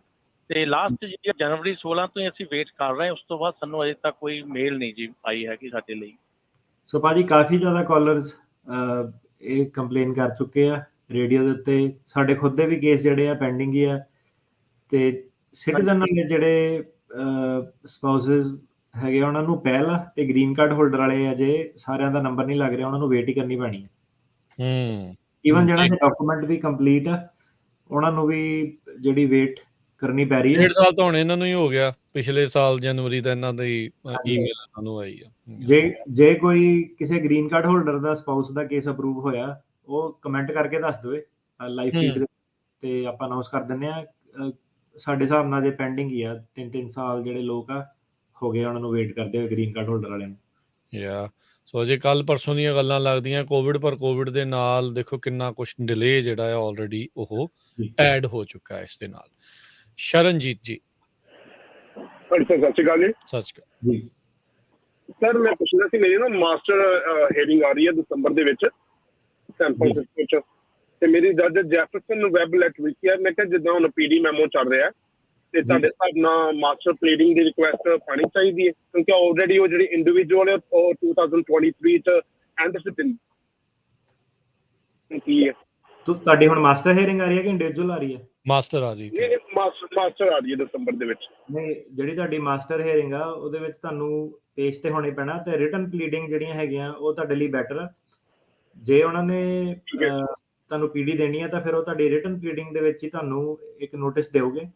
ਡਾਇਰੈਕਟ ਨਹੀਂ ਉਹਨਾਂ ਨੇ ਡਿਸਮਿਸ ਕਰਨਾ, ਤੁਹਾਨੂੰ ਉਹਨਾਂ ਨੇ ਓਪਰਚੁਨਿਟੀ ਦੇਣੀ ਆ ਐਕਸਪਲੇਨ ਕਰਨ ਲਈ। ਸੋ ਰਿਟਨ ਪਲੀਡਿੰਗ ਮੇਰੇ ਹਿਸਾਬ ਨਾਲ ਬੈਸਟ ਹੈ ਇਸ ਵੇਲੇ ਜੀ, ਕਿਉਂਕਿ ਰਿਟਨ ਪਲੀਡਿੰਗ ਜਿੱਦਾਂ ਕਿ ਪ੍ਰੋਸੈਸ ਕਰਕੇ ਉਹਨਾਂ ਨੇ ਬੰਦਾ ਨਹੀਂ ਆਉਣਾ, ਉਹਨਾਂ ਨੇ ਅੱਗੇ ਪਾ ਦੇਣੀ ਆ। ਸੋ ਜਿਹੜੇ ਪੀਡੀ ਮਿਲਣ ਦੇ ਜ਼ਿਆਦਾ ਚਾਂਸ, ਮਤਲਬ ਹੁਣ ਇਹ ਕੋਈ ਮੈਨੂੰ ਕੰਟਰੀ ਵਾਈਡ ਤਾਂ ਮੇਰੇ ਕੋਲ ਡੇਟਾ ਹੈ ਨਹੀਂਗਾ ਕਿ ਕਿੱਦਾਂ ਹੁੰਦਾ, ਪਰ ਮੇਰੇ ਹਿਸਾਬ ਨਾਲ ਜਿਹੜਾ ਜ਼ਿਆਦਾਤਰ ਆਪਾਂ ਰਿਟਨ ਪਲੀਡਿੰਗਸ ਹੀ ਕਰਦੇ ਹਾਂ। ਸੋ ਰਿਟਨ ਪਲੀਡਿੰਗ 'ਚ ਸਾਨੂੰ ਕਦੀ ਆਇਆ ਨਹੀਂ ਇੱਕ ਕੇਸ ਤੇ, ਬਸ ਉਹਨਾਂ ਨੇ ਸਾਰਿਆਂ ਚੋਂ ਲਾਈ ਕੇ ਇਹਨੂੰ ਪੀਡੀ ਆਪਾਂ ਕਰਨਾ ਵਾ, ਪਰ ਜ਼ਿਆਦਾਤਰ ਜਿਹੜੀ ਰਿਟਨ ਪਲੀਡਿੰਗ ਆ ਉਹ ਜ਼ਿਆਦਾ ਕਾਮਯਾਬ ਆ ਅੱਜ ਦੀ ਡੇਟ ਦੇ ਵਿੱਚ। ਜੀ, ਇੱਕ ਸਵਾਲ ਪੁੱਛ ਰਹੇ ਨੇ ਨਿਧੀ ਹੁਣੀ ਵੀ ਉਹਨਾਂ ਦੇ ਦੋਨੋਂ ਨਿਆਣੇ US ਸਿਟੀਜ਼ਨ ਆ ਤੇ ਉਹਨਾਂ ਕੋਲ ਟੂਰਿਸਟ ਵੀਜ਼ਾ, ਅਸਾਈਲਮ ਕਿਉਂ ਅਪਲਾਈ ਕਰਨਾ ਜੀ? ਉਹ ਆਪਣੇ ਨਿਆਣਿਆਂ ਨੂੰ ਕਹੋ ਵੀ ਉਹ ਤੁਹਾਡੇ ਲਈ ਜਿਹੜਾ ਰੈਗੂਲਰ ਪੇਰੈਂਟਸ ਵਾਲਾ ਜਿਹੜਾ ਹੁੰਦਾ ਆ ਉਸ ਦੇ ਜ਼ਰੀਏ ਜਾਣੋ। ਤੁਸੀਂ ਤਾਂ ਜਾਣ ਕੇ ਮਿਸ਼ਨ ਤੇ ਪਹੁੰਚਣ ਦੇ ਲਈ ਔਖਾ ਰਾਹ ਲੱਭਣ ਦੀ ਕੋਸ਼ਿਸ਼ ਜਿਹੜੀ ਉਹ ਕਰ ਰਹੇ ਆ। ਉਹ ਪਤਾ ਕਿ ਇਸ ਹਿਸਾਬ ਨਾਲ ਪੁੱਛ ਰਹੇ ਹੋ, ਇਹ ਪੁੱਛ ਰਹੇ ਕਿ ਬੱਚੇ ਛੋਟੇ ਹੋਣੇ ਆ ਜੇ 21 ਸਾਲ ਦੇ ਹੋ ਕੇ ਕਰ ਸਕਦੇ ਆ। ਸੋ ਅੱਛਾ 15-20 ਸਾਲ ਉਮਰ ਲੱਗ ਜਾਣੀ ਉਹਨਾਂ ਦੀ। ਠੀਕ ਆ ਚਲੋ ਫਿਰ ਦੇਖੋ ਜੀ, ਹੁਣ ਜੇ ਤੁਹਾਡਾ ਬਣਦਾ ਅਸਾਈਲਮ ਵਾਲਾ ਕੇਸ ਫੇਰ ਹੀ ਕਰਿਓ, ਐਵੇਂ ਨਾ ਜਿਹੜਾ ਉਹ ਕਰਿਓ। ਆਪਾਂ ਤਾਂ ਇਹੀ ਕਹਿ ਸਕਦੇ ਹਾਂ। ਮਨਦੀਪ ਜੀ ਹੈਲੋ, ਸਤਿ ਸ਼੍ਰੀ ਅਕਾਲ ਦੋਨਾਂ ਵੀਰਾਂ ਨੂੰ। ਮੇਰੇ ਫਾਦਰ ਨੇ ਨਾ ਮੇਰੇ ਬ੍ਰਦਰ ਦਾ ਅਪਲਾਈ ਕੀਤਾ ਸੀ, ਪਰ ਹੁਣ ਸਾਡੇ ਨਾ ਪੇਪਰ ਸਾਰੇ ਕੰਪਲੀਟ ਹੋ ਗਏ 2021 ਦੇ, ਪਰ ਪਹਿਲਾਂ ਉਹ ਕੰਮ ਕਰਦੇ ਸੀ। ਫਿਰ ਉਹਨਾਂ ਨੂੰ ਕੋਈ ਪ੍ਰੋਬਲਮ ਆ ਗਈ, ਡਾਕਟਰ ਨੇ ਉਹਨਾਂ ਨੂੰ ਡਿਸੇਬਲ ਕਰਤਾ 1 year ਲਈ। ਕੀ ਜੇ ਹੁਣ ਉਹ SS ਅਪਲਾਈ ਕਰਨ ਤਾਂ ਉਹਦਾ ਕੋਈ ਕੇਸ ਤੇ ਬੈਡ ਇਫੈਕਟ ਤਾਂ ਨਹੀਂ ਪਊਗਾ? ਜਿਹੜੀ ਉਹ ਬੈਡ ਇਫੈਕਟ ਤਾਂ ਨਹੀਂ ਪੈਣਾ। ਜਿਹੜਾ ਜਦੋਂ ਉਹਨਾਂ ਦੀ ਇੰਟਰਵਿਊ ਆਉਂਦੀ ਆ, ਉਹਨਾਂ ਨੂੰ ਆਪਣਾ ਐਫੀਡੇਵਿਟ ਆਫ ਸਪੋਰਟ ਜਿਹੜਾ ਸੀਗਾ 864 ਸੀਗਾ, ਕਈ ਵਾਰੀ ਉਹ ਅਪਡੇਟਡ ਕਰਨ ਨੂੰ ਉਹ ਕਹਿ ਸਕਦੇ ਆ। ਤੇ ਐਫੀਡੇਵਿਟ ਆਫ ਸਪੋਰਟ ਮੰਨ ਲਓ ਜੇ ਕਿਸੇ ਦੀ ਪ੍ਰੋਬਲਮ ਆ, ਇਨਕਮ ਨਹੀਂ ਹੈਗੀ ਹੈ ਨਾ, ਤੇ ਭਾਵੇਂ ਐਸਐਸਆਈ ਲੈਂਦੇ ਨਹੀਂ ਲੈਂਦੇ ਉਹ ਡਿਫਰੈਂਟ ਇਸ਼ੂ ਆ। ਭਾਵੇਂ ਮੰਨ ਲਓ ਬੰਦਾ ਅਨਐਮਪਲੋਇਡ ਹੀ ਹੈਗਾ, ਸਿਰਫ ਕੰਮ ਨਹੀਂ ਉਹਨੇ ਕੀਤਾ, ਮਤਲਬ ਕਿ ਉਹਦਾ ਮਿਨੀਮਮ ਰਿਕੁਆਇਰਮੈਂਟ ਇਹ ਹੈ ਕਿ ਇਨਕਮ ਹੋਣੀ ਚਾਹੀਦੀ ਆ। ਜੇ ਉਹਨਾਂ ਦੀ ਇਨਕਮ ਡ੍ਰੌਪ ਹੋ ਗਿਆ ਤਾਂ ਉਹ as a financial sponsor count ਨਹੀਂ ਹੁੰਦੇ।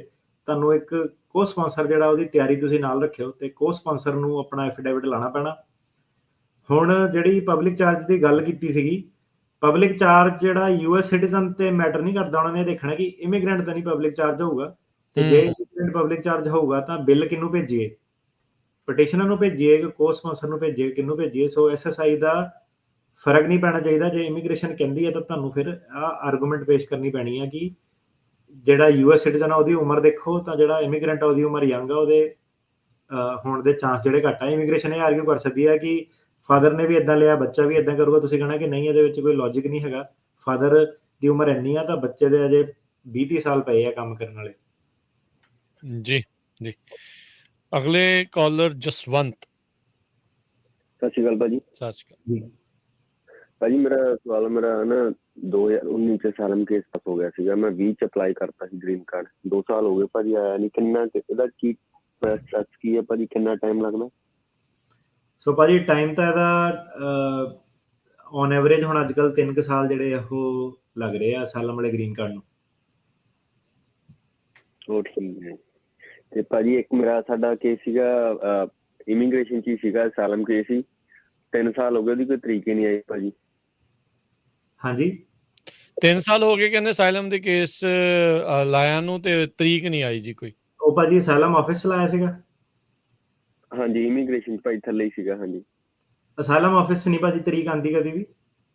ਕੋਰਟ ਦੇ ਵਿੱਚ ਤੁਹਾਨੂੰ ਤਰੀਕ ਆਉਂਦੀ ਹੈ। ਅਸਾਈਲਮ ਆਫਿਸ ਦੀ ਤਾਂ ਇਦਾਂ ਹੈਗੀ, ਆਪਣੇ ਆਪ ਹੀ ਜਦੋਂ ਉਹਨਾਂ ਦਾ ਆਈ ਵਾਰੀ ਤਾਂ ਉਹਨਾਂ ਨੇ ਦੇਣੀ ਹੈ। ਤਾਂ ਜਿਹੜੇ 3 ਸਾਲਾਂ ਵਾਲੇ ਜਿਹੜੇ ਦੌਰ 'ਚ ਤੁਸੀਂ ਕੇਸ ਸੀਗੇ, ਜੇ 19-20 ਵਾਲੇ ਕੇਸ ਉਹ ਸਾਰੇ ਪੈਂਡਿੰਗ ਹੀ ਆ। ਉਸ ਤੋਂ ਪਹਿਲੇ ਵਾਲੇ ਵੀ ਪੈਂਡਿੰਗ ਆ, ਬਾਅਦ ਵਾਲੇ ਵੀ ਪੈਂਡਿੰਗ ਆ। ਸੋ ਕਈ ਵਾਰੀ ਇਹ ਕੀ ਕਰਦੇ ਆ ਕਿ ਇੱਦਾਂ ਦਾ ਰੂਲ ਬਣਾਉਂਦੇ ਆ ਕਿ ਲਾਸਟ ਵਾਲੇ ਕੇਸ ਜਿੱਦਾਂ ਪਹਿਲਾਂ ਸੁਣਨੇ ਇਹਨਾਂ ਨੇ ਕਈ ਵਾਰੀ ਬਣਾਉਣ ਦੀ ਕੋਸ਼ਿਸ਼ ਕੀਤੀ ਸੀ। ਟਰੰਪ ਨੇ ਜਿੱਦਾਂ 2-3 ਮਹੀਨੇ ਚਲਾਇਆ ਸੀਗਾ, ਫਿਰ ਹੁਣ ਬਾਈਡਨ ਕੋਸ਼ਿਸ਼ ਕਰ ਰਿਹਾ। ਪਰ ਇੱਦਾਂ ਕਿ ਕੋਈ ਵੀ ਰੂਲ ਇਹਨਾਂ ਦਾ ਲੌਂਗ ਟਰਮ ਇੱਦਾਂ ਦਾ ਚੱਲ ਨਹੀਂ ਪਾਇਆ ਜਿਹਦੇ ਵਿੱਚ ਕਿ ਸਿਸਟਮੈਟਿਕਲੀ ਫਟਾਫਟ ਇਹ ਤਰੀਕ ਇੱਦਾਂ ਦੀ ਕੋਈ ਫਿਕਸ ਕਰ ਸਕਣ। ਸੋ ਅਸਾਈਲਮ ਆਫਿਸ ਦੇ ਜਿਹੜੇ ਡਿਲੇ ਆ ਉਹ ਚੱਲਦੇ ਰਹਿਣੇ ਜੀ। ਬਲਦੇਵ ਜੀ। ਹੈਲੋ ਭਾਜੀ, ਸਤਿ ਸ਼੍ਰੀ ਅਕਾਲ। ਸਤਿ ਸ਼੍ਰੀ ਅਕਾਲ ਜੀ। ਹਾਂਜੀ, ਮੈਂ ਪੁੱਛਣਾ ਸੀ, ਅਸੀਂ EB-5 ਤੇ ਆਏ ਸੀ ਯੂਕੇ ਤੋਂ 2017 ਚ ਜੀ, ਉਹ ਅਗਸਤ ਹੈ। ਅਸੀਂ ਉਹ ਜਿਹੜਾ ਕੰਡੀਸ਼ਨਰ ਰਿਮੂਵ ਕਰਨ ਵਾਸਤੇ 2 ਸਾਲ, ਹੁਣ 3 ਸਾਲ ਹੋ ਗਏ ਸਾਨੂੰ ਅਪਲਾਈ ਕੀਤੇ ਨੂੰ, ਹਜੇ ਤੱਕ ਉਹਨਾਂ ਦਾ ਕੋਈ ਨਹੀਂ ਮੁੜ ਕੇ ਆਇਆ। ਤਾਂ ਅਸੀਂ ਸਿਟੀਜ਼ਨ ਜਿੱਦਾਂ ਉਹਦੀ ਵੇਟ ਕਰਨੀ ਪੈਣੀ ਸਾਨੂੰ ਅਪਲਾਈ ਕਰਨ ਨੂੰ, ਕਿ ਜਿੱਦਾਂ ਹੁਣ 5 ਸਾਲ ਸਾਨੂੰ ਹੋ ਜਾਣੇ ਉਹ ਅਗਸਤ ਦੇ ਵਿੱਚ ਕਰ ਸਕਦੇ ਹਾਂ? ਅਪਲਾਈ ਕਰ ਸਕਦੇ ਹੋ ਤੁਸੀਂ, ਸਿਟੀਜ਼ਨ ਅਪਲਾਈ ਕਰ ਸਕਦੇ ਹਾਂ। ਹਾਂਜੀ, ਪਰ ਜਿਹੜੀ ਤੁਹਾਨੂੰ ਸਿਟੀਜ਼ਨਸ਼ਿਪ ਦੇਣੀ ਉਹਨਾਂ ਨੇ ਉਦੋਂ ਹੀ ਆ ਜਦੋਂ ਤੁਹਾਡਾ ਪਰਮਾਨੈਂਟ ਗ੍ਰੀਨ ਕਾਰਡ ਮਿਲਣਾ। ਉਹ ਅੱਛਾ ਜੀ। ਪਰ ਇਹ ਸਿਟੀਜ਼ਨ ਬਣਨ ਨੂੰ ਵੀ ਸਾਲ ਕੁ ਲੱਗ ਹੀ ਜਾਂਦਾ ਘੱਟੋ ਘੱਟ, ਤੇ ਅਪਲਾਈ ਕਰਨ 'ਚ ਕੋਈ ਨੁਕਸਾਨ ਨਹੀਂ। ਠੀਕ ਹੈ ਜੀ, ਠੀਕ ਹੈ। ਅੱਛਾ ਜੀ, ਤੇ ਇੱਦਾਂ ਜਲਦੀ ਹੋ ਜਾਊਗਾ? ਜਿੱਦਾਂ ਜੇ ਹੁਣ ਪਹਿਲਾਂ ਅਪਲਾਈ ਕਰਦੀ ਹੈ ਤੇ ਜਦੋਂ ਗ੍ਰੀਨ ਕਾਰਡ ਦੀ ਕੰਡੀਸ਼ਨ ਰਿਮੂਵ ਹੋ ਜਾਊਗੀ ਤੇ ਫਿਰ ਉਦੋਂ ਸਿਟੀਜ਼ਨਸ਼ਿਪ ਵੀ ਉਧਰ ਤਿਆਰ ਹੋ ਜਾਊਗੀ, ਮਤਲਬ ਤੁਹਾਡਾ ਟਾਈਮ ਬਚ ਜਾਊਗਾ ਸਿਟੀਜ਼ਨਸ਼ਿਪ ਐਪਲੀਕੇਸ਼ਨ ਵਾਲਾ। ਜੀ ਜੀ। ਤਿਲਕ ਰਾਜ ਜੀ, ਸਤਿ ਸ਼੍ਰੀ ਅਕਾਲ ਜੀ। ਜੀ ਸਤਿ ਸ਼੍ਰੀ ਅਕਾਲ ਜੀ। ਮੈਂ ਵਕੀਲ ਸਾਹਿਬ ਨੂੰ ਪੁੱਛਣਾ ਸੀਗਾ ਕਿ ਮੇਰਾ 1 ਜੂਨ ਨੂੰ ਅਸਾਈਲਮ ਗ੍ਰਾਂਟ ਹੋਇਆ ਸੀਗਾ। ਜਿਹੜੇ ਨਵੇਂ ਜੱਜ ਹਾਇਰ ਕੀਤੇ ਉਹਨਾਂ ਤੋਂ ਇੱਕ ਜੱਜ ਨੂੰ, ਪੁਰਾਣੇ ਜੱਜ ਨੂੰ ਮੂਵ ਕਰ ਦਿੱਤਾ ਸੀ ਰਾਈਟ ਦੇ ਕੇਸ ਤੇ ਨਾ ਕੋਈ ਇੱਥੇ DHS ਅਟਰਨੀ ਦੀ ਰਿਜ਼ਰਵੇਸ਼ਨ ਹੈ ਤੇ ਹੁਣ ਤੱਕ ਨਾ ਤੇ ਲੈਟਰ ਆਇਆ ਨਾ ਸਿਸਟਮ ਤੇ ਅਪਡੇਟ ਹੋਇਆ। ਕੇਸ ਮੇਰਾ ਗਰੰਟ ਹੋਇਆ 100%।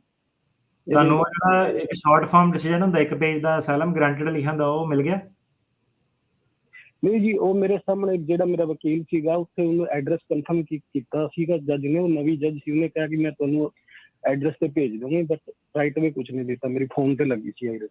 ਤੁਸੀਂ ਕੋਰਟ ਜਾਓ, ਕੋਰਟ ਦੀ ਵਿੰਡੋ ਤੇ ਨਾ ਉੱਥੇ ਆਪਣੀ ID ਲੈ ਕੇ ਜਾਓ, ਕੋਰਟ ਜਾਓ ਤੇ ਉਹਨਾਂ ਨੂੰ ਕਹੋ ਮੈਨੂੰ ਆਪਣਾ ਡਿਸੀਜਨ ਚਾਹੀਦਾ। ਉਹ ਦੇ ਦਿੰਦੇ ਆ, 2-3 ਦਿਨਾਂ ਦੇ ਵਿੱਚ ਤੁਹਾਨੂੰ ਦੇ ਦੋਗੇ। ਜੇ ਡਿਸੀਜਨ ਤਿਆਰ ਆ ਤਾਂ ਸ਼ਾਰਟ ਫਾਰਮ ਡਿਸੀਜਨ ਤਾਂ ਘੱਟੋ ਘੱਟ ਤਿਆਰ ਹੋਣਾ ਚਾਹੀਦਾ।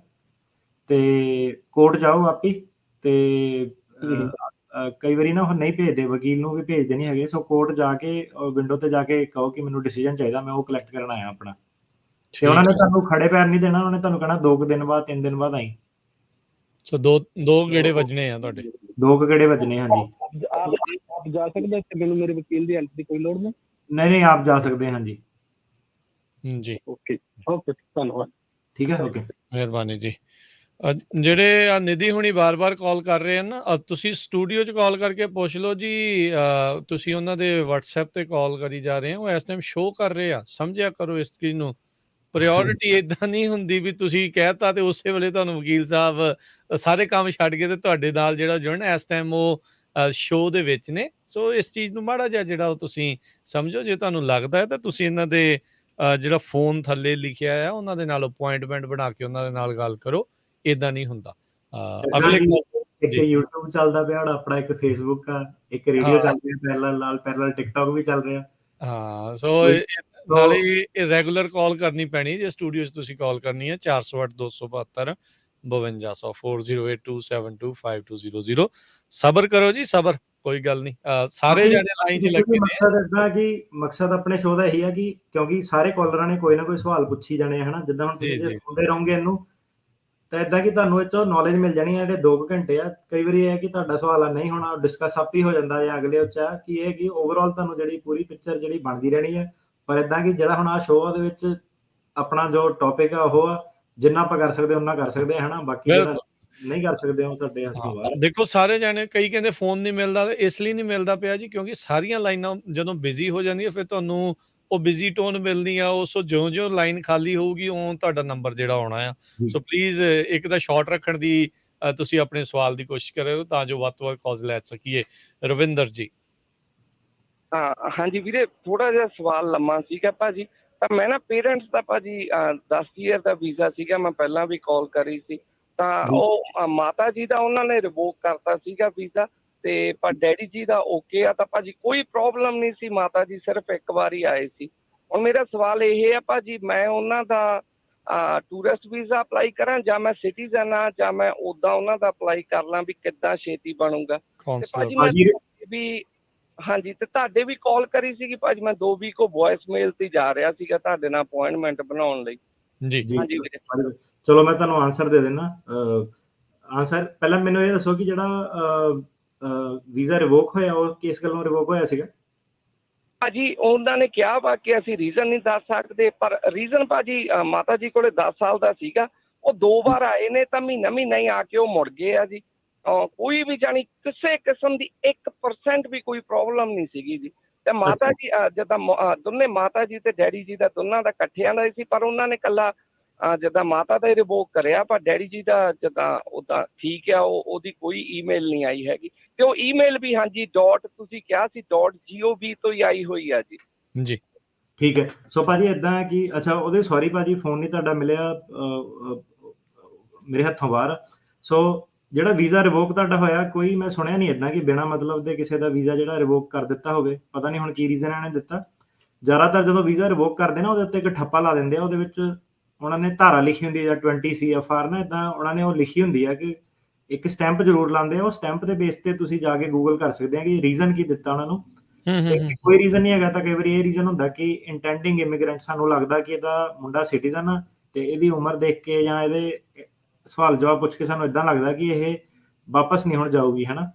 ਸੋ ਇਹਦੇ ਵਿੱਚ ਕੀ ਹੈ ਕਿ ਤੁਸੀਂ ਜੇ ਤਾਂ ਤੁਹਾਨੂੰ ਅਪੁਆਇੰਟਮੈਂਟ ਮਿਲਦੀ ਆ ਫਟਾਫਟ ਤੁਸੀਂ ਇੱਕ ਵਾਰੀ ਵੀਜ਼ਾ ਟਰਾਈ ਕਰ ਲਓ ਤੇ ਉਹਦੇ ਵਿੱਚ ਤੁਹਾਨੂੰ ਦੱਸਣਾ ਪੈਣਾ ਕਿ ਮੇਰਾ ਰਿਵੋਕ ਹੋਇਆ ਸੀਗਾ, ਕਿੰਨੀ ਤਰੀਕ ਨੂੰ ਰਿਵੋਕ ਹੋਇਆ ਸੀਗਾ। ਜੇ ਮਿਲਦਾ ਤਾਂ ਕਰ ਲਓ, ਅਦਰਵਾਈਜ਼ ਕਿਉਂਕਿ ਹੁਣ ਦੇਖੋ ਗੱਲ ਤਾਂ ਉਹੀ ਹੈ ਜਿੱਦਾਂ ਤੁਸੀਂ ਕਹਿੰਦੇ ਕਿ ਗ੍ਰੀਨ ਕਾਰਡ ਵਗੈਰਾ ਇਮੀਗ੍ਰੇਸ਼ਨ ਵੀ ਹੁਣ ਆਪਣੇ ਵੱਲੋਂ ਤਾਂ ਉਹਨਾਂ ਨੇ ਸਹੀ ਪੋਜੀਸ਼ਨ ਹੀ ਲਈ ਆ। ਸੋ ਜੇ ਤੁਹਾਨੂੰ ਵੀਜ਼ਾ ਮਿਲਦਾ ਸਹੀ ਤਰੀਕੇ ਨਾਲ ਲੈ ਲਓ ਤਾਂ ਆ ਜਾ ਸਕਦੇ ਆ, ਤੇ ਨਹੀਂ ਮਿਲਦਾ ਤਾਂ ਜਿਹੜਾ ਗ੍ਰੀਨ ਕਾਰਡ ਜੇ ਬਾਹਰੋਂ ਬੈਠੇ ਦਾ ਟਰਾਈ ਕਰੋਗੇ ਤੁਹਾਡਾ 2 ਸਾਲ ਦਾ 2.5 ਸਾਲ ਦਾ ਪ੍ਰੋਸੈਸ ਜਿਹੜਾ ਉਹ ਜਾ ਸਕਦਾ। ਸੋ ਮੇਰੀ ਸਲਾਹ ਪਹਿਲਾਂ ਇਹੀ ਹੋਗੀ ਕਿ ਟਰਾਈ ਕਰਕੇ ਦੇਖ ਲਓ ਵੀਜ਼ਾ, ਜੇ ਨਹੀਂ ਮਿਲਦਾ ਤੇ ਫਿਰ ਗ੍ਰੀਨ ਕਾਰਡ ਤਾਂ ਹੈਗਾ ਹੀ ਹੈ ਹਨਾ। ਜੀ ਸੋ ਹਾਂਜੀ, ਫਿਰ ਕਾਉਂਸਲਰ ਪ੍ਰੋਸੈਸਿੰਗ ਥਰੂ ਜਿਹੜਾ ਉੱਥੇ ਜਿਹੜੀ ਉਹ ਹੁੰਦੀ ਹੈ ਫਿਰ ਉਹ ਬੰਦਾ ਉਹ ਜਿਹੜਾ ਕਰ ਸਕਦਾ ਜੇ ਉੱਧਰਲੇ ਪਾਸੇ ਆ।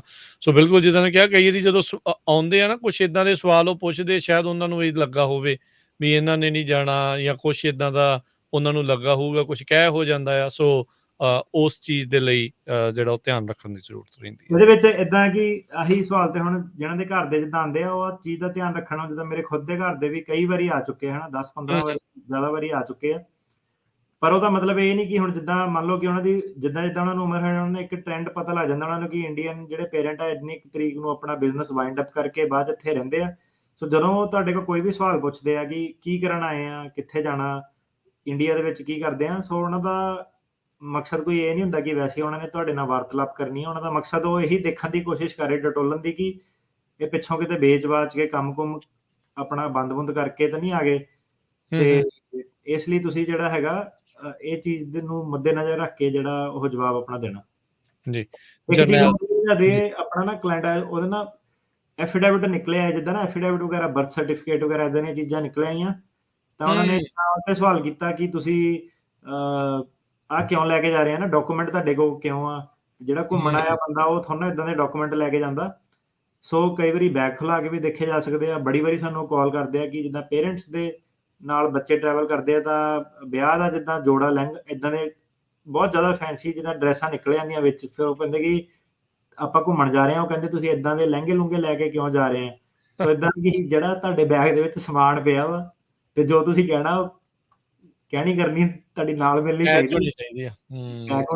ਸੋ ਏਦਾਂ ਦੇ ਵੀ ਦੇਖੋ ਜਿਹੜੇ ਉੱਥੇ ਬੈਠੇ ਉਹਨਾਂ ਦਾ ਕੰਮ ਹੀ ਇਹ ਆ, ਉਹ ਛਾਨਣੀ ਲੱਗੀ ਆ ਜੀ, ਉਹ ਦੇਖਣ ਨੂੰ ਆ ਵੀ ਉਹ ਜਿਹੜਾ ਪਬਲਿਕ ਚਾਰਜ ਆ ਰੌਲਾ, ਇਹ ਰੌਲਾ ਸਭ ਇੱਕੋ ਇਵੈਂਚੁਅਲੀ ਉਹੀ ਆ। ਉਹ ਇਹ ਦੇਖਦੇ ਆ ਵੀ ਜਿਹੜਾ ਕੋਈ ਆ ਰਿਹਾ ਬਾਅਦ ਚ ਆ ਕੇ ਸਾਡੇ ਤੇ ਭਾਰਤ ਨਹੀਂ ਐਵੇਂ ਉਸੇ ਇੰਟੈਂਸ਼ਨ ਦੇ ਨਾਲ ਤਾਂ ਨਹੀਂ ਜਿਹੜਾ ਉਹ ਆਈ ਜਾਂਦੇ। ਸੋ ਇਸ ਚੀਜ਼ ਦੇ ਇਹ ਚੀਜ਼ਾਂ ਜਿਹੜੀਆਂ ਦੇਖਦੇ ਆ। ਜਰਨੈਲ ਜੀ ਸਤਿ ਸ਼੍ਰੀ ਅਕਾਲ। ਸਤਿ ਸ਼੍ਰੀ ਅਕਾਲ ਬਾਈ ਦੋਨਾਂ ਵੀਰਾਂ ਨੂੰ ਜੀ। ਸਤਿ ਸ਼੍ਰੀ ਅਕਾਲ ਜੀ। ਭਾਜੀ ਮੇਰੇ ਡੈਡੀ ਮੰਮੀ ਆਏ ਹੋਏ ਜੀ ਵੈਸਟਰਨ ਵੀਜ਼ੇ ਤੇ ਜੀ। ਉਹਨਾਂ ਦਾ ਕੈਨੇਡਾ ਦਾ ਵੀ ਲੱਗਾ ਆ, ਜਿੱਦਾਂ ਜਿਹੜੀ ਕੰਟਰੀ ਪਾਰ ਕਹਿੰਦੇ ਨੇ ਕੈਨੇਡਾ ਜਾ ਕੇ ਮੁੜ ਕੇ ਇੱਥੇ ਆ ਸਕਦੇ? ਕੈਨੇਡਾ ਜਾ ਕੇ ਆ ਸਕਦੇ ਆ, ਪਰ ਉਹਨਾਂ ਨੂੰ ਜਿਹੜੀ ਮੋਹਲਤ ਆ ਨਾ, ਜਿੱਦਾਂ ਆਪਾਂ ਵੀ ਹੁਣ ਮੈਕਸੀਕੋ ਜਾ ਕੇ ਆਏ ਸੀ ਘਰਦਿਆਂ ਜਾ ਕੇ, ਉਹਨਾਂ ਨੇ ਜਿਹੜੀ ਮੋਹਲਤ ਆ 6 ਮਹੀਨੇ ਦੀ ਉਦੋਂ ਤੋਂ ਹੀ ਦੇਣੀ ਆ ਜਦੋਂ ਪਹਿਲੀ ਵਾਰੀ ਐਂਟਰੀ ਕੀਤੀ ਸੀ ਅਮਰੀਕਾ। ਠੀਕ ਹੈ। ਜੇ ਤੁਸੀਂ ਉਹ ਰੀਸੈਟ ਕਰਾਉਣ ਦੇ ਚੱਕਰ 'ਚ ਟਰੈਵਲ ਕਰਨਾ ਚਾਹੁੰਦੇ ਆ, ਫਿਰ ਤੁਹਾਨੂੰ ਜਿਹੜੀਆਂ ਨਾਲ ਲੱਗਦੀਆਂ ਕੰਟਰੀਆਂ ਉੱਥੋਂ ਦੂਰ ਜਾਣਾ ਪੈਣਾ, ਜਿੱਦਾਂ ਪੇਰੂ ਹੋ ਗਿਆ, ਕੋਸਟਾ ਰੀਕਾ ਹੋ ਗਿਆ, ਇੱਦਾਂ ਹੋ ਗਿਆ। ਜਿਹੜੀਆਂ ਨਾਲ ਲੱਗਦੀਆਂ ਕੰਟਰੀਆਂ ਉੱਚ ਜਦੋਂ ਜ਼ਿਆਦਾਤਰ ਜਾ ਕੇ ਆਉਂਦੇ ਆ ਤਾਂ ਤੁਹਾਨੂੰ ਉਹ ਤੁਹਾਡੇ 6 ਮਹੀਨੇ ਜਿਹੜੀ ਅਮਰੀਕਨ ਗਵਰਨਮੈਂਟ ਆ ਉਦੋਂ ਤੋਂ ਗਿਣਦੀ ਹੈ ਜਦੋਂ ਤੁਸੀਂ ਪਹਿਲੀ ਵਾਰੀ ਅਮਰੀਕਾ 'ਚ ਐਂਟਰੀ ਮਾਰੀ ਸੀ। ਸੋ ਬੇਸਿਕਲੀ ਜਿਹਦੇ ਨਾਲ ਲੈਂਡ ਬਾਰਡਰ ਹੈਗਾ, ਜੇ ਉਧਰੋਂ ਟਰੈਵਲ ਕਰਦੇ ਸੋ ਨਹੀਂ ਗਿਣਿਆ ਜਾਂਦਾ, ਉਹ ਨਹੀਂ ਗਿਣਿਆ ਜਾਂਦਾ। ਪੁਰਤੋ ਰੀਕੋ ਇੱਕ ਦੋ ਮੁਲਕ ਛੱਡ ਕੇ ਜਾਣਾ ਪੈਣਾ। ਉਤਲੇ ਪਾਸੇ ਦਾ ਇਕੱਲਾ ਕੈਨੇਡਾ, ਉਹ ਉੱਤੇ ਤਾਂ ਕੁਛ ਨਹੀਂ ਹੈਗਾ, ਫਿਰ ਉਹਦੇ ਥੱਲੇ ਵਾਲੇ ਪਾਸੇ ਨੂੰ ਹੀ ਜਿਹੜਾ ਉਹ ਜਾਣਾ ਪੈਣਾ। ਸੋ ਥੈਂਕ ਯੂ ਜੀ ਦੱਸਣ ਦੇ ਲਈ ਜੀ। ਹਰਪ੍ਰੀਤ ਸਤਿ ਸ਼੍ਰੀ ਅਕਾਲ ਭਾਜੀ। ਸਤਿ ਸ਼੍ਰੀ ਅਕਾਲ ਭਾਜੀ। ਮੈਂ ਨਾ 2019 ਚ ਅਸਾਲਮ ਲਾਇਆ ਸੀ ਤੇ ਉਹ ਪੈਂਡਿੰਗ ਚ ਹੀ ਹਜੇ ਮੇਰਾ ਕੇਸ ਸੀ ਭਾਜੀ ਸੈਨ ਫਰਾਂਸਿਸਕੋ। ਤੇ ਭਾਜੀ ਲਾਸਟ ਵੀਕ ਨਾ ਮੇਰੀ ਵਾਈਫ ਤੇ ਮੇਰੀ ਬੇਟਾ ਆਇਆ ਜੀ, ਮੇਰਾ 8 ਸਾਲਾਂ ਦਾ ਬੇਟਾ ਜੀ, ਉਹ ਵੀ ਬਾਰਡਰ ਕ੍ਰੋਸ ਕਰਕੇ ਆਏ ਨੇ ਜੀ। ਤੇ ਭਾਜੀ ਮੈਂ ਇਹ ਪੁੱਛਣਾ ਸੀ, ਮੈਂ ਕੇਸ ਇਕੱਠਾ ਕਰਾਂ ਉਹਨਾਂ ਨਾਲ ਜਾਂ ਮੈਂ ਅੱਡ ਰੱਖਾਂ ਕੇਸ ਜੀ? ਤੇ ਉਹਨਾਂ ਦਾ ਕੇਸ ਭਾਜੀ ਮੈਂ 2 ਮਹੀਨੇ ਹੋ ਗਏ ਨੇ ਸੈਕਰਾਮੈਂਟੋ ਮੂਵ ਹੋ ਗਿਆ ਸੀ। ਪਹਿਲਾਂ ਮੈਂ ਸਟਾਕਟਨ ਸੀ ਤੇ ਹੁਣ ਮੈਂ ਸੈਕਰਾਮੈਂਟੋ ਹੀ ਰਹਿਣਾ ਜੀ। ਤੇ ਉਹਨਾਂ ਦੀ ਜਿਹੜੀ ਹੀਅਰਿੰਗ ਆ ਉਹ 4 ਅਗਸਤ ਦੀ ਹੈ ਜੀ, ਸੈਕਰਾਮੈਂਟੋ ਜੀ, ਦੋਵਾਂ ਦੀ, ਮੇਰੇ ਵਾਈਫ ਦੇ ਬੇਟੇ ਦੀ ਜੀ। ਉਹ ਤਾਂ ਮਾਸਟਰ ਹੀਅਰਿੰਗ ਹੀ ਹੋਣੀ ਹੁੰਦੀ ਹੈ ਅਜੇ। ਹਾਂਜੀ ਹਾਂਜੀ, ਮੇਰੀ ਫਾਈਨਲ ਹੈਗੀ ਹੈ ਭਾਜੀ ਸਤੰਬਰ 2023 ਦੀ ਸੈਨ ਫਰਾਂਸਿਸਕੋ ਜੀ। ਮੈਂ ਭਾਜੀ ਤੁਹਾਨੂੰ ਇਹ ਸਲਾਹ ਉਦਾਂ ਤਾਂ ਇਕੱਠਾ ਕਰਨ ਦਾ ਫਾਇਦਾ, ਮੈਂ ਤੁਹਾਨੂੰ ਇਹ ਸਲਾਹ ਦਿੰਦਾ, ਜੇ ਤੁਹਾਡੀ ਹੀਅਰਿੰਗ ਆ ਨਾ, ਤੁਸੀਂ ਜੇ ਪਾਸ ਹੋ ਜਾਂਦੇ ਆ ਤੇ ਜੇ ਤੁਸੀਂ ਆਪਣਾ ਕੇਸ ਪਾਸ ਹੋ ਜਾਂਦੇ ਆ ਤਾਂ ਤੁਹਾਡੀ ਜਿਹੜੀ ਘਰ ਵਾਲੀ ਬੱਚਾ ਉਹਨਾਂ ਨੂੰ ਤੁਹਾਡੇ ਥਰੂ ਫਾਇਦਾ ਹੋ ਜਾਊਗਾ। ਠੀਕ ਹੈ। ਜੇ ਤੁਸੀਂ ਫੇਲ ਹੁੰਦੇ ਆ ਤਾਂ ਜੇ ਤੁਹਾਡੀ ਘਰ ਵਾਲੀ ਤੇ ਬੱਚੇ ਦਾ ਬਾਅਦ ਚ ਕੇਸ ਪਾਸ ਹੁੰਦਾ, ਉਹਦਾ ਤੁਹਾਨੂੰ ਫਾਇਦਾ ਹੋ ਸਕਦਾ ਡਾਊਨ ਦਾ ਰੋਡ। ਜੇ ਤੁਸੀਂ ਕੰਸੋਲੀਡੇਟ ਕਰਨਾ, ਕੰਸੋਲੀਡੇਟ ਦਾ ਇਹ ਹੈਗਾ ਕਿ ਡਿਪੈਂਡਿੰਗ ਕਿ ਜੇ ਤੁਹਾਡੇ ਬਿਆਨ ਇਕੱਠੇ ਆ, ਇੱਕੋ ਆ, ਕਿਸੇ ਦੀ ਕੋਈ ਗਲਤੀ ਨਹੀਂ ਹੁੰਦੀ, ਤਾਂ ਤੁਹਾਡੇ ਜਿੱਤਣ ਦੇ ਜਿਹੜੇ ਚਾਂਸ ਆ ਉਹ ਜ਼ਿਆਦਾ ਵੀ ਹੋ ਜਾਂਦੇ ਆ, ਘੱਟ ਵੀ ਹੋ ਜਾਂਦੇ ਆ, ਕਿਉਂਕਿ ਤੁਸੀਂ ਗਵਾਹ ਵਾ ਇੱਕ ਤਰੀਕੇ ਨਾਲ ਇੱਕ ਦੂਜੇ ਦੇ। ਤਿੰਨਾਂ ਤੋਂ ਜਿਹੜੇ ਸਵਾਲ ਉਹ ਕੀਤੇ ਜਾ ਸਕਦੇ ਆ। ਤੇ ਕੰਸੋਲੀਡੇਟ ਕਰਨ ਦਾ ਤੁਹਾਡੇ ਕੇਸ ਦੇ ਵਿੱਚ, ਕਿਉਂਕਿ ਤੁਹਾਡੀ ਹੀਅਰਿੰਗ ਐਡੀ ਛੇਤੀ ਆ, ਮੇਰੇ ਹਿਸਾਬ ਨਾਲ ਤੁਹਾਨੂੰ ਕੰਸੋਲੀਡੇਟ ਕਰਕੇ ਜਿਹੜਾ ਉਹ ਫਾਇਦਾ ਨਹੀਂ ਹੈ। ਜਿੱਦਾਂ ਹੁਣ ਭੈਣ ਭਰਾ ਦਾ ਕੇਸ ਹੋ ਗਿਆ, ਭਰਾਵਾਂ ਦਾ ਕੇਸ ਹੋ ਗਿਆ, ਉਹਨਾਂ ਕੇਸਾਂ ਦੇ ਵਿੱਚ ਕੰਸੋਲੀਡੇਟ ਲੋਕੀ ਤਾਂ ਕਰਦੇ ਆ ਕਿ ਇੱਕ ਬੰਦੇ ਦਾ ਜੱਜ ਜ਼ਿਆਦਾ ਵਧੀਆ, ਰੇਟਿੰਗ ਜ਼ਿਆਦਾ ਵਧੀਆ, ਤਾਂ ਉਹ ਤਾਂ ਕਰਕੇ ਕੰਸੋਲੀਡੇਟ ਜਿਹੜਾ ਉਹ ਕਰ ਲੈਂਦੇ ਆ। ਤੇ ਤੁਹਾਡੇ ਕੇਸ ਜੋ ਤੁਸੀਂ ਜੋ ਮੈਨੂੰ ਦੱਸ ਰਹੇ ਆ, ਮੇਰੇ ਹਿਸਾਬ ਨਾਲ ਆਪਣੀ ਤੁਸੀਂ ਤਰੀਕ ਲੜ ਲਓ। ਜੇ ਤੁਹਾਡਾ ਕੇਸ ਆਪਣਾ ਪਾਸ ਹੋ ਗਿਆ ਤਾਂ ਫਿਰ ਉਹਦੇ ਬੇਸ ਤੇ 730 ਕਰਕੇ ਤੁਸੀਂ ਵਾਈਫ ਦਾ ਤੇ ਬੱਚੇ ਦਾ ਕੇਸ ਜਿਹੜਾ ਡਿਸਮਿਸ ਕਰਾ ਸਕਦੇ ਆ। ਸੋ ਮੇਰੇ ਹਿਸਾਬ ਨਾਲ ਇਹ ਬੈਟਰ ਆਪਸ਼ਨ ਆ। ਤੇ ਦੂਜਾ ਆਪਾਂ ਦੇਖੀਏ PD ਪੂਡੀ ਕਈ ਇਦਾਂ ਦੇ ਮਸਲੇ ਚੱਲਦੇ ਆ, ਤੇ ਜੇ ਤੁਹਾਡਾ ਇਦਾਂ ਦਾ ਕੁਛ ਉਹਨਾਂ ਨੇ ਕਰਤਾ ਤਾਂ ਫਿਰ ਵਾਈਫ ਦੇ ਕੇਸ ਦੇ ਥਰੂ ਤੁਹਾਨੂੰ ਫਾਇਦਾ ਹੋ ਸਕਦਾ ਜੀ। ਗੁਰਜੰਟ, ਹਾਂਜੀ ਗੁਰਜੰਟ। ਹਾਂਜੀ ਮੈਂ ਕਿਹਾ ਹਾਂਜੀ ਸਰ ਜੀ, ਮੈਂ ਕਿਹਾ ਮੇਰਾ ਕੁਐਸਚਨ, ਮੈਂ ਨਾ 824 ਅਪਲਾਈ ਕੀਤਾ ਸੀ ਤੇ ਉਹਨਾਂ ਨੇ ਮੈਨੂੰ ਲਾਸਟ ਵੀਕ ਲੈਟਰ ਭੇਜੀ ਆ ਤੇ ਮੇਰਾ I-30 ਵੀ ਅਪਰੂਵ ਆ, ਤੇ ਉਹ ਮੈਨੂੰ ਕਹਿੰਦੇ ਕਿ ਤੂੰ ਐਵੀਡੈਂਸ ਸਾਨੂੰ ਐਕਸਪਲੇਨ ਕਰ ਕਿ ਤੂੰ 824 ਕਾਹਤੋਂ ਅਪਲਾਈ ਕੀਤਾ ਜੇ ਤੇਰਾ ਆਲਰੇਡੀ I-30 ਅਪਰੂਵ ਆ। ਤੇ ਭਾਜੀ 824 ਦਾ ਤੁਸੀਂ ਤਾਂ ਕਰਨਾ ਹੁੰਦਾ ਤੁਸੀਂ ਹੁਣ 2 ਨੰਬਰ ਜਿਹੜਾ 2 ਨੰਬਰ 'ਚ ਆਏ ਸੀਗੇ। ਹਾਂਜੀ ਸਰ ਜੀ। ਸੋ ਹੁਣ ਤੁਸੀਂ ਜਿਹੜਾ ਵੇਵਰ ਵਾਲਾ ਪ੍ਰੋਸੈਸ ਉਹ ਕਰਕੇ ਕੰਟਰੀ ਆਊਟ ਕਰ ਕੋਸ਼ਿਸ਼ ਕਰ ਰਹੇ ਨਾ। ਹਾਂਜੀ। ਸੋ 824 ਭਾਜੀ ਤਾਂ ਤੁਸੀਂ ਫਾਈਲ ਕੀਤਾ ਜਿਹੜਾ ਸੋ ਇੱਥੇ ਕਾਫੀ ਲੋਕੀ ਗਲਤੀ ਕਰ ਦਿੰਦੇ ਆ, ਪੈਰਾਲੀਗਲ ਵਕੀਲ ਵੀ। ਜਿਹੜਾ 130 ਤੁਸੀਂ ਅਪਲਾਈ ਕਰਨਾ ਨਾ ਵੇਵਰ ਵਾਸਤੇ, ਉਹ ਤੁਸੀਂ ਕਰਨਾ ਹੁੰਦਾ ਕੌਂਸਲਰ ਪ੍ਰੋਸੈਸਿੰਗ ਨਾਲ, ਕਿ ਮੈਨੂੰ ਬਾਹਰ ਇੰਡੀਆ ਦੇ ਵਿੱਚ ਐਮਬੈਸੀ ਦੇ ਵਿੱਚ ਭੇਜੋ।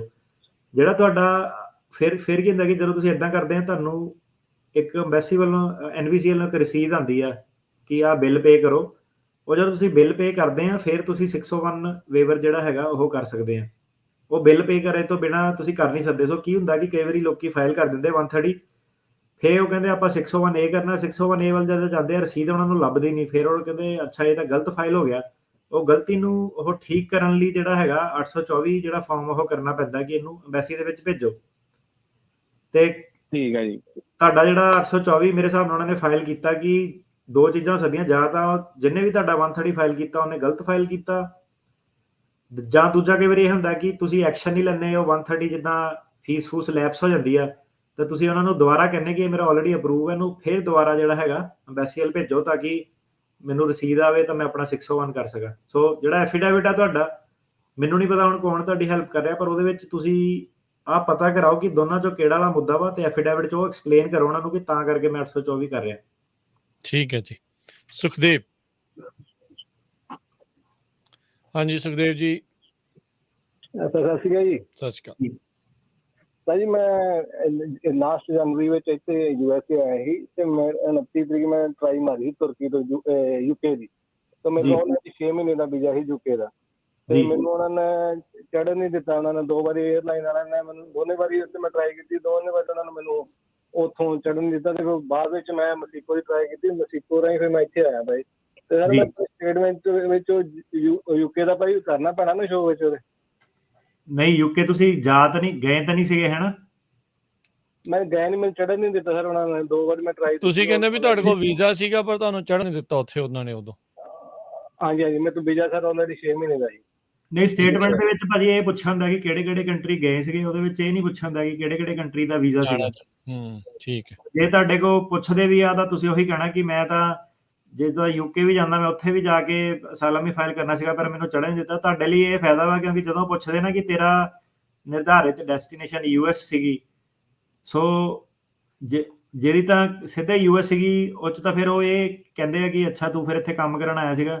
ਹੁਣ ਜਿਹੜਾ ਬੰਦਾ ਕਿਤੇ ਵੀ ਅਸਾਈਲਮ ਟਰਾਈ ਕਰ ਰਿਹਾ ਕਿ ਭਾਵੇਂ UK ਲੱਗ ਜਾਵੇ, ਕੈਨੇਡਾ ਲੱਗ ਜਾਵੇ, ਸੋ ਜਿੱਦਾਂ ਆਪਾਂ ਦੇਖਿਆ ਕਿ ਟ੍ਰਾਂਜ਼ਿਟ ਰੂਲ ਆਇਆ ਸੀਗਾ ਕਿ ਜਿਹੜੀ ਕੰਟਰੀ 'ਚੋਂ ਆਏ ਆ ਉੱਥੇ ਕਿਉਂ ਨਹੀਂ ਅਸਾਈਲਮ ਫਾਈਲ ਕੀਤਾ। ਸੋ ਤੁਸੀਂ ਇਹ ਆਪਣੀ ਆਰਗੂਮੈਂਟ ਜ਼ਰੂਰ ਦੱਸ ਸਕਦੇ ਆ ਕਿ ਮੈਂ UK ਵੀ ਟਰਾਈ ਕੀਤੀ ਸੀਗੀ ਪਰ ਮੈਨੂੰ ਚੜ੍ਹਨ ਨਹੀਂ ਦਿੱਤਾ। ਸੋ ਤੁਹਾਡੇ ਅਗੇਂਸਟ ਨਹੀਂ ਜਾਂਦੀ, ਤੁਹਾਡੇ ਫੇਵਰ 'ਚ ਹੀ ਜਾਂਦੀ ਹੈ ਗੱਲ। ਜੀ ਜੀ, ਥੈਂਕ ਯੂ। ਅਗਲੇ ਕਾਲਰ ਨੇ ਆਪਣੇ ਨਾਲ ਜੁੜੇ ਹਰਜੋਤ ਸਿੰਘ ਖਾਲਸਾ ਜੀ। ਹਾਂਜੀ ਸਤਿ ਸ਼੍ਰੀ ਅਕਾਲ ਜੀ। ਸਤਿ ਸ਼੍ਰੀ ਅਕਾਲ ਜੀ। ਸਤਿ ਸ਼੍ਰੀ ਅਕਾਲ ਜੀ। ਸਤਿ ਸ਼੍ਰੀ ਅਕਾਲ ਰਾਜਕਨਵੀਰ ਸਿੰਘ ਜੀ। ਸੋ ਮੇਰਾ ਕਾਲ ਕਰਨ ਦਾ ਮਤਲਬ ਇਹੀ ਆ ਵੀ 2010 ਤੋਂ ਪੰਜਾਬੀ ਰੇਡੀਓ USA ਚੱਲਦਾ ਤੇ ਅਸੀਂ ਬਹੁਤ ਲੰਮੇ ਸਮੇਂ ਤੋਂ ਲੱਭ ਰਹੇ ਸੀ ਕੋਈ ਵਧੀਆ ਵਕੀਲ ਹੋਵੇ ਜਿਹੜਾ ਓਨੈਸਟ ਹੋਵੇ ਤੇ ਆਪਣੀ ਕਮਿਊਨਿਟੀ ਲਈ ਵਧੀਆ ਕੰਮ ਕਰੇ। ਤੇ ਪਿਛਲੇ ਸਾਲਾਂ 'ਚ ਤੁਹਾਨੂੰ ਪਤਾ ਹੀ ਆ ਵੀ ਬਹੁਤ ਆਪਣੇ ਪੰਜਾਬੀ ਵਕੀਲ ਵੀ ਹੈਗੇ, ਇੰਡੀਅਨ ਵੀ, ਹੋਰ ਵੀ। ਜਿਹੜੇ ਲੋਕ ਡਿਪੋਰਟ ਹੋ ਜਾਂਦੇ ਆ ਉਹ ਤਾਂ ਵਿਚਾਰੇ ਰੋਂਦੇ, ਜਿਨ੍ਹਾਂ ਦਾ ਕੇਸ ਹੋ ਜਾਂਦਾ ਉਹ ਓਕੇ ਆ। ਸੋ 2-3 ਬੇਨਤੀਆਂ। ਇੱਕ ਤਾਂ ਇਹ ਆ ਵੀ ਸਾਡੇ ਆਫਿਸ ਵੀ ਕਾਲਾਂ ਕਰਦੇ ਆ, ਦੇਖੋ ਜੀ ਸਾਡਾ ਜੇ ਦਿਨ ਲਿਆ ਨਹੀਂ, ਆਫਿਸ ਕੇਸ ਨਹੀਂ ਲਿਆ ਹੈਗਾ, ਤੇ ਜਦੋਂ ਪੁੱਛੋ ਵੀ ਕੀ ਗੱਲ ਹੋਈ ਸੀ ਜੀ, ਮੈਂ ਤਾਂ ਇੱਦਾਂ ਕਰਕੇ ਝੂਠਾ ਵਿਆਹ ਕਰਾਇਆ ਸੀ। ਪਹਿਲੀ ਗੱਲ ਤਾਂ ਇਹ ਆ ਵੀ ਇਹਨਾਂ ਦੀ ਰੇਟਿੰਗ ਦੇਖੋ ਜਾ ਕੇ, ਜੇ ਤਿਰਕੀਆਣਾ ਦੀ ਚਾਹੇ ਜ਼ੀਲੋ ਉਹ ਤੇ ਜਾ ਕੇ YouTube ਆਪਣੇ ਗੂਗਲ ਤੇ ਦੇਖ ਲਓ ਤੇ ਤੁਹਾਨੂੰ ਪਤਾ ਲੱਗ ਜਾਊਗਾ। ਸੋ ਉਹਨਾਂ ਨੇ ਝੂਠਾ ਕੇਸ ਕੋਈ ਨਹੀਂ ਲੈਣਾ ਹੈਗਾ। ਮੁੜ ਕੇ ਵੀ ਤੁਸੀਂ ਸਾਡੇ ਕਾਲ ਕਰਦੇ ਵੀ ਸਿਫਾਰਿਸ਼ ਪਾ ਦਿਓ, ਜਾਂ ਨਾ ਉਹਨਾਂ ਨੇ ਕੋਈ ਝੂਠੀ ਸਟੋਰੀ ਲਿਖਣੀ ਆ। ਇੱਕ ਕਾਲਾਂ ਬਾਬਤ ਮੈਂ ਜ਼ਰੂਰ ਕਰਨਾ ਆ ਭਈ ਐਜ਼ ਏ ਪ੍ਰੋਫੈਸ਼ਨਲ ਕਰੋ, ਤੁਸੀਂ ਈਮੇਲ ਕਰੋ। ਬਹੁਤ ਸਾਰੇ ਆਪਣੇ ਪੰਜਾਬੀ ਵਕੀਲ ਆ, ਜਦੋਂ ਅਸੀਂ ਕਾਲ ਕਰਦੇ ਆ ਨਾ ਵੀ ਹਾਂਜੀ ਭਾਜੀ ਆ ਕੇਸ, ਹਾਂਜੀ ਹਾਂਜੀ ਆ ਜਾਓ, ਹੋ ਜਾਊਗਾ ਜੀ। ਸੋ ਇਦਾਂ ਨਹੀਂ ਹੁੰਦਾ, ਤੁਸੀਂ ਈਮੇਲ ਲਿਖੋ ਜਾਂ ਉਹਨਾਂ ਨੂੰ WhatsApp ਮੈਸੇਜ ਲਿਖੋ। ਦੂਸਰਾ ਇਹ ਆ ਵੀ ਉਹਨਾਂ ਨੇ ਆਪਣੇ ਆਫਿਸ 'ਚ 8-10 EMPLOYE ਰੱਖੇ ਹੋ ਆ। ਇਹ ਨਹੀਂ ਹੁੰਦਾ ਵੀ ਹਰ ਇੱਕ ਕਾਲ ਉਹ ਜਿਹੜੀ ਆ ਉਹ ਜੇ ਨਹੀਂ ਤੁਹਾਨੂੰ ਰਿਟਰਨ ਕਰਨੀ ਆ, ਕਿਉਂਕਿ ਜਿਹੜੇ ਉਹਨਾਂ ਦੇ ਆਫਿਸ 'ਚ ਪ੍ਰੋਫੈਸ਼ਨਲ ਹੈਗੇ ਆ, ਹੋਰ ਵੀ ਵਕੀਲ ਹੈਗੇ। ਸੋ ਪਲੀਜ਼, ਕਿਉਂਕਿ ਉਹ ਜਦੋਂ ਬਾਰ-ਬਾਰ ਕਾਲਾਂ ਕਰਦੇ ਆ, ਇਸੇ ਕਰਕੇ ਉਹਨਾਂ ਦਾ ਸਾਰਾ ਕਾਲਿੰਗ ਸਿਸਟਮ ਸਪੈਮ ਹੋ ਜਾਂਦਾ ਤੇ ਫਿਰ ਉਹ ਰਿਟਰਨ ਨਹੀਂ ਹੁੰਦੀਆਂ ਕਾਲਾਂ। ਤੇ ਸਭ ਤੋਂ ਵਧੀਆ ਤਾਂ ਇਹ ਆ, ਹਰ ਇੱਕ ਨੂੰ ਈਮੇਲ ਆਉਂਦੀ ਆ। ਕੋਈ ਬੰਦਾ ਨਹੀਂ ਮੈਨੂੰ ਲੱਗਦਾ ਜਿਹਦੇ ਕੋਲ ਨਾ ਈਮੇਲ ਹੋਵੇ। ਜਿਹਦੇ ਕੋਲ ਨਹੀਂ, ਉਹ ਤੁਹਾਡਾ ਕੋਈ ਦੋਸਤ ਮਿੱਤਰ, ਕੋਈ ਨਿਆਣਾ ਹੁੰਦਾ ਹੈ, ਉਹ ਤੋਂ ਈਮੇਲ ਕਰਾ ਲਓ। ਤੇ ਈਮੇਲ ਤੇ ਜਵਾਬ ਵੀ ਤੁਹਾਨੂੰ ਬਿਲਕੁਲ ਸਹੀ ਪ੍ਰੋਫੈਸ਼ਨਲ ਜਵਾਬ ਆਊਗਾ, ਨਾ ਕਿ ਉਹੀ ਲਾਰੇ ਲਾਉਣ ਵਾਲਾ ਵੀ ਹਾਂ ਜੀ ਹੋ ਜਾਊਗਾ ਕੇਸ। ਸੋ ਇਹ 2-3 ਮੈਂ ਬੇਨਤੀਆਂ ਕਰਨੀਆਂ ਸੀਗੀਆਂ। ਪਲੀਜ਼ ਜਿੰਨੇ ਵੀ ਸਾਡੇ ਸਰੋਤੇ ਆ, ਅਸੀਂ ਬਹੁਤ ਹੀ ਪ੍ਰੋਫੈਸ਼ਨਲ ਵਕੀਲ ਲੱਭ ਕੇ ਲਿਆਏ ਆ। ਨਹੀਂ ਤਾਂ ਤੁਸੀਂ ਦੇਖ ਲਓ ਵੀ ਕੋਈ ਵੀ ਕਾਲ ਸਕਰੀਨ ਨਹੀਂ ਹੁੰਦੀ। ਮੈਂ ਅੱਜ ਤੱਕ ਕੋਈ ਵੀ ਵਕੀਲ ਨਹੀਂ ਦੇਖਿਆ, ਨਾ ਕਿਸੇ TV ਸਟੇਸ਼ਨ ਤੇ ਜਾਂ ਰੇਡੀਓ ਤੇ ਜਿਹੜੀਆਂ ਸਿੱਧੀਆਂ ਕਾਲਾਂ ਲੈ ਸਕੇ ਬਿਨਾਂ ਸਕਰੀਨਿੰਗ ਤੋਂ। ਸੋ ਪਲੀਜ਼ ਜਿੰਨੇ ਵੀ ਸਾਡੇ ਸਰੋਤੇ ਸੁਣ ਰਹੇ ਆ, ਬਹੁਤ ਸਾਰਿਆਂ ਨੇ ਵਕੀਲ ਕੀਤੇ ਹੋਏ ਆ, ਫਿਰ ਵੀ ਤੁਸੀਂ ਕੁਐਸਚਨ ਪੁੱਛਦੇ ਆ, ਦੈਟਸ ਓਕੇ। ਉਹ ਨਾ ਨਹੀਂ ਕਰਦਾ ਹੈਗਾ ਬਿਲਕੁਲ। ਮੇਕ ਸ਼ੋਰ ਕਰੋ ਆਪਣਾ ਈਮੇਲ ਜਾਂ WhatsApp ਕਰੋ ਤੇ ਬਾਰ-ਬਾਰ ਨਾ ਕਰੋ, ਫਿਰ ਤੁਹਾਨੂੰ ਉਹ ਜਵਾਬ ਦੇਊਗੇ। ਕਿਉਂਕਿ ਉਹ ਨਾ ਤਾਂ ਨਾਨ ਪ੍ਰੋਫਿਟ ਆਰਗੇਨਾਈਜੇਸ਼ਨ ਆ ਤੇ ਨਾ ਉਹਨਾਂ ਨੂੰ ਤਨਖਾਹ ਲੱਗੀ ਹੋਆ ਨਾ, ਉਹ ਵੀ ਆਪਣੇ ਆਪ ਬਿਜ਼ਨਸ ਕਰਦੇ ਹੈਗੇ ਆ। ਸੋ ਇਹ ਮੈਂ 2-3 ਬੇਨਤੀਆਂ ਕਰਨੀਆਂ ਸੀਗੀਆਂ। ਫਿਰ ਸਾਡੇ ਆਫਿਸ ਕਾਲਾਂ ਆ ਜਾਂਦੀਆਂ ਆ ਵੀ ਤੁਸੀਂ ਭਾਜੀ ਕਾਲ ਕਰੋ ਸਪੈਸ਼ਲ ਜੇ ਵੋ, ਤੇ ਉਹ ਜਦੋਂ ਮੈਂ ਉਹਨਾਂ ਨੂੰ ਕਾਲ ਕਰਦਾ ਉਹ ਕਹਿੰਦੇ ਨਹੀਂ ਅਸੀਂ ਕੇਸ ਨਹੀਂ ਡਿਸਕਸ ਕਰ ਸਕਦੇ ਤੁਹਾਡੇ ਨਾਲ, ਇਹ ਪ੍ਰਾਈਵੇਟ ਇਨਫੋਰਮੇਸ਼ਨ ਆ। ਸੋ ਪਲੀਜ਼ ਇਹ ਗੱਲਾਂ ਦਾ ਧਿਆਨ ਰੱਖੋ, ਇਸੇ ਕਰਕੇ ਮੈਂ ਕਾਲ ਕੀਤੀ ਆ। ਥੈਂਕ ਯੂ ਜੀ, ਧੰਨਵਾਦ। ਜੇ ਇਸੇ ਟੌਪਿਕ ਤੇ ਹੈ ਨਾ, ਹੁਣ ਇਦਾਂ ਕਿ ਮਤਲਬ ਸਾਰੀ ਇਹਦੀ ਮੁੱਖ ਦੀ ਗੱਲ ਕੀ ਆ ਕਿ ਜਦੋਂ ਆਪਾਂ ਰੇਡੀਓ ਸ਼ੋਅ ਕੀਤਾ ਨਾ, ਤਾਂ ਰੇਡੀਓ ਸ਼ੋਅ ਨਾਲ ਕਾਫੀ ਸਾਡਾ ਜਿਹੜਾ ਕੇਸਾਂ ਦੇ ਵਿੱਚ ਵਾਧਾ ਹੋਇਆ। ਤਾਂ ਮੈਨੂੰ ਐਕਸਪੈਕਟ ਨਹੀਂ ਸੀਗਾ ਕਿ ਐਡੀ ਛੇਤੀ ਵਾਧਾ ਹੋਊਗਾ। ਜਿਹੜੀ ਸਾਡੀ ਸਟਾਫਿੰਗ ਸੀਗੀ ਉਹਦੇ ਵਿੱਚ ਐਡੀ ਛੇਤੀ ਵਾਧਾ ਨਹੀਂ ਹੋਇਆ। ਪਰ ਇਹ ਹੈ ਕਿ ਅਜੇ ਵੀ ਤੁਸੀਂ ਦੇਖ ਲਓ ਕਿ ਜੇ ਬਾਕੀ ਫਰਮਾਂ ਦੇ ਨਾਲ ਕੰਪੇਅਰ ਕਰੋ ਤਾਂ ਆਪਣੇ 5 ਵਕੀਲ ਆ, 7-8 ਪੈਰਾਲੀਗਲ, ਇੰਨੇ ਮਤਲਬ ਛੋਟੇ ਸਪੈਨ 'ਚ। ਤਾਂ ਕੋਸ਼ਿਸ਼ ਇਹ ਹੈ ਕਿ ਹੋਰ ਵੀ ਸਟਾਫ ਜਿਹੜਾ ਐਡ ਹੋਊਗਾ। ਪਰ ਇਹ ਹੈ ਕਿ ਮੈਂ ਅੰਨ੍ਹੇਵਾਹ ਵੀ ਬੰਦੇ ਜਿਹੜਾ ਪਾਣਾ ਨਹੀਂ ਚਾਹੁੰਦਾ ਕਿ ਚੱਲ ਕੇਸ ਜ਼ਿਆਦਾ ਫੜ ਲੈਣੇ ਆ ਤਾਂ ਵਕੀਲ ਪਾ ਦੇਣੇ ਆ। ਸੋ ਇਹ ਹੈ ਕਿ ਜਿਹੜੇ ਕੇਸ ਚੱਲਦੇ ਆ ਉਹਨਾਂ ਵੱਲ ਜਿਹੜਾ ਫੋਕਸ ਰਹੂਗਾ। ਥੋੜਾ ਜਿਹਾ ਸਾਨੂੰ ਈਮੇਲ ਨਾਲ ਜੇ ਤੁਸੀਂ ਕੋਆਪਰੇਟ ਕਰ ਲਓ, ਸਾਡੀ ਵਾਕਈ ਬਹੁਤ ਵੱਡੀ ਹੈਲਪ ਹੋਊਗੀ। ਤੇ ਇੱਕ ਵਾਰੀ ਜਦੋਂ ਤੁਸੀਂ ਪਹਿਲਾਂ ਨਵੇਂ ਆਉਂਦੇ ਆ, ਪਹਿਲਾਂ ਇੱਕ ਵਾਰੀ ਕੇਸ ਲਗਵਾਉਣ ਦੇ ਟਾਈਮ ਤੇ ਆਪਣਾ ਈਮੇਲ ਆਪਣੇ ਸੱਜਣ ਮਿੱਤਰ ਦੀ ਹੈਲਪ ਲੈ ਲਓ। ਉਹ 'ਚ ਸਾਡਾ ਥੋੜਾ ਜਿਹਾ ਕੰਮ ਸੌਖਾ ਹੋ ਜਾਊਗਾ ਕੇਸ ਇਨਟੇਕ ਪ੍ਰੋਸੈਸ ਦੇ ਵਿੱਚ। ਤੇ ਇੱਕ ਵਾਰੀ ਫਿਰ ਤੁਹਾਡਾ ਕੇਸ ਕੁਸ ਲੱਗ ਗਿਆ, ਤੁਸੀਂ ਟਰੈਕ ਤੇ ਚੜ ਗਏ, ਤਾਂ ਫਿਰ ਕੋਈ ਪ੍ਰੋਬਲਮ ਨਹੀਂ ਹੈ ਨਾ। ਫਿਰ ਸਾਡੇ ਕੋਲ 2-3 ਸਾਲ ਦਾ ਜਿਹੜਾ ਖੁੱਲਾ ਟਾਈਮ ਜਿਹੜਾ ਹੈਗਾ, ਉਹਦੇ ਵਿੱਚ ਆਪਾਂ ਪਹਿਲਾਂ ਹੀ ਐਡਵਾਂਸ 'ਚ ਮਿਲ ਕੇ ਤਿਆਰੀ ਕਰ ਸਕਦੇ ਹਾਂ। ਤੇ ਬਾਕੀ ਇਹ ਹੈ ਕਿ ਦੇਖੋ ਥੋੜੀ ਜਿਹੀ ਪ੍ਰੋਬਲਮ ਤਾਂ ਤੁਹਾਨੂੰ ਆਣੀ ਹੈ। ਕਾਫੀ ਲੋਕੀ ਕਹੋਗੇ ਕਿ ਮੇਰਾ ਫੋਨ ਨਹੀਂ ਚੱਕਿਆ। ਹੁਣ ਕਿਹੜਾ ਵਕੀਲ ਆ ਜਿਹੜਾ ਨਹੀਂ ਚਾਹੁੰਦਾ ਕਿ ਮੈਂ ਸਾਰੇ ਫੋਨ ਚੱਕਾਂ, ਹੈ ਨਾ, ਤਾਂ ਹੀ ਬੰਦਾ ਕੰਮ ਕਰਦਾ। ਪਰ ਇਦਾਂ ਕਿ ਵਾਕਈ ਜਿੱਦਾਂ ਹੁਣ ਟਿਕਟੌਕ ਤੇ ਵੀ ਆ ਤਾਂ ਆਡੀਅנס ਬਹੁਤ ਜ਼ਿਆਦਾ। ਜੇ ਤੁਹਾਨੂੰ ਫੋਨ ਦਾ ਲੌਗ ਦਾ ਹੈਗਾ ਨਾ, ਉਹ ਇਦਾਂ ਕਿ 4-5 ਲਾਈਨਾਂ ਉਹ ਮਤਲਬ ਨੌਨ ਸਟਾਪ ਜੇ 8 ਘੰਟੇ ਉਹਨਾਂ ਨੇ ਵੱਜੀ ਜਾਣਾ ਬੈਕ ਟੂ ਬੈਕ। 1 ਮਿੰਟ ਵਿੱਚ ਮੈਂ EMPLOYE ਨੂੰ ਕਹਿੰਦਾ, ਮੈਂ ਕਿਹਾ ਯਾਰ ਆ ਬੰਦਾ ਕਹਿੰਦਾ ਮੈਂ 15 ਵਾਲੀ ਕਾਲ ਕੀਤਾ, ਉਹ ਕਹਿੰਦਾ ਯਾਰ ਆ ਮੇਰਾ ਲੌਗ ਦੇਖ, ਉਹ ਰੈਡੀ ਹੋ ਜਾਂਦਾ ਸਾਰਾ, ਮਤਲਬ ਕਿ ਰੁਕਦਾ ਨਹੀਂ। ਕਿਉਂਕਿ ਲੋਕੀ ਜਿਹੜੇ ਕਿਸੇ ਹੋਰ ਦਾ ਵੀ ਕਿਤੇ ਦਾ ਕੇਸ ਚੱਲਦਾ ਵਾ, ਉਹ ਵੀ ਕਾਲ ਕਰਕੇ ਕਹਿੰਦੇ ਕਿ ਚੱਲ ਸਾਨੂੰ ਆ ਇਨਫੋਰਮੇਸ਼ਨ ਦੇ ਦਿਓ। ਸੋ ਤੁਸੀਂ ਆਪ ਹੀ ਹਿਸਾਬ ਲਾ ਲਓ ਕਿ ਜਿੱਦਾਂ ਹੁਣ ਰੇਡੀਓ ਤੇ ਕਾਲਾਂ ਇਸੇ ਲੈਵਲ ਦੀਆਂ ਸਾਨੂੰ ਜਿੱਦਾਂ ਚੱਲਦੀਆਂ ਰਹਿੰਦੀਆਂ। ਸੋ ਸਾਨੂੰ ਹੁਣ ਹਰੇਕ ਹੁਣ ਕੀ ਹੈ ਕਿ ਜਿਹੜੇ ਸਟਾਫਰ ਆ, ਰਿਸੈਪਸ਼ਨਿਸਟ ਆ, ਉਹ ਕਈ ਵਾਰੀ ਕਾਲਾਂ ਆਨਸਰ ਨਹੀਂ ਕਰ ਸਕਦੇ, ਉਹਨਾਂ ਨੂੰ ਇੰਨਾ ਐਕਸਪੀਰੀਅੰਸ ਨਹੀਂ ਹੈਗਾ। ਸੋ ਇਹ ਜਿਹੜਾ ਸਿਸਟਮ ਆ ਮੈਂ ਅਜੇ ਤੱਕ ਫਿਗਰ ਆਊਟ ਨਹੀਂ ਕਰ ਪਾਇਆ। ਇਹਦੇ ਲਈ ਮੈਨੂੰ ਹੁਣ ਇੱਕ ਕਾਲ ਸੈਂਟਰ ਹੀ ਚਾਹੀਦਾ ਜਿਹੜਾ ਐਕਸਪੀਰੀਅੰਸਡ ਹੋਵੇ, ਜਿਹੜਾ ਜਵਾਬ ਦੇ ਸਕੇ। ਉਹ ਤੁਹਾਨੂੰ ਟਾਈਮ ਲੱਗਦਾ ਹੈ ਉਸ ਚੀਜ਼ ਨੂੰ ਬਣਨ ਦੇ ਲਈ ਨਾ, ਕਿਉਂਕਿ ਹਰ ਇੱਕ ਜਣਾ ਖਣਾ ਵੀ ਨਹੀਂ ਤੁਸੀਂ ਰੱਖ ਸਕਦੇ। ਤੁਸੀਂ ਵੀ ਇਹ ਚਾਹੁੰਦੇ ਆ ਵੀ ਜਿਹਨੂੰ ਹੋਵੇ ਥੋੜਾ ਬੈਟਰ ਪ੍ਰੋਫੈਸ਼ਨਲ ਰਿਪਲਾਈ ਹੋਵੇ। ਸੋ ਉਹ ਬੰਦਾ ਟੋਲਣ ਦੇ ਵਿੱਚ ਲੱਭਣ 'ਚ, ਉਹ ਥੋੜਾ ਚੰਗਾ ਲੱਭਣ 'ਚ ਥੋੜਾ ਵਕਤ ਲੱਗਦਾ ਹੈ। ਸੋ ਸਾਥ ਦਿਓ, ਥੋੜਾ ਸਬਰ ਰੱਖੋ। ਜੇ ਤੁਹਾਨੂੰ ਜ਼ਿਆਦਾ ਕਾਹਲੀ ਹੈ, ਜੇ ਤੁਹਾਡੀ ਕਾਲ ਨਹੀਂ ਰਿਟਰਨ ਹੋ ਰਹੀ, ਤਾਂ ਫਿਰ ਤੁਸੀਂ ਕਿਸੇ ਹੋਰ ਪਾਸੇ ਵੀ ਟਰਾਈ ਕਰ ਸਕਦੇ ਆ। ਹੈ ਤਾਂ ਇਨਸਾਨ ਹੀ ਆ ਨਾ, ਹੁਣ ਟਿਰਕੀੜਾ ਏਦਾਂ ਹੈ ਨਾ ਵੀ ਜਿੰਨਾ ਕੁ ਕਰ ਸਕਦੇ ਉਹਨਾਂ ਕੀ ਕਰ ਸਕਦੇ ਆ। ਪ੍ਰੋਬਲਮ ਇਹ ਵੀ ਆ ਕਿ ਜਿਹੜਾ ਬਿਨਾਂ ਲਾਇਸੈਂਸ ਵਾਲਾ ਬੰਦਾ ਲੀਗਲ ਐਡਵਾਈਸ ਦੇ ਨਹੀਂ ਸਕਦਾ। ਹੁਣ ਉਹ ਵੀ ਨਹੀਂ ਮੈਂ ਚਾਹੁੰਦਾ ਕਿ ਫੋਨ ਤੇ ਹੈ ਨਾ ਕੋਈ ਵੀ ਪੈਰਾਲੀਗਲ, ਕਿਉਂਕਿ ਗਲਤ ਦੇ ਦਿੱਤੀ ਕਿਸੇ ਨੂੰ, ਉਹਨੇ ਕਹਿਣਾ ਤੁਹਾਡੇ ਆਫਿਸ ਨੇ ਇਦਾਂ ਕਿਹਾ ਸੀਗਾ। ਤਾਂ ਸਭ ਤੋਂ ਪਹਿਲੀ ਚੀਜ਼ ਮੇਰੀ ਇਹ ਹੈ, ਮੈਂ ਕਿਹਾ ਨਵਾਂ ਕੰਮ ਆਵੇ ਨਾ ਆਵੇ, ਪਰ ਇਹ ਹੈ ਕਿ ਜਿਹੜਾ ਕਿਸੇ ਨੂੰ ਗਲਤ ਨਹੀਂ ਸਲਾਹ ਦੇਣੀ, ਤੇ ਜਿਹੜਾ ਆਪਣਾ ਜਿਹਨਾਂ ਦੀਆਂ ਇੰਡੀਵਿਜੂਅਲ ਤਰੀਕਾ ਵਾ ਉਹਨਾਂ ਦੀ ਟੇਕ ਕੇਅਰ ਕਰਨੀ ਆ, ਪਹਿਲ ਜਿਹੜੀ ਆ ਉਹਨਾਂ ਨੂੰ ਜਾਣੀ ਆ। ਤੇ ਬਾਕੀ ਠੀਕ ਆ, ਸਾਰੇ ਬੰਦੇ ਖੁਸ਼ ਨਹੀਂ ਹੋਣੇ। ਕਈ ਹੁਣ ਜਿੱਦਾਂ ਟਿਕਟੌਕ ਤੇ ਲਾ ਲਓ, ਜ਼ਿਆਦਾਤਰ ਥੈਂਕ ਯੂ ਕਰਦੇ, ਕਈ ਕਹਿੰਦੇ ਉਹ। ਮੈਂ ਕਿਹਾ ਯਾਰ ਇੱਕ ਕਮੈਂਟ ਦੇਖਣਾ, ਉਹਨੇ ਕਹਿਣਾ ਯਾਰ ਤੂੰ ਬਹੁਤ ਮਾੜਾ ਬੰਦਾ ਵਾ, ਇੱਕ ਨੇ ਕਹਿਣਾ ਨਹੀਂ ਭਾਜੀ ਤੁਸੀਂ ਬਹੁਤ ਵਧੀਆ ਕੰਮ ਕਰਦੇ ਆ, ਇਹਨਾਂ ਦੀ ਪਰਵਾਹ ਨਾ ਕਰੋ। ਜੀ ਜੀ ਤੇ ਠੀਕ ਆ, ਦੋਨਾਂ ਨੂੰ ਵੀ ਸਲਾਮ ਆ, ਤੁਸੀਂ ਸ਼ੋਅ ਸੁਣਦੇ ਆ ਹਨਾ, ਬਾਕੀ ਕੋਈ ਮੈਂ ਇਕੱਲਾ ਤਾਂ ਨਹੀਂ, ਤੁਸੀਂ ਕਿਸੇ ਦਾ ਵੀ ਸੁਣ ਸਕਦੇ ਆ, ਜਿਹੜਾ ਜਿਹਨੂੰ ਮਰਜ਼ੀ ਫੋਲੋ ਕਰ ਸਕਦੇ ਆ। ਜੀ ਜੀ ਤਾਂ ਤੁਸੀਂ ਇਹ ਗੱਲ ਸਮਝੋ ਕਿ ਸੈਟਰਡੇ ਨੂੰ ਮਾਰਨਿੰਗ ਤੋਂ ਘਰ ਦੇ ਮੇਰੇ ਆਏ ਹੋਏ ਆ, ਬਾਹਰ ਮੈਂ ਬਿਠਾਏ ਹੋਏ, ਮੈਂ ਕਿਹਾ ਬਾਹਰ ਜਾਓ, ਮੈਂ ਸ਼ੋਅ ਲਾਣਾ ਵਾ। ਮਹੀਨੇ ਦੇ ਲਈ ਆਏ ਸੀਗੇ, ਮਹੀਨੇ ਚੋਂ 12-13 ਘੰਟੇ ਮੈਂ ਕੰਮ ਕਰਦਾ, ਤੁਸੀਂ ਦੇਖੋ ਕਿ ਸ਼ੋਅ ਕਰ ਰਹੇ ਆ, ਸੈਟਰਡੇ ਨੂੰ ਆ ਰਹੇ ਆ, ਤੁਹਾਡੇ ਨਾਲ ਫ੍ਰੀ ਇਨਫੋਰਮੇਸ਼ਨ ਤੁਹਾਨੂੰ ਹੈਗੀ ਆ, ਜੇ ਆ ਕੇ ਫਿਰ ਤੁਸੀਂ ਗਾਲਾਂ ਹੀ ਕੱਢਣੀਆਂ ਏਦਾਂ, ਮੈਂ ਕਿਹਾ ਬੰਦੇ ਮੈਨੂੰ ਕੀ ਮੋਟੀਵੇਸ਼ਨ ਆ। ਕੋਈ ਕਿਸੇ ਨਾਲ ਲੈਣਾ ਤਾਂ ਹਨਾ, ਫ੍ਰੀ ਸੁਸਾਇਟੀ ਆ, ਗਾਲ ਗੂਲ ਕੱਢਣੀ ਟਿਕਟੌਕ ਤੇ ਇੱਥੇ ਬਹੁਤ ਗਾਲ ਕੱਢਣੀ ਬਹੁਤ ਸੌਖੀ ਹੁੰਦੀ ਆ। ਬੰਦਾ ਜਦੋਂ ਪੋਜੀਸ਼ਨ ਤੇ ਬਹਿ ਕੇ ਜਦੋਂ ਜ਼ਿੰਮੇਵਾਰੀ ਨਾਲ ਕੰਮ ਕਰਦਾ ਨਾ, ਉਦੋਂ ਪਤਾ ਲੱਗਦਾ ਕਿ ਜ਼ਿੰਮੇਵਾਰੀਆਂ ਦੇ ਵੀ ਲੈਵਲ ਆ, ਕਿ ਇੱਕ ਕੇਸ ਆ, ਜੱਜ ਨਾਲ ਸਾਈਨ ਕੀਤਾ ਹੋਇਆ, ਇੱਕ ਲੈਵਲ ਆਫ ਜਿਹੜਾ ਪ੍ਰਾਇੋਰਟੀ ਉਹ ਕਰਨਾ ਪੈਂਦਾ, ਟਾਈਮ ਥੋੜ ਜਾਂਦਾ, ਆਪਣੇ ਵੱਲੋਂ ਜਿਹੜੀ ਪੂਰੀ ਆ ਉਹ ਫਾਈਟ ਕਰੀਦੀ ਆ। ਸੋ ਐਂਡ ਆਫ ਦਾ ਡੇ ਇਹ ਹੈ ਕਿ ਗੱਲ ਨੂੰ ਸਮਝੋ ਕਿੱਦਾਂ ਵਾ। ਫਿਰ ਬਾਕੀ ਇਦਾਂ ਕਿ ਭਾਜੀ ਕਈ ਵਾਰੀ ਇਦਾਂ ਵੀ ਹੋਇਆ ਕਿ ਉਹ ਕਹਿੰਦੇ ਕਿ ਨਹੀਂ ਯਾਰ ਭਾਜੀ ਆਪਾਂ ਨਾ ਦੂਜਾ ਵਕੀਲ ਕਰ ਲੈਣਾ, ਦੂਜਾ ਵਕੀਲ ਕਰ ਲਿਆ, ਕੋਈ ਨਹੀਂ।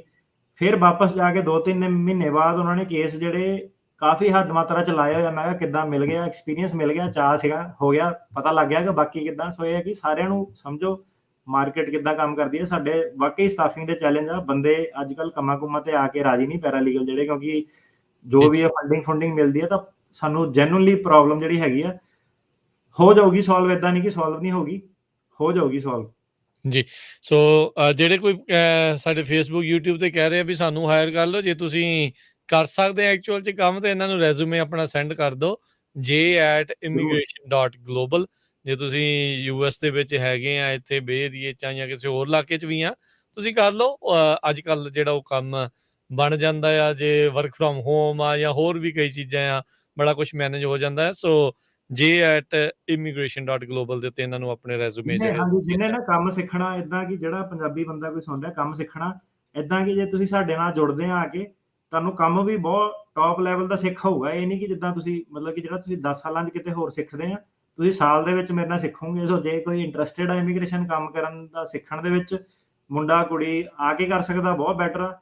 ਘਰੋਂ ਵੀ ਜੇ ਕਰਨਾ ਚਾਹੁੰਦਾ, ਕਾਲਜ ਵਗੈਰਾ ਦੇ ਵਿੱਚ ਸਾਡੀ ਹੈਲਪ ਕਰਨਾ ਚਾਹੁੰਦਾ, ਫੁੱਲ ਟਾਈਮ ਪੋਜੀਸ਼ਨ ਜਿਹੜੀ ਉਹ ਅਵੇਲੇਬਲ ਆ। ਤੁਸੀਂ ਮੈਨੂੰ j@immigration.global ਮੈਂ ਦੁਬਾਰਾ ਨਹੀਂ ਕਹੂੰਗਾ, ਕਿਉਂਕਿ ਮੇਨ ਮੈਂ ਇਹੀ ਦੇਖਣਾ ਕਿ ਤੁਸੀਂ ਈਮੇਲ ਕਰ ਸਕਦੇ ਆ ਕਿ ਨਹੀਂ।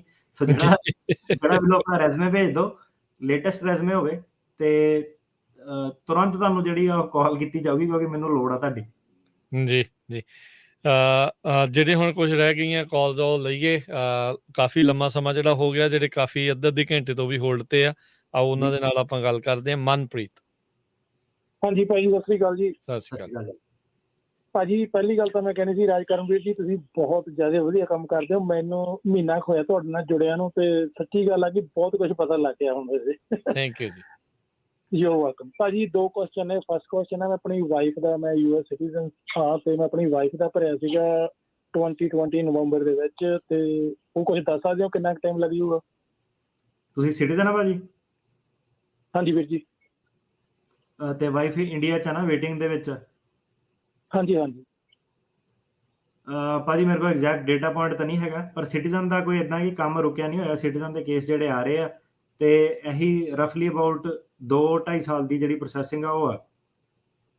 ਅੱਛਾ ਜੀ, ਠੀਕ ਹੈ ਜੀ, ਥੈਂਕ ਯੂ ਭਾਜੀ। ਇੱਕ ਕੁਐਸਚਨ ਹੋ ਸੀਗਾ ਭਾਜੀ, ਮੇਰਾ ਭਤੀਜਾ ਆਸਟ੍ਰੇਲੀਆ ਦੇ ਵਿੱਚ ਆ, ਉਹਨੂੰ ਉੱਥੇ PR ਮਿਲ ਗਈ ਆ, ਤੇ ਉਹ ਅਮਰੀਕਾ ਦੇ ਵਿੱਚ ਆਉਣਾ ਚਾਹੁੰਦਾ ਆ। ਕੋਈ ਹੈ ਇਦਾਂ ਦਾ, ਜਾਂ ਤੁਹਾਡੇ ਮੈਂ ਆਫਿਸ ਨਾਲ ਗੱਲ ਕਰ ਲਾਂ ਜੇ ਡੀਟੇਲ ਦੇ ਵਿੱਚ ਕੁਝ ਪੁੱਛਣਾ ਹੋਵੇ ਤਾਂ?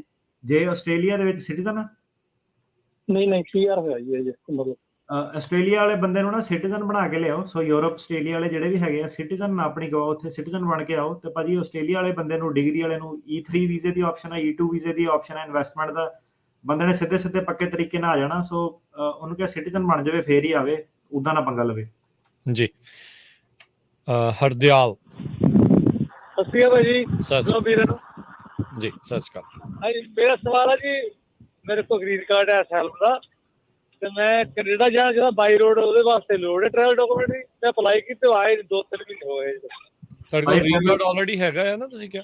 ਹਾਂਜੀ ਹਾਂਜੀ ਹਾਂਜੀ। ਗ੍ਰੀਨ ਕਾਰਡ ਹੋਲਡਰ ਵਾਲਾ ਜਿਹੜਾ ਕੈਨੇਡਾ ਵਗੈਰਾ, ਮੈਕਸੀਕੋ ਵਗੈਰਾ ਜਾ ਕੇ ਤਾਂ ਤੁਸੀਂ ਆ ਸਕਦੇ ਆ, ਪਰ ਟਰੈਵਲ ਡਾਕੂਮੈਂਟ ਰეკਮੈਂਡਡ ਆ, ਤੁਸੀਂ ਲੈ ਕੇ ਜਾਓ। ਤੇ ਸਪੈਸ਼ਲੀ ਜੇ ਕਿਸੇ ਹੋਰ ਕੰਟਰੀ ਤੁਸੀਂ ਫਲਾਈ ਕਰਨਾ ਨਾਲ ਨਹੀਂ ਲੱਗਦੀ, ਤਾਂ ਟਰੈਵਲ ਡਾਕੂਮੈਂਟ ਲੈ ਕੇ ਜਾਇਓ। ਸੋ ਇਸ ਮਾਮਲੇ ਵਿੱਚ ਇਹ ਗ੍ਰੀਨ ਕਾਰਡ ਹੁੰਦੇ ਹੋਏ ਵੀ ਇਹ ਚੀਜ਼ ਫਿਰ ਜ਼ਿਆਦਾ ਜ਼ਰੂਰੀ ਹੁੰਦੀ ਹੈ? ਜਿਹੜਾ ਬੰਦੇ ਦਾ ਅਸਾਈਲਮ ਪਾਸ ਹੁੰਦਾ ਨਾ, ਉਹ ਪਾਸਪੋਰਟ ਉਹਨੂੰ ਕਹਿੰਦੇ ਆਪਣਾ ਯੂਜ਼ ਨਾ ਕਰ। ਠੀਕ ਹੈ। ਕਿਉਂਕਿ ਜਿਹੜੀ ਕੰਟਰੀ ਤੋਂ ਤੁਹਾਨੂੰ ਖਤਰਾ, ਉਹ ਕਹਿੰਦੇ ਕਿ ਉਹਨਾਂ ਤੁਸੀਂ ਉਹਦਾ ਕੋਈ ਵੀ ਡਾਕੂਮੈਂਟ ਜਿਹੜਾ ਯੂਜ਼ ਨਾ ਕਰੋ। ਜਿਹੜਾ ਅਸਾਲਮ ਦਾ ਜਿਹੜਾ ਰਿਫਿਊਜੀ ਦਾ ਟਰੈਵਲ ਡਾਕੂਮੈਂਟ ਜਿਹੜਾ ਆਉਂਦਾ ਵਾ, ਉਹ ਇੱਕ ਪਾਸਪੋਰਟ ਵਾਂਗੂ ਕਾਪੀ ਹੁੰਦੀ ਹੈ, ਸੇਮ ਉੱਦਾਂ ਹੀ ਬੁਕਲੈਟ ਹੁੰਦੀ ਹੈ, ਉਹਦੇ ਵਿੱਚ ਤੁਹਾਡੇ ਜਿਹੜੇ ਦੂਜੇ ਦੇਸ਼ਾਂ ਦੇ ਵੀਜ਼ਾ ਸਟੈਂਪ ਜਿਹੜੀ ਉਹ ਲਾਈ ਜਾ ਸਕਦੀ ਹੈ। ਠੀਕ ਹੈ। ਸੋ ਮੈਕਸੀਕੋ ਕੈਨੇਡਾ ਦਾ ਲੈਂਦਾ ਨਹੀਂ। ਸੋ ਕਈ ਵਾਰੀ ਕੀ ਹੁੰਦਾ ਕਿ ਬਿਨਾਂ ਟਰੈਵਲ ਡਾਕੂਮੈਂਟ ਦੇ ਲੋਕੀ ਜਾ ਕੇ ਮੁੜ ਜਾਂਦੇ ਆ। ਰეკਮੈਂਡਡ ਇਹ ਹੁੰਦਾ ਕਿ ਟਰੈਵਲ ਡਾਕੂਮੈਂਟ ਜਿਹੜਾ ਉਹ ਲੈ ਕੇ ਜਾਓ, ਸਪੈਸ਼ਲੀ ਜਿੱਦਾਂ ਹੁਣ UK, ਯੂਰਪ ਵਗੈਰਾ ਜਾਣਾ ਤਾਂ ਤੁਸੀਂ ਉੱਥੇ ਜਾ ਕੇ ਤੁਹਾਨੂੰ ਵੀਜ਼ੇ ਦੀ ਜੇ ਲੋੜ ਪੈਂਦੀ ਹੈ ਤਾਂ ਉਹ ਤੁਹਾਨੂੰ ਕਾਪੀ ਚਾਹੀਦੀ ਹੈ ਵਾਲੀ। ਜੀ, ਥੈਂਕ ਯੂ ਜੀ। ਬੈਨ ਜੀ ਸਤਿ ਸ਼੍ਰੀ ਅਕਾਲ। ਹਾਂਜੀ ਸਤਿ ਸ਼੍ਰੀ ਅਕਾਲ ਭਾਜੀ। ਜੀ ਜੀ ਹਾਂਜੀ ਭਾਜੀ, ਮੈਂ ਪੁੱਛਣਾ ਸੀ ਜਿਹੜੇ ਬਾਰਡਰ ਕ੍ਰਾਸ ਕਰਕੇ ਇੱਕ ਤਾਂ ਸੇਫ ਨਿਕਲਦੇ ਆ, ਇੱਕ ਜਿਹੜੇ ਉੱਥੇ ਫੜ ਹੋ ਜਾਂਦੇ ਇਹਨਾਂ ਦੇ ਕੇਸ ਦੇ ਵਿੱਚ ਕੀ ਫਰਕ ਆ ਜੀ? ਜਿਹੜਾ ਭਾਜੀ ਸੇਫ ਨਿਕਲਦਾ ਉਹਦਾ ਅਸਾਈਲਮ ਆਫਿਸ ਮੋਰੇ ਕੇਸ ਲੱਗਦਾ ਵਾ, ਇੱਕ ਚਾਂਸ ਉਹਨੂੰ ਵੱਧ ਮਿਲਦਾ। ਤੇ ਜਿਹੜੇ ਫੜ ਹੋ ਜਾਂਦੇ ਆ ਉਹਨਾਂ ਨੂੰ ਡਿਪੋਰਟੇਸ਼ਨ ਪ੍ਰੋਸੀਡਿੰਗ 'ਚ ਪਾ ਦਿੱਤਾ ਜਾਂਦਾ। ਜਿਹੜੇ ਅਸਾਈਲਮ ਆਫਿਸ ਵਾਲੇ ਉਹ ਤੁਹਾਡਾ ਅਫਰਮੇਟਿਵ ਅਸਾਈਲਮ ਹੁੰਦਾ, ਤੁਸੀਂ ਖੁਦ ਜਾ ਕੇ ਮੰਗਦੇ ਹੋ। ਜਿਹੜਾ ਤੁਹਾਨੂੰ ਰਿਮੂਵਲ ਪ੍ਰੋਸੀਡਿੰਗ 'ਚ ਪਾਤਾ, ਜਿਹੜੇ ਫੜ ਹੋ ਗਏ, ਉਹ 'ਚ ਤੁਸੀਂ ਡਿਫੈਂਸਿਵ ਅਸਾਈਲਮ ਫਾਈਲ ਕਰਦੇ ਹੋ ਕਿ ਉਹ ਕਹਿੰਦੇ ਤੁਹਾਨੂੰ ਡਿਪੋਰਟ ਕਰਨਾ, ਤੁਸੀਂ ਕਹਿਣਾ ਨਹੀਂ ਮੇਰਾ ਅਸਾਈਲਮ ਆ, ਤੁਸੀਂ ਡਿਫੈਂਡ ਕਰ ਰਹੇ ਆਪਣੇ ਆਪ ਨੂੰ। ਸੋ ਇਹ ਫਰਕ ਆ ਦੋਨਾਂ 'ਚ। ਜੀ, ਅਗਲੇ ਕਾਲਰ ਨਿਸ਼ਾਨ। ਹਾਂਜੀ ਨਿਸ਼ਾਨ। ਭਾਜੀ ਮੇਰਾ ਨਾਮ ਨਿਸ਼ਾਨ ਸਿੰਘ ਹੈ ਜੀ। ਮੈਂ ਇਸੇ ਸਾਲ ਦੇ ਵਿੱਚ ਜਨਵਰੀ ਵਿੱਚ 18 ਜਨਵਰੀ ਨੂੰ ਟੈਕਸਿਸ ਕੈਂਪ ਤੋਂ ਬਾਹਰ ਆਇਆ ਸੀ ਜੀ। ਭਾਜੀ ਮੇਰੀ ਹੀਅਰਿੰਗ ਨਹੀਂ, ਮਤਲਬ ਆਨਲਾਈਨ ਸ਼ੋ ਨਹੀਂ ਹੋ ਰਹੀ, ਤੇ ਮੈਂ ਵਰਕ ਪਰਮਿਟ ਵੀ ਲੈਣਾ ਸੀ, ਤਾਂ ਕਿੱਦਾਂ ਲੈ ਸਕਦਾ ਜੀ? ਜਿਹੜਾ ਭਾਜੀ ਕਾਫੀ ਸਾਰੇ ਮੁੰਡੇ ਜਿਹੜੇ ਛੁੱਟ ਕੇ ਆ ਰਹੇ ਨਾ, ਹੁਣ ਪ੍ਰੋਬਲਮ ਕੀ ਹੈ ਕਿ ਜਦ ਤੱਕ ਤੁਹਾਡਾ ਅਸਾਈਲਮ ਦਾ ਕੇਸ ਨਹੀਂ ਲੱਗਦਾ ਤਾਂ ਤੁਸੀਂ ਵਰਕ ਪਰਮਿਟ ਦਾ ਤੁਹਾਡਾ ਕੰਮ ਸ਼ੁਰੂ ਨਹੀਂ ਹੋਣਾ। ਹੁਣ ਜਿਹੜਾ ਤੁਹਾਡਾ ਅਸਾਈਲਮ ਦਾ ਕੇਸ ਆ ਉਹ ਤਦ ਤੱਕ ਨਹੀਂ ਲੱਗ ਸਕਦਾ ਜਦ ਤੱਕ ਤੁਹਾਡੀਆਂ ਫਾਈਲਾਂ ਨਹੀਂ ਜਾਂਦੀਆਂ। ਤੇ ਫਾਈਲਾਂ ਕਈ ਵਾਰੀ ਆਪਾਂ ਦੇਖਿਆ 6-6 7-7 ਮਹੀਨੇ ਮੁੰਡਿਆਂ ਨੂੰ ਲੱਗ ਰਿਹਾ, ਤਾਂ ਤਦ ਤੱਕ ਉਹਨਾਂ ਦਾ ਕੇਸ ਜਿਹੜਾ ਇਮੀਗ੍ਰੇਸ਼ਨ ਕੋਰਟ ਮੋਰੇ ਫਾਈਲ ਨਹੀਂ ਹੋ ਸਕਦਾ। ਤੇ ਇਹਦੇ ਵਿੱਚ ਤੁਸੀਂ ਕੁਝ ਕਰ ਨਹੀਂ ਸਕਦੇ। ਬਸ ਇਹ ਹੈ ਕਿ ਵਕੀਲ ਨੂੰ ਬਸ ਤੁਹਾਡੇ ਅੱਖ ਰੱਖਣੀ ਪੈਣੀ ਹੈ ਕਿ ਕਦੋਂ ਫਾਈਲਾਂ ਪਹੁੰਚਦੀਆਂ, ਤੇ ਡਿਲੇ ਉਹਨਾਂ ਦੇ ਵੱਲੋਂ ਜਿਹੜਾ ਉਹ ਹੈਗਾ ਜਦ ਤੱਕ ਜਾਂਦਾ ਨਹੀਂ। ਤਾਂ ਸੋਹਣਾ ਆਪਾਂ ਕਈ ਵਾਰੀ ਸਾਨੂੰ ਕਾਲਰ ਕਰਦੇ ਕਿ ਮੇਰੇ ਦੋਸਤ ਦਾ ਇਦਾਂ ਹੋ ਗਿਆ, ਮੇਰਾ ਕਿਉਂ ਨਹੀਂ ਜਿਹੜਾ ਨੰਬਰ ਲੱਗਾ। ਤੇ ਆਪਾਂ ਇਕੱਠੇ ਆਏ ਸੀਗੇ, ਇੱਕੋ ਕੈਂਪ 'ਚ ਆਏ ਸੀਗੇ। ਸੋ ਮੈਟਰ ਨਹੀਂ ਕਰਦਾ, ਫਾਈਲਾਂ ਭੇਜਣ ਦੀ ਉਹਨਾਂ ਦੀ ਸਪੀਡ ਅੱਗੇ ਪਿੱਛੇ ਜਿਹੜੀ ਉਹ ਹੋ ਸਕਦੀ ਹੈ। ਥੈਂਕ ਯੂ ਜੀ। ਤੇ ਅਗਲੇ ਜਿਹੜੇ ਕਾਲਰ ਨੇ ਕੁਲਦੀਪ। ਸਤਿ ਸ੍ਰੀ ਅਕਾਲ ਕਾਕੇ ਦੋਵੇਂ ਜਵਾਨਾਂ ਨੂੰ। ਸਤਿ ਸ਼੍ਰੀ ਅਕਾਲ। ਇੱਕ ਵਕੀਲ ਦੀ ਅਸੀਂ ਰਾਏ ਲਈ ਜੀ, ਉਹ ਕਹਿੰਦਾ ਨਾ ਗੁੱਡੀ ਦਾ 2 ਸਾਲ ਹੋ ਗਏ ਕੇਸ ਲਾਏ ਨੂੰ, ਕੁਮਾਰੀ ਉਹ ਹੈ, ਤੇ ਕਹਿੰਦਾ ਮੈਂ ਹੁਣ ਹੈਲਪ ਕਰਕੇ ਉਹ ਕੇਸ ਚੁਕਾ ਦੂੰਗਾ। ਵੀ ਚੁਕਾ ਦੂ ਕਿ ਨਹੀਂ ਚੁਕਾ ਦੂ? ਨਹੀਂ, ਤੁਸੀਂ ਰਾਏ ਉਹ ਤੋਂ ਲਈ ਆ, ਏਦਾਂ ਨਹੀਂ ਨਾ ਹੁੰਦਾ। ਜਿੱਥੋਂ ਲਈ ਆ ਉਹਦੀ ਵੱਲੋਂ ਕਿਸੇ ਦਾ ਨਾਮ ਨਾ ਲਿਆ ਕਰੋ, ਆਪਣਾ ਜਿੱਦਾਂ ਸਵਾਲ ਸਿੱਧੇ ਪੁੱਛ ਲਿਆ ਕਰੋ ਕਿ ਕੀ ਹੈ ਕੇਸ ਦਾ ਤੁਹਾਡਾ ਸਮਝ ਨਹੀਂ ਆਇਆ, ਜਿੱਦਾਂ ਤੁਸੀਂ ਕਿਹਾ ਚੁਕਾ ਦੂਗਾ, ਏਦਾਂ ਟਰਮੀਨੋਲੋਜੀ ਨਹੀਂ ਸਮਝ ਆਈ, ਜਾਂ ਦਾ ਸਵਾਲ ਥੋੜਾ ਜਿਹਾ ਦੁਬਾਰਾ ਪੁੱਛੋ ਇੱਕ ਵਾਰੀ ਸਹੀ ਤਰੀਕੇ ਨਾਲ ਕਿ ਕੀ ਕੁਐਸਚਨ ਕੀ ਹੈਗਾ, ਸਵਾਲ ਨਹੀਂ ਤੁਹਾਡਾ ਜੀ। ਵੀ ਮੈਂ ਹੈਲਪ ਕਰ ਦੂੰਗਾ ਤੁਹਾਡੀ। ਨਹੀਂ ਕਾਹਦੇ ਕੇਸ 'ਚ ਹੈਲਪ ਕਰ ਦੂੰਗਾ, ਏਦਾਂ ਨਹੀਂ ਨਾ, ਮਤਲਬ ਹੈਲਪ ਕਈ ਤਰੀਕੇ ਦੀ ਹੈਲਪ। ਗੁੱਡੀ ਦਾ ਕੇਸ ਲਾਇਆ ਹੋਇਆ, ਮੈਂ ਸਿਟੀ ਜਾਣਾ, ਮੈਂ ਆਪਣੇ ਵੱਲੋਂ ਲਾਇਆ। ਓਕੇ। ਤੇ ਉਹ ਕਹਿੰਦਾ ਵਕੀਲ ਵੀ ਮੈਂ ਹੈਲਪ ਕਰ ਦੂੰਗਾ, ਉਹ ਟੈਨਸ਼ਨ ਦੀ ਦਵਾਈ ਉਧਰ ਖਾਂਦੀ ਆ। ਅੱਛਾ ਜੀ। ਹਾਂਜੀ, ਫਿਰ ਕਿਵੇਂ ਹੋਊਗਾ? ਨਹੀਂ, ਉਹਨਾਂ ਨੂੰ ਜਲਦੀ ਤਾਂ ਨਹੀਂ ਕੇਸ, ਇਹ ਜਿਹੜਾ ਟਾਈਮ ਲੱਗਣਾ ਨਾ, ਜਿਹੜੀ ਵੀ ਕੈਟਾਗਰੀ 'ਚ ਤੁਸੀਂ ਫਾਈਲ ਕੀਤਾ, ਜਿਹੜੇ ਸਾਲ ਲੱਗਣੇ ਆ ਉਹ ਉਦਾਂ ਹੀ ਲੱਗਣੇ ਆ। ਉਹ ਛੇਤੀ ਨਹੀਂ ਕੋਈ ਵੀ ਵਕੀਲ ਕਰਾ ਸਕਦਾ, ਭਾਵੇਂ ਟੈਨਸ਼ਨ ਦੀ ਦਵਾਈ ਖਾਂਦੀ ਆ, ਭਾਵੇਂ ਜੋ ਵੀ ਮੁੱਦਾ ਵਾ। ਉਹ ਜਿਹੜਾ ਵੇਟਿੰਗ ਲਾਈਨ ਆ ਉਹ ਨਹੀਂ ਕੱਟ ਹੋ ਸਕਦੀ। ਸੋ ਉਹ ਚੀਜ਼ ਨਹੀਂ ਹੋ ਸਕਦੀ, ਉਹ ਗਲਤ ਕਹਿ ਰਿਹਾ। ਉਹ ਨਹੀਂ, ਏਦਾਂ ਨਹੀਂ ਕੋਈ ਕਰ ਸਕਦਾ, ਉਹ ਸਿਸਟਮ ਦੇ ਹਿਸਾਬ ਨਾਲ ਚੱਲਣਾ ਜੀ। ਉਹਦੇ ਕੋਲ ਕੋਈ ਜਾਦੂਈ ਛੜੀ ਨਹੀਂ ਹੈ, ਕਿਸੇ ਵਕੀਲ ਕੋਲ ਨਹੀਂ ਹੈ। ਜੇ ਹੁੰਦੀ ਤਾਂ ਫਿਰ ਉਹ ਜਾਦੂਈ ਛੜੀ ਦੇ ਨਾਲ ਸਾਰਿਆਂ ਦੇ ਇਕੱਠੀ ਕਰਾ ਦਿੰਦਾ, ਹੁੰਦਾ ਨਹੀਂ ਹੈ ਜੀ ਏਦਾਂ ਕੰਮ। ਸੋ ਸਮਾਂ ਲੱਗਦਾ ਉਹ ਸਾਰੇ ਚੀਜ਼ ਦੇ ਵਿੱਚ। ਗੁਰਪਿੰਦਰ। ਹੈਲੋ ਜੀ। ਹਾਂਜੀ, ਸਤਿ ਸ਼੍ਰੀ ਅਕਾਲ ਜੀ। ਸਭ ਤੋਂ ਪਹਿਲਾਂ ਭਾਈ ਤੁਹਾਡਾ ਥੈਂਕ ਯੂ, ਤੁਸੀਂ ਸ਼ੋਅ ਕਰ ਰਹੇ ਆ ਜੀ ਤੇ ਨੌਲੇਜ ਮਿਲ ਰਹੀ ਹੈ। ਹਾਂਜੀ ਭਾਜੀ, ਮੇਰੀ ਫਾਈਨਲ ਹੈ ਜਿੱਦਾਂ 45 ਦਿਨ ਤੱਕ। ਤੇ ਜਦੋਂ ਮੇਰਾ ਕੇਸ ਲਾਇਆ ਸੀਗਾ ਮੈਂ 2019 ਦੇ ਵਿੱਚ, ਉਸ ਟਾਈਮ ਮੇਰੇ ਜੱਜ ਬਹੁਤ ਨਾਈਸ ਸੀਗੇ ਜਿੱਦਾਂ। ਤੇ ਹੁਣ ਤੋਂ ਜਦੋਂ ਤੋਂ ਕਹਿੰਦੇ ਨਵੇਂ ਲਾ ਆ ਰਹੇ ਆ, ਉਹ ਸਾਰਿਆਂ ਨੂੰ ਪੀਡੀ ਆਫਰ ਕਰੀ ਜਾ ਰਹੇ, ਸਾਰਿਆਂ ਨੂੰ ਪੀਡੀ ਦੇ ਰਹੇ ਤਾਂ ਜੀ। ਤੇ ਹੁਣ ਮੇਰੇ ਕੋਲ ਜਿੱਦਾਂ ਇੱਕ ਸਵਾਲ ਇਹ ਸੀਗਾ ਵੀ ਜੇ ਪੀਡੀ ਮਿਲਦੀ ਆ ਬੰਦੇ ਨੂੰ, ਹਨਾ, ਤੇ ਉਸ ਤੋਂ ਬਾਅਦ ਵਿੱਚ ਆਪਾਂ ਅਸਾਈਲਮ ਅਫਸਰ ਮੂਹਰੇ ਜਾਂਦੇ ਆ ਕੇਸ ਲਾਉਣ ਦੇ ਲਈ, ਤੇ ਉਹਦੇ ਨਾਲ ਫਿਰ ਆਪਣਾ ਵਰਕ ਪਰਮਿਟ ਕੰਟੀਨਿਊ ਰਹਿੰਦਾ ਆ? ਜਿੱਦਾਂ ਵਰਕ ਪਰਮਿਟ ਤਾਂ ਨਹੀਂ, ਕਿਉਂਕਿ ਕਈ ਕਹਿੰਦੇ ਪੁਰਾਣਾ ਵਰਕ ਪਰਮਿਟ ਨਹੀਂ, ਉਹ ਕੈਂਸਲ ਹੋ ਜਾਣਾ, ਨਵੇਂ ਸਿਰੋਂ ਅਪਲਾਈ ਕਰਨਾ ਪੈਣਾ। ਤੇ ਸੈਕੰਡ ਕੁਐਸਚਨ ਮੈਨੂੰ ਜਿੱਦਾਂ ਵਕੀਲ ਨੇ ਵੀ ਇਹ ਸਲਾਹ ਦਿੱਤੀ ਸੀ ਵੀ ਜਾਂ ਸੈਕਰਾਮੈਂਟੋ ਕੇਸ ਲੈ ਜਾ ਜਾਂ ਸੈਨ ਫਰਾਂਸਿਸਕੋ ਲੈ ਜਾ, ਹਨਾ ਵੀ ਉੱਥੇ ਕੇਸ ਲੈ ਜਾ। ਤੇ ਮੇਰਾ ਇਹ ਕੁਐਸਚਨ ਹੈ ਜੇ ਉੱਥੇ ਕੇਸ ਲੈ ਜਾਂਦੇ ਆ ਤਾਂ ਕਿ ਉੱਥੇ ਜਾ ਕੇ ਤਾਂ ਨਹੀਂ ਕੋਈ ਪੀਡੀ ਵਾਲਾ ਲਾਅ ਵਗੈਰਾ ਹੁੰਦਾ ਨਾ? ਸੌਰੀ, 2-3 ਕੁਐਸਚਨ ਹੈ ਮੇਰੇ ਜਿੱਦਾਂ। ਜੀ, ਪੀਡੀ ਦਾ ਲਾਅ ਸਾਰੇ ਪਾਸੇ ਹੈ ਜੀ ਹੁਣ ਤਾਂ। ਜੀ ਜੀ ਜੀ ਪੀਡੀ ਦਾ ਲਾਅ ਤਾਂ ਸਾਰੇ ਪਾਸੇ ਹੀ ਆ। ਤੁਸੀਂ ਐਲਏ ਕੋਰਟ ਦੇ ਵਿੱਚ? ਨਹੀਂ, ਮੇਰਾ ਨਿਊਯਾਰਕ ਕੋਰਟ ਦੇ ਵਿੱਚ ਮੇਰਾ ਕੇਸ ਆ। ਉਹ ਮੇਰੇ ਵਕੀਲ ਨੇ ਮੈਨੂੰ ਐਡਵਾਈਸ ਕੀਤੀ ਸੀ ਤੁਸੀਂ ਸੈਕਰਾਮੈਂਟੋ ਜਾਂ ਸੈਨ ਫਰਾਂਸਿਸਕੋ ਕੇਸ ਲੈ ਜਾਓ, ਉੱਥੇ ਹਜੇ ਜੱਜ ਚਿੱਲ ਆ, ਉਹ ਲਾਈਕ ਉੱਥੇ ਜੱਜ ਹਜੇ ਇਹ ਚੀਜ਼ ਲਾਗੂ ਨਹੀਂ ਵੀ ਕਰ ਰਿਹਾ। ਉਹ ਠੰਡਾ ਇਲਾਕਾ ਨਾ ਥੋੜਾ ਜਿਹਾ, ਇੱਧਰ ਤਾਂ ਚਿੱਲ ਕਰਦੇ ਨਾ ਕਿ ਸੋ ਆਬਵੀਅਸਲੀ ਲੀਗਲ ਦੇ ਹਿਸਾਬ ਨਾਲ ਜਵਾਬ ਦਊਂਗਾ।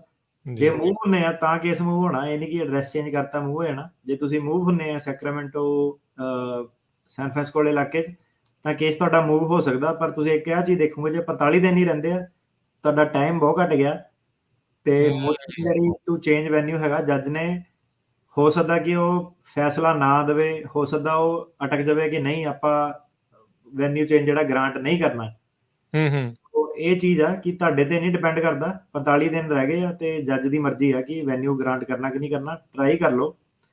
ਤੇ ਦੂਜਾ ਸਵਾਲ ਇਹ ਆ ਕਿ ਜਿਹੜਾ ਤੁਸੀਂ ਪੁੱਛਿਆ ਕਿ ਨਿਊ ਤੇ ਸੈਨ ਫਰਾਂਸਿਸਕੋ ਦੇ ਵਿੱਚ ਵੀ ਪੀਡੀ ਹੈਗਾ, ਪਰ ਇੰਨਾ ਬੁਰਾ ਸਿਨੈਰੀਓ ਨਹੀਂ ਹੈਗਾ ਸੈਨ ਫਰਾਂਸਿਸਕੋ ਦੇ ਵਿੱਚ ਜੀ। ਤੇ ਦੂਜਾ ਇਹ ਹੈ ਕਿ ਜੇ ਕਿਸੇ ਬੰਦੇ ਨੂੰ ਟਾਈਮ ਮਿਲ ਜਾਂਦਾ, ਜਿੱਦਾਂ ਅੱਜ ਪੀਡੀ ਦੀ ਲਹਿਰ ਚੱਲੀ ਹੋਈ ਆ, ਹੋ ਸਕਦਾ ਇਹ ਲਹਿਰ ਨਾ ਰਵੇ ਅਗਲੇ ਸਾਲ 1.5 ਸਾਲ ਤੱਕ। ਨਵਾਂ ਜਿਹੜਾ ਟ੍ਰੈਂਡ ਉਹ ਚੱਲਿਆ। ਸੋ ਜੇ ਤੁਹਾਨੂੰ ਇਹ ਇਨਫੋਰਮੇਸ਼ਨ ਆ ਕਿ ਜੱਜ ਤੁਹਾਡਾ ਪੀਡੀ ਦੇ ਰਿਹਾ, ਤੁਹਾਨੂੰ ਆਲਰੇਡੀ ਆਪਣੇ ਦੋਸਤਾਂ ਮਿੱਤਰਾਂ ਤੋਂ ਪਤਾ ਕਿ ਉਹ ਜੱਜ ਪੀਡੀ ਹੀ ਦੇ ਰਿਹਾ, ਤੇ ਫਿਰ ਤੁਹਾਨੂੰ ਵੀ ਪੀਡੀ ਹੀ ਮਿਲਣੀ ਆ। ਜੀ, ਤੇ ਜਿਹੜੀ ਇਹਨਾਂ ਨੇ ਪੁੱਛਿਆ ਸੀਗਾ ਵੀ ਜੇ ਦੁਬਾਰਾ ਅਸਾਈਲਮ ਆਫਿਸ ਦੇ ਮੂਹਰੇ ਜਾ ਕੇ ਲਾਉਂਦੇ ਆ, ਸੋ ਵਰਕ ਪਰਮਿਟ ਦਾ ਉਹ ਕਿੱਦਾਂ ਪੁਰਾਣੇ ਵਾਲਾ ਚੱਲੀ ਜਾਊ ਜਾਂ ਇਹ ਨਵਾਂ ਕਰਨਾ ਪਊ? ਸੋ ਜਿਹੜਾ ਇੱਕ ਪੀਡੀ ਦਾ ਸੀਗਾ ਪ੍ਰੋਸੀਕਿਊਟਰੀਅਲ ਡਿਸਕ੍ਰੈਸ਼ਨ ਦਾ, ਪੀਡੀ ਜਿਹੜਾ ਉਹ ਮੰਗਣੀ ਪੈਂਦੀ ਆ। ਉਹਦੇ ਵਿੱਚ ਤੁਹਾਡਾ ਜਿਹੜਾ ਕੇਸ ਸੀਗਾ ਉਹ ਵਰਕ ਪਰਮਿਟ ਚੱਲਦਾ ਰਹਿੰਦਾ ਸੀਗਾ। ਸੋ ਇਹ ਪੀਡੀ ਮੈਮੋ ਥੱਲੇ ਤੁਹਾਨੂੰ ਪੀਡੀ ਨਹੀਂ ਦੇ ਰਹੇ, ਕੇਸ ਡਿਸਮਿਸ ਕਰ ਰਹੇ ਆ। ਸੋ ਜਦੋਂ ਤੁਹਾਡਾ ਕੇਸ ਡਿਸਮਿਸ ਕਰਤਾ, ਇਹਦੇ ਬੇਸ ਤੇ ਤੁਸੀਂ ਜਿਹੜਾ ਐਗਜ਼ਿਸਟਿੰਗ ਵਰਕ ਪਰਮਿਟ ਆ, ਤੁਸੀਂ ਇਹ ਆਰਗਿਊ ਕਰ ਸਕਦੇ ਆ। ਲੀਗਲੀ ਤਾਂ ਹੁਣ ਉਹਨਾਂ ਨੇ ਐਕਸਪਲੇਨ ਨਹੀਂ ਕੀਤਾ ਕਿ ਕਿਹੜਾ ਕਿੱਦਾਂ ਵੈਲਿਡ ਆ। ਜੇ ਤਾਂ ਤੁਹਾਡਾ ਵਰਕ ਪਰਮਿਟ ਆਲਰੇਡੀ ਵੈਲਿਡ ਸੀਗਾ, ਫੇਸ ਵੈਲਿਊ ਜਦ ਤੱਕ ਤੁਹਾਡਾ ਇਮੀਗ੍ਰੇਸ਼ਨ ਕੈਂਸਲ ਨਹੀਂ ਕਰਦੀ, ਤੁਸੀਂ ਆਰਗੂਮੈਂਟ ਕਰ ਸਕਦੇ ਆ ਕਿ ਇਹ ਵੈਲਿਡ ਹੀ ਮੰਨਿਆ ਜਾਵੇ। ਤੇ ਅਸਾਈਲਮ ਆਫਿਸ ਦੇ ਵਿੱਚ ਜਦੋਂ ਤੁਹਾਡੇ 150 ਦਿਨ ਪੂਰੇ ਹੋ ਜਾਂਦੇ ਆ ਤਾਂ ਤੁਸੀਂ ਨਵਾਂ ਆਪਣਾ ਵਰਕ ਪਰਮਿਟ ਅਪਲਾਈ ਜ਼ਰੂਰ ਕਰ ਦਿਓ। ਪਰ ਤੁਸੀਂ ਜਿਹੜਾ ਆਪਣਾ ਐਗਜ਼ਿਸਟਿੰਗ ਵਰਕ ਪਰਮਿਟ ਆ, ਉਹਦੀ ਤੁਸੀਂ ਆਰਗੂਮੈਂਟ ਕਰ ਸਕਦੇ ਆ ਕਿ ਇਹਨੂੰ ਮੈਂ, ਕਿਉਂਕਿ ਫੇਸ਼ਲੀ ਵੈਲਿਡ ਸੀਗਾ, ਮੈਨੂੰ ਕਿਸੇ ਨੇ ਦੱਸਿਆ ਨਹੀਂ, ਤਾਂ ਇਹ ਵੈਲਿਡ ਮੰਨਿਆ ਜਾਣਾ ਚਾਹੀਦਾ। ਜੀ, ਸੋ ਅਗਲੇ ਕਾਲਰ ਉਹਨਾਂ ਦੇ ਨਾਲ ਕਰਦੇ ਹਾਂ ਜੀ ਗੱਲ, ਬਿਕਰਮਜੀਤ। ਹਾਂਜੀ, ਸਤਿ ਸ਼੍ਰੀ ਅਕਾਲ ਭਾਜੀ। ਮੈਂ ਸਵਾਲ ਸੀਗਾ ਕਿ ਜਿੱਦਾਂ ਸਾਡਾ ਕੇਸ 2019 ਦੇ ਵਿੱਚ ਅਸਾਈਲਮ ਦਾ ਕੇਸ ਪਾਸ ਹੋ ਗਿਆ ਸੀਗਾ, ਤੇ 20 ਦੇ ਵਿੱਚ ਅਸੀਂ ਜਿੱਦਾਂ ਮੈਂ, ਮੇਰੀ ਵਾਈਫ ਨੇ ਤੇ ਮੇਰੇ ਬੇਟੇ ਨੇ ਅਸੀਂ ਗ੍ਰੀਨ ਕਾਰਡ ਅਪਲਾਈ ਕੀਤੇ, ਤੇ ਬੇਟੇ ਦਾ ਤੇ ਵਾਈਫ ਦਾ ਤੇ ਆ ਗਏ ਸੀਗੇ, ਤੇ ਮੈਂ ਜੇ ਵੇਟ ਕਰ ਰਿਹਾ। ਪਰ ਸਵਾਲ ਇਹ ਹੈਗਾ ਕਿ ਹੁਣ ਮੇਰਾ ਨਾ ਭਾਣਜਾ ਜਿੱਦਾਂ ਬਾਰਡਰ ਦੇ ਥਰੂ ਹੀ ਆਇਆ ਹੈਗਾ, ਤੇ ਉਹਦੀ ਏਜ ਜਿਹੜੀ ਆ ਉਹ 17.5 ਸਾਲ ਹੈ।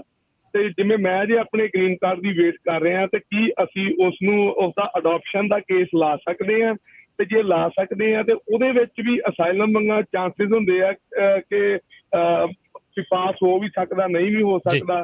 ਤੇ ਜੇ ਅਸੀਂ ਲਾ ਸਕਦੇ ਆ ਤੇ ਉਹਦਾ ਸਾਡੇ ਕੇਸ ਤੇ ਜਾਂ ਕੱਲ ਨੂੰ ਸਿਟੀਜ਼ਨ ਹੋਣ ਤੇ ਕੋਈ ਉਹਦਾ ਫਰਕ ਤੇ ਨਹੀਂ ਪੈਂਦਾ? ਤੁਹਾਡੇ ਕੇਸ ਤੇ ਉਹਦਾ ਕੋਈ ਫਰਕ ਨਹੀਂ ਪੈਣਾ। ਮੈਨੂੰ ਐਕਚੁਅਲੀ ਹੁਣ ਇਸ ਵੇਲੇ ਟਾਪ ਆਫ ਮਾਈ ਹੈਡ ਇਹ ਨਹੀਂ ਪਤਾ ਕਿ ਗ੍ਰੀਨ ਕਾਰਡ ਹੋਲਡਰ ਗਾਰਡੀਅਨਸ਼ਿਪ ਕਰ ਸਕਦਾ ਕਿ ਨਹੀਂ ਕਰ ਸਕਦਾ। ਸਿਟੀਜ਼ਨ ਦਾ ਤਾਂ ਸਾਨੂੰ ਪਤਾ ਕਿ ਕਰ ਸਕਦਾ ਵਾ। ਤਾਂ ਤੁਸੀਂ ਹੁਣ ਜਿੱਦਾਂ ਕੱਚੇ ਆ, ਇਸ ਵੇਲੇ ਗ੍ਰੀਨ ਕਾਰਡ ਆਇਆ ਨਹੀਂ, ਤੁਸੀਂ ਨਹੀਂ ਆਉਣਾ ਤਾਂ ਜੇ ਇਸ ਵੇਲੇ ਕਰ ਸਕਦੇ ਆ। ਤੇ ਗ੍ਰੀਨ ਕਾਰਡ ਹੋਲਡਰ ਵਾਲੇ ਦਾ ਮੈਂ ਤੁਹਾਨੂੰ ਅਗਲੇ ਹਫਤੇ ਜਵਾਬ ਦੇ ਸਕਦਾ ਇਹਦਾ ਕਿ ਗਾਰਡੀਅਨਸ਼ਿਪ ਵਾਲਾ ਕੇਸ ਲਾ ਸਕਦਾ ਕਿ ਨਹੀਂ ਲਾ ਸਕਦਾ।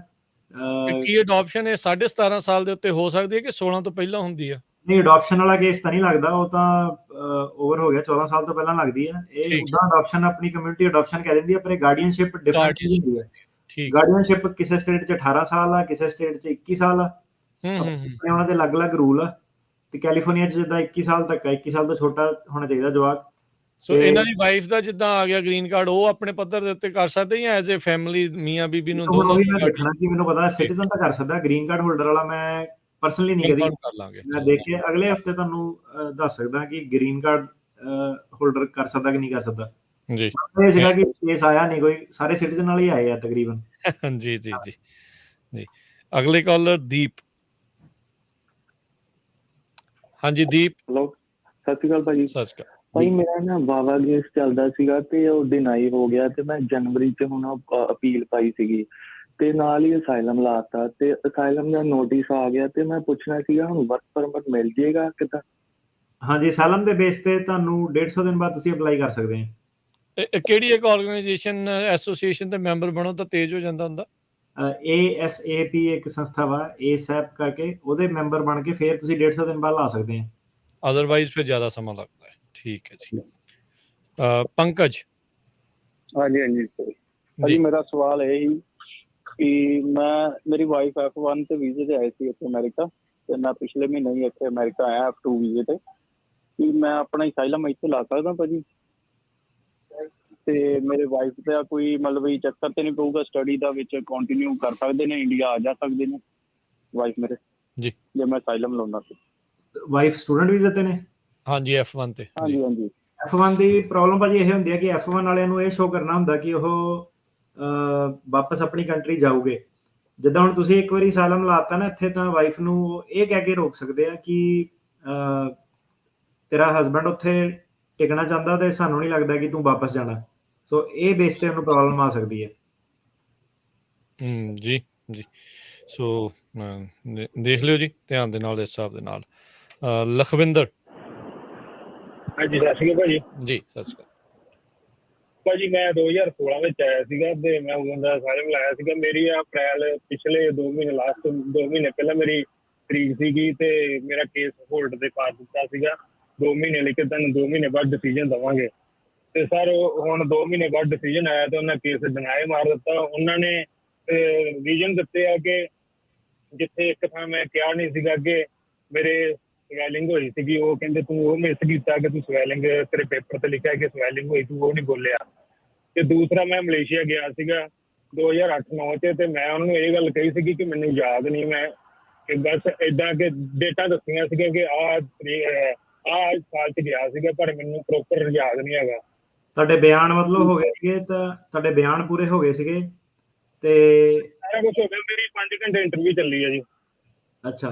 ਸੋ ਇਸ ਤਰ੍ਹਾਂ ਕਿ ਜੱਜ ਨੇ ਆਪਣਾ ਰਿਟਨ ਡਿਸੀਜਨ ਦੇਣਾ, ਹੋਲਡ ਤੇ ਨਹੀਂ ਉਹਨੇ ਪਾਇਆ, ਉਹਨੇ ਆਪਣਾ ਰਿਟਨ ਡਿਸੀਜਨ ਦੇਣਾ ਜੋ ਵੀ ਉਹਨੂੰ ਲੱਗਿਆ ਹਾਂ ਅਪਰੂਵ ਕਰਨਾ ਜਾਂ ਡਿਨਾਈ ਕਰਨਾ। ਸੋ ਸੋਚ ਵਿਚਾਰ ਉਹ ਕਰ ਰਿਹਾ। ਜੇ ਤੁਸੀਂ ਕਰਦੇ ਆ ਕਿ ਬਿਆਨ ਗੜਬੜ ਸੀਗੇ ਤਾਂ ਮੈਨੂੰ ਹੁਣ ਪਤਾ ਨਹੀਂ ਕੀ ਹੋਇਆ, ਪਰ ਇਹ ਹੈ ਕਿ ਹੁਣ ਤੁਹਾਡਾ ਜਿਹੜਾ ਉਹ ਸਾਰਾ ਕੰਮ ਕਰਨ ਵਾਲਾ ਹੋ ਚੁੱਕਾ, ਤੁਹਾਨੂੰ ਹੁਣ ਡਿਸੀਜਨ ਹੀ ਆਣਾ ਉਹਦਾ। ਡਿਸੀਜਨ ਆ ਗਿਆ ਮੇਰਾ, ਡਿਨਾਈ ਮਾਰਤਾ ਕੇਸ ਉਹਨਾਂ ਨੇ। ਡਿਸੀਜਨ ਆ ਗਿਆ, ਕਹਿੰਦੇ ਡਿਨਾਈ ਕਰਤਾ। ਫਿਰ ਤਾਂ ਅਪੀਲ ਹੀ ਕਰਨੀ ਪੈਣੀ ਹੈ ਜੀ। ਤੇ ਸਰ ਮੈਂ ਰੀਜਨ ਉਹਨਾਂ ਨੇ ਇਹ ਦਿੱਤੇ ਆ ਕਿ ਇੱਕ ਥਾਂ ਮੈਂ ਕਿਹਾ ਸੀਗਾ ਕਿ ਮੈਂ ਨਹੀਂ, ਉਹ ਸੁਣ ਲਈ ਗੱਲ ਅਸੀਂ ਤੁਹਾਡੀ ਵੀ ਜਿਹੜੇ ਇਸ ਹਿਸਾਬ ਦੇ ਨਾਲ ਵੀ ਜਿਹੜੀਆਂ ਚੀਜ਼ਾਂ ਬਿਆਨ ਜੋ ਲਿਖਿਆ ਸੀ ਉਹ ਕਿਹਾ ਨਹੀਂ ਉਹਨਾਂ ਨੇ, ਉਹ ਰੀਜ਼ਨ ਕਹਿੰਦੇ ਵੀ ਉਹਨਾਂ ਨੇ ਕੀਤਾ। ਤੁਹਾਨੂੰ ਹਾਂਜੀ ਇਹਦੀ ਅਪੀਲ ਹੀ ਕਰਨੀ ਪੈਣੀ ਆ। ਤੇ ਅਪੀਲ ਦੇ ਵਿੱਚ ਏਦਾਂ ਕਿ ਬਿਆਨ ਵਾਲੇ ਪਹਿਲੇ ਦੱਸਦੇ ਕਿ ਚਾਂਸ ਘੱਟ ਹੁੰਦੇ ਨੇ ਅਪੀਲ ਪਾਸ ਹੋਣ ਦੇ।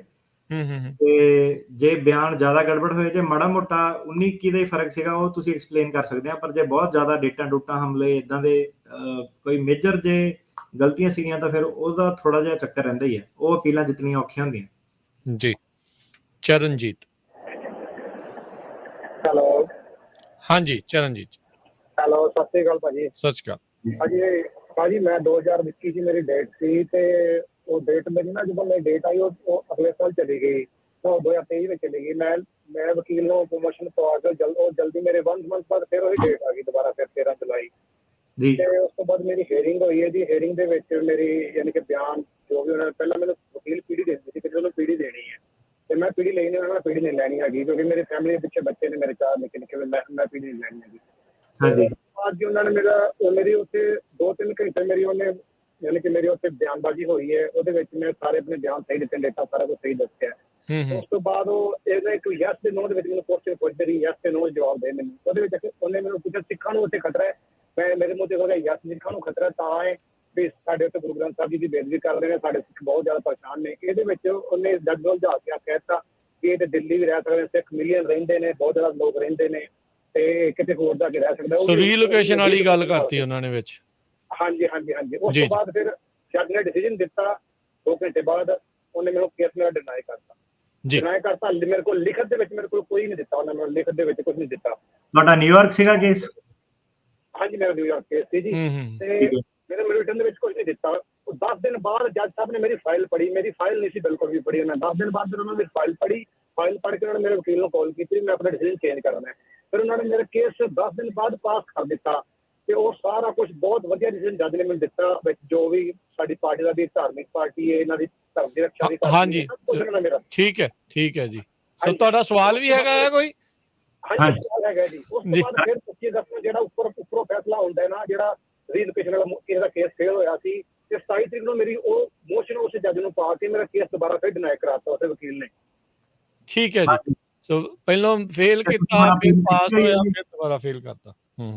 ਹਾਂਜੀ ਦੁਬਾਰਾ ਪੁੱਛਿਓ ਅਟਾਰਨੀ ਟੇਕ ਕਹਿਣਾ ਜੀ ਕੀ ਕਹਿੰਦੇ ਸੀ ਤੁਸੀਂ ਹੁਣ ਤੁਸੀਂ ਅਪੀਲ ਕੀਤੀ ਆ ਉਹਨੂੰ? ਹਾਂਜੀ ਅਪੀਲ ਕੀਤੀ ਹੋਈ ਹੈ ਜੀ। ਤੇ ਹੁਣ ਤੁਹਾਡਾ ਨਾ ਜਿਹੜਾ ਰੀਲੋਕੇਸ਼ਨ ਦਾ ਮੁੱਦਾ ਸੀਗਾ ਇਹ ਇਦਾਂ ਹੁੰਦਾ ਕਿ ਜਿਹੜਾ ਜਿੱਦਾਂ ਤੁਸੀਂ ਦੱਸ ਰਹੇ ਆ ਪਾਸ ਕਰਤਾ ਫੇਲ ਕਰਤਾ, ਪਰ ਇਦਾਂ ਕਿ ਜਿਹੜਾ ਸੈਕੰਡ ਸਰਕਿਟ ਦਾ ਕੋਰਟ ਆ ਗਿਆ ਉਹਦੇ ਹਿਸਾਬ ਨਾਲ ਜੱਜ ਨੂੰ ਚੱਲਣਾ ਪੈਂਦਾ ਤੇ ਜੇ ਤੁਹਾਡਾ ਡਿਨਾਈ ਆ ਤੇ ਹੁਣ ਜਿਹੜਾ ਤੁਹਾਡਾ ਅਪੀਲ ਆ ਉੱਤੇ ਹੁਣ ਸਾਰਾ ਫੈਸਲਾ ਉਸ ਗੱਲ ਦਾ ਹੋਊਗਾ ਕਿ ਤੁਸੀਂ ਰੀਲੋਕੇਸ਼ਨ ਵਾਲੇ ਜਿਹੜੇ ਮੁੱਦਾ ਆ ਉਹਨੂੰ ਚੈਲੰਜ ਕਰ ਸਕਦੇ ਆ ਕਿ ਨਹੀਂ ਕਰ ਸਕਦੇ ਆ, ਉਸ ਚੀਜ਼ ਤੇ ਬਹਿਸ ਹੋਣੀ ਆ। ਸੋ ਮਤਲਬ ਤੁਸੀਂ ਆਪਣਾ ਕੇਸ ਪ੍ਰੈਜ਼ੈਂਟ ਕਰਤਾ, ਰੀਲੋਕੇਸ਼ਨ ਵਾਲਾ ਮੁੱਦਾ ਵਾ ਸੈਕੰਡ ਸਰਕਿਟ ਵਾਲੇ ਕੇਸ ਦੇ ਹਿਸਾਬ ਨਾਲ ਚੱਲੂਗਾ। ਜੋ ਉਹਨਾਂ ਨੇ ਪਹਿਲੋਂ ਬੈਂਚਮਾਰਕ ਡਿਸਾਈਡ ਕੀਤਾ ਉਹਦੇ ਹਿਸਾਬ ਦੇ ਨਾਲ ਹੀ ਚੱਲਣਾ ਹੈ ਫਿਰ।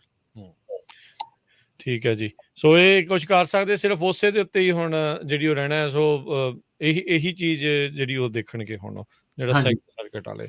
ਸੁਰਿੰਦਰ ਜੀ ਇੱਕ ਇਹ ਆਪਣੇ ਇਹ ਚੀਜ਼ ਤੇ ਚੈਲੰਜ ਕਰ ਸਕਦੇ ਆ ਕਿ ਜੇ ਕੇਸ ਇਹਨਾਂ ਦਾ ਪਾਸ ਹੋ ਗਿਆ ਸੀਗਾ, ਡਿਸੀਜਨ ਇਹਨਾਂ ਦਾ ਆ ਗਿਆ ਸੀਗਾ, ਤੁਹਾਨੂੰ ਉਹ ਵੀ ਰੇਜ਼ ਕਰਨਾ ਚਾਹੀਦਾ ਕਿ ਇੱਕ ਵਾਰੀ ਜੇ ਕੇਸ ਪਾਸ ਹੋ ਗਿਆ ਤੇ ਸੈਕੰਡ ਸਰਕਿਟ ਵਾਲਾ ਕੇਸ ਮੇਰੇ ਤੇ ਅਪਲਾਈ ਨਹੀਂ ਹੋਣਾ ਚਾਹੀਦਾ। ਆਰਗਿਊ ਇਹ ਕਰ ਸਕਦੇ ਆ।